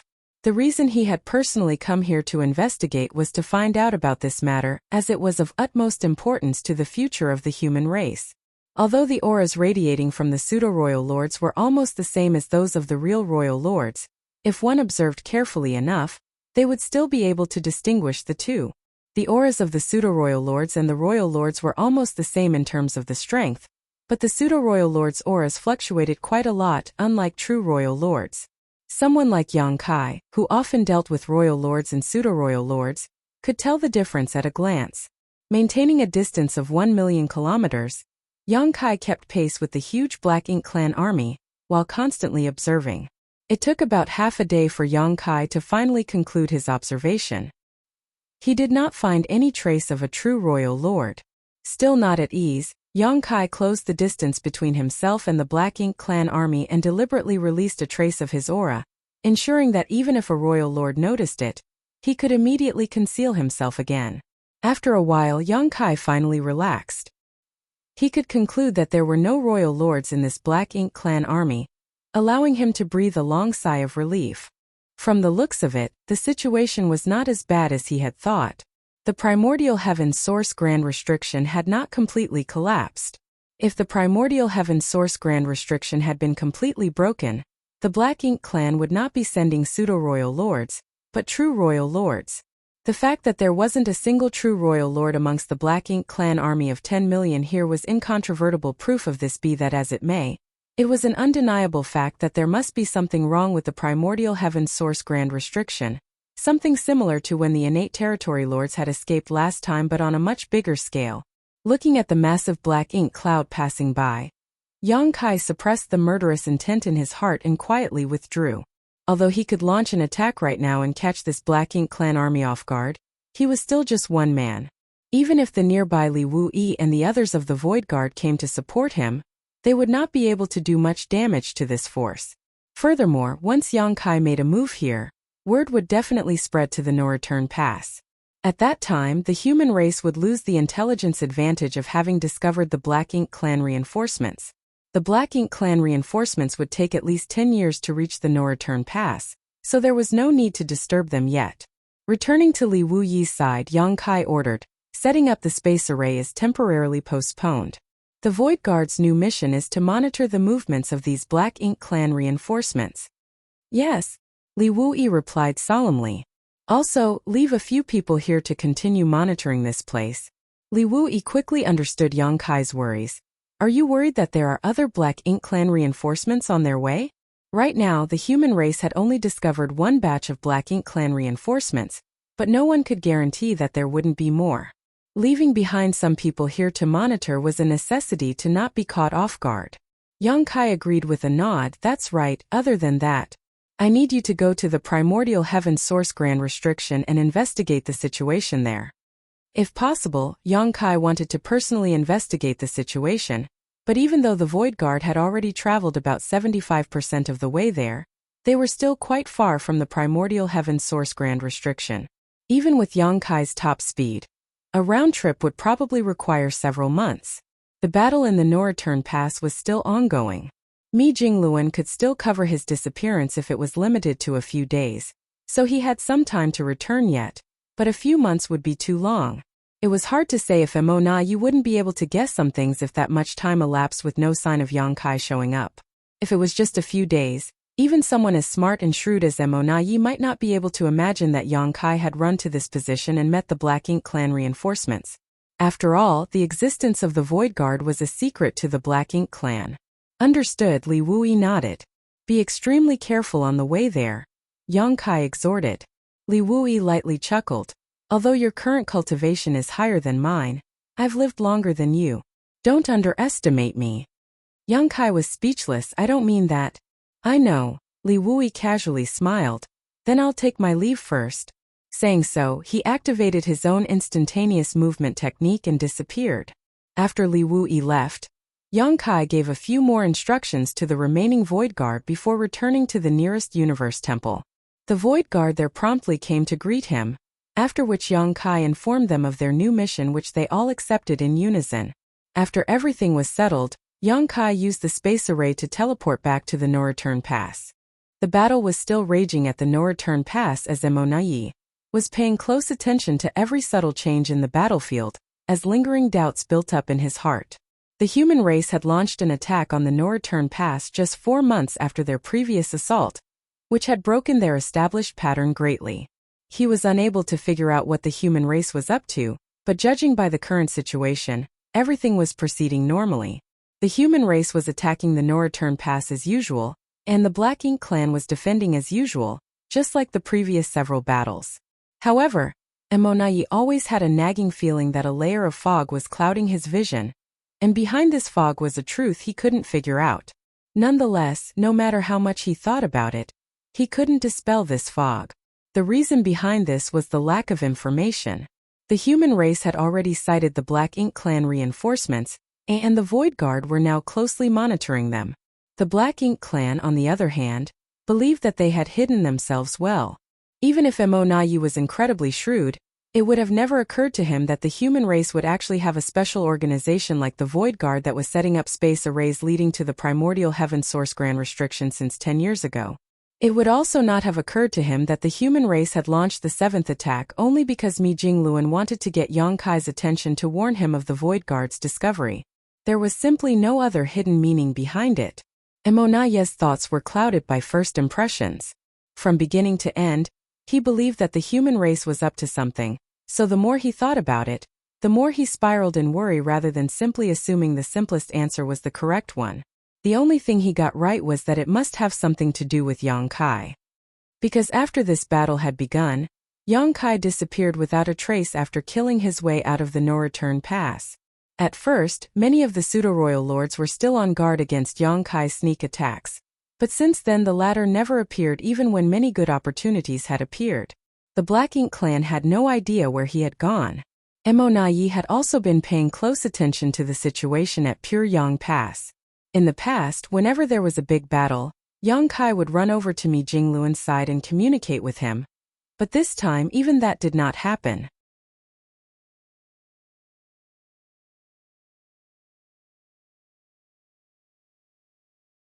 Martial Peak Chapter 5902, Storming the Noreturn Pass. Of course, if Yang Kai was intentionally hiding, Yi would not be able to find his trace from such a distance. But Yang Kai was still nowhere to be seen even after several days of fighting. What is he doing? From Mo Naye's point of view, the more he could not spot Yang Kai, the more suspicious things became. At this time, Yang Kai had already returned to Pure Yang Pass after a series of space array teleportations. Hiding near Mi Jingluan, Yang Kai began to give him a summary of what he had discovered on this trip and his own conjectures. Mi Jingluan's expression became extremely solemn after hearing Yang Kai's account of the situation. According to the information Yang Kai had gathered, once the elite Black Ink Clan reinforcements reached the battlefield and coordinated with the Black Ink Clan at the No Return Pass, the human race army would not be able to resist. If the Black Ink Clan attacked the human race from two sides at that time, the human race would neither be able to advance or retreat. Fortunately, the reinforcements were still far off and would take a decade or so to reach this place at their current pace. What made Mi Jingluan even happier was the absence of true royal lords in the Black Ink Clan reinforcements. In light of this, Yang Kai's speculation that the primordial heaven source grand restriction hadn't completely collapsed must be correct. But that begged the question, how much longer could the primordial heaven source grand restriction remain standing? Originally, the assault on the No Return Pass was going quite well, but at this moment, Mi Jingluan could feel a dark storm brewing on the horizon. Rubbing his forehead, Mi Jingluan asked, "Junior brother, what are your thoughts?"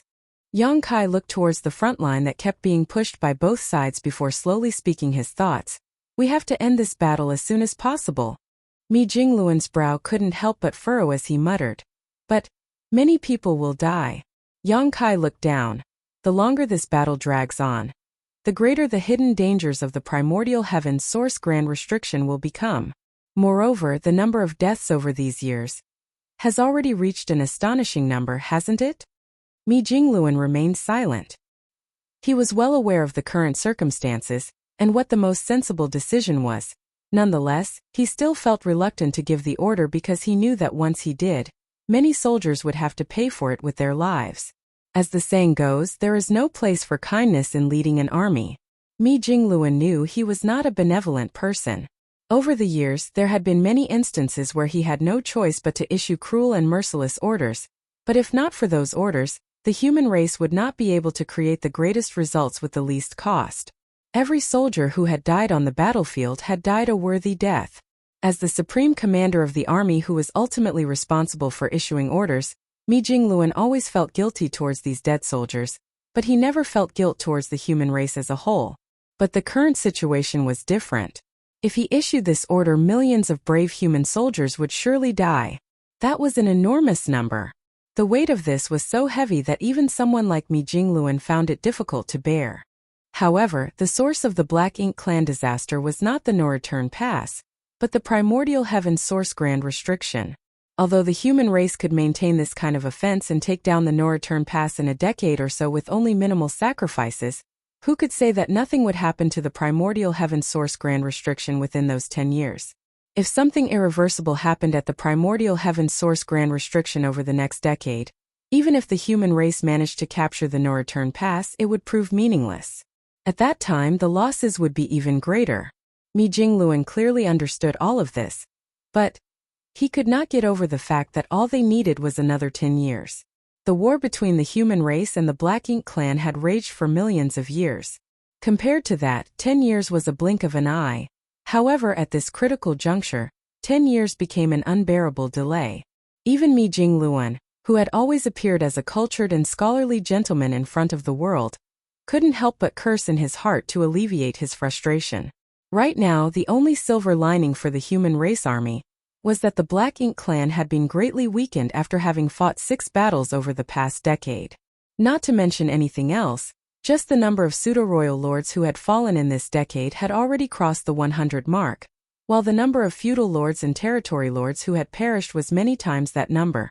The main reason for this was because the Black Ink Clan had suffered massive casualties in the first 2 battles. In the later battles, the Black Ink Clan had always been on defense, so their losses weren't as significant, but they still suffered some. As such, if the human race really decided to launch an all-out attack, throwing all caution to the wind, it shouldn't be a problem to take down the No Return Pass. How do we deal with the Black Ink giant spirit gods? Mi Jingluan asked, suppressing his chaotic thoughts. If they wanted to occupy the no-return pass, they would ultimately have to confront the black ink giant spirit gods. They could not avoid this hurdle. During these past 10 years, whether it was the human race or the Black Ink clan, both sides had never fully committed their forces to the battle, always holding back their trump cards. The Black Ink clan needed to stall for time for their reinforcements to arrive. The human race, on the other hand, wanted to minimize their casualties as much as possible, but at the same time they didn't want to expand the scale of the battle to the point where the Black Ink giant spirit gods would be dragged in. With their mutual interest aligned, the strongest masters acted with restraint. Because of their geographical advantage, the Black Ink giant spirit gods would occasionally provide timely, but limited assistance to the Black Ink clan. Ada and Aer, on the other hand, simply watched from across the territory gate. I'll cooperate with Ada and Aer. I can't say that I can kill them, but it's possible to pin them down, Yang Kai replied. Mi Jingluan nodded his acknowledgement upon hearing this. If Yang Kai really managed to accomplish this feat, the human race's casualties would be significantly reduced. After the humans had routed the Black Ink clan at the no-return pass, they could easily take care of the Black Ink giant spirit gods. Senior brother, have you made your decision? Yang Kai asked. Mi Jingluan stared at the battlefield for a long time before aguishly lamenting. How did things develop to this point? Yang Kai remained silent. A moment later, Mi Jingluan stated in a grim and heavy voice, now that it has come to this, we can only go all out. Fortunately, he had not remained idle and unprepared these years. In a battle, a qualified commander could anticipate all scenarios and make preparations for every contingency. Of course, Mi Jingluan had never expected reinforcements to be on their way from the primordial heaven's source grand restriction, so he had devised what to do if the human race was forced to take down the no-return pass in a short time. Having been forced to this step, all he needed to do was to put the appropriate strategy into action. Of course, just because Mi Jingluan had planned for this, didn't mean things would go as he anticipated. No one had expected that the curtains to the final battle of the human race's attack on the no-return pass would open this way. Yang Kai stated, since that's the case, I will go and try to eliminate as many pseudo-royal lords as possible. Senior brother, please give the order. Mi Jingluan imperceptibly nodded his affirmation. The next moment, Yang Kai's aura vanished, whereupon Mi Jingluan raised his hand slightly. The messenger standing behind him instantly stepped forward and respectfully greeted. Supreme Commander Mi. Mi Jingluan's low voice rang out, relay my orders to all armies. The messenger's expression became serious as perked up his ears, attentively listening. However, Mi Jingluan remained silent for a long time before the messenger finally heard Mi Jingluan's firm and determined voice, prepare to storm the no-return pass. As one of Mi Jingluan's trusted aides who had been following him all this time, the messenger naturally understood what this order meant. His expression immediately became stern, and although he was filled with shock, he didn't hesitate to relay this order to every commander on the battlefield. As a qualified messenger, he didn't need to question the decisions of the Supreme Commander. He just needed to convey the orders he was given without error. Having finished relaying Mi Jingluan's order, the Seventh Order messenger raised his head and looked towards the battlefield. The next thing reflected in his eyes was the human race warships nimbly shuttling back and forth on the battlefield, as well as a sky alight with the brilliance of various secret techniques and artifacts. He cupped his fists and requested in an earnest voice, Supreme Commander Mi, I want to participate in the battle. All this time, he had been responsible for relaying Mi Jingluan's orders. He witnessed with his eyes the human race's soldiers desperately fighting on the battlefield because of the orders he had passed down. He had witnessed the death of so many, too many to keep count of, but was powerless to do anything about it. He also knew that their deaths had nothing to do with him. He was just a messenger. He was only relaying Supreme Commander Mi's orders. As for the ensuing casualties and consequences of the orders, it was totally unrelated to him. Be that as it may, not everything in this world could be convinced with logic, such as the human heart. On the eve of the worst battle to have been fought in history, the messenger decided to follow his heart and make his request to the Supreme Commander. Mi Jingluan didn't even turn his head, and only spewed a single word, granted. The messenger bowed in gratitude. Within the walls of the no-return pass, Emo Nayi was observing the battlefield with a furrow on his brow. His powerful cultivation and vast divine sense allowed him to clearly perceive the situation of the entire battlefield with a single flash of thought. He had seldom left the no-return pass to join the fighting over the years, but it was thanks to his leadership that the Black Ink clan army had managed to repel the human race at the smallest cost on every occasion. This battle was no different from the previous ones. The human race's attacks were tepid, which clearly indicated that they wanted to gradually wear down the Black Ink clan's strength. So, although it had been several days since the battle began, the losses suffered by the Black Ink clan were still within acceptable limits. As for the human race, ever since the third battle, the price paid by the humans in each battle could only be considered insignificant. This was because the Black Ink clan had never thought of making any move on the human race. Under Emonaye's command, all the Black Ink clan's forces were focused on defense. As such, it was very difficult for them to deal much damage to the humans. There were only two unusual points about this battle. Firstly, the humans had launched this battle far ahead of their usual schedule, breaking the pattern which had been maintained for the past 10 years. And secondly, Yang Kai was nowhere to be seen. After Yang Kai had killed his way out of the barren territory, there had been no sightings of him. This was a very strange and unprecedented event. In the previous battles, Yang Kai would always run out to attack the pseudo-royal lords, forcing Di Yaluo and his team of 12 pseudo-royal lords to rush to rescue, which was quite annoying. But this time, Yang Kai had not made a move even after so many days. Emonaye couldn't even figure out what Yang Kai was doing at this moment. This kind of unknown variable had caused Emonaye's heart to be filled with anxiety. After all, this was Yang Kai, who had always used extraordinary means to do unbelievable things. Just as he was thinking so, a powerful aura suddenly erupted at a certain spot on the battlefield. This instantly caused Emonaye's heart to clench as he turned his head to look in that direction, only to see a massive river flowing across the void, sweeping towards the battlefield like a whip. You're tuning in to the Li Mei's Sword of Destiny YouTube channel. We're so grateful for your support, and don't forget to subscribe to join us on this incredible journey through captivating stories. Your generosity through donations truly makes a world of difference, as it's the primary source of revenue that allows me to expand and enhance this channel for you. Thank you from the bottom of my heart for being a part of this adventure.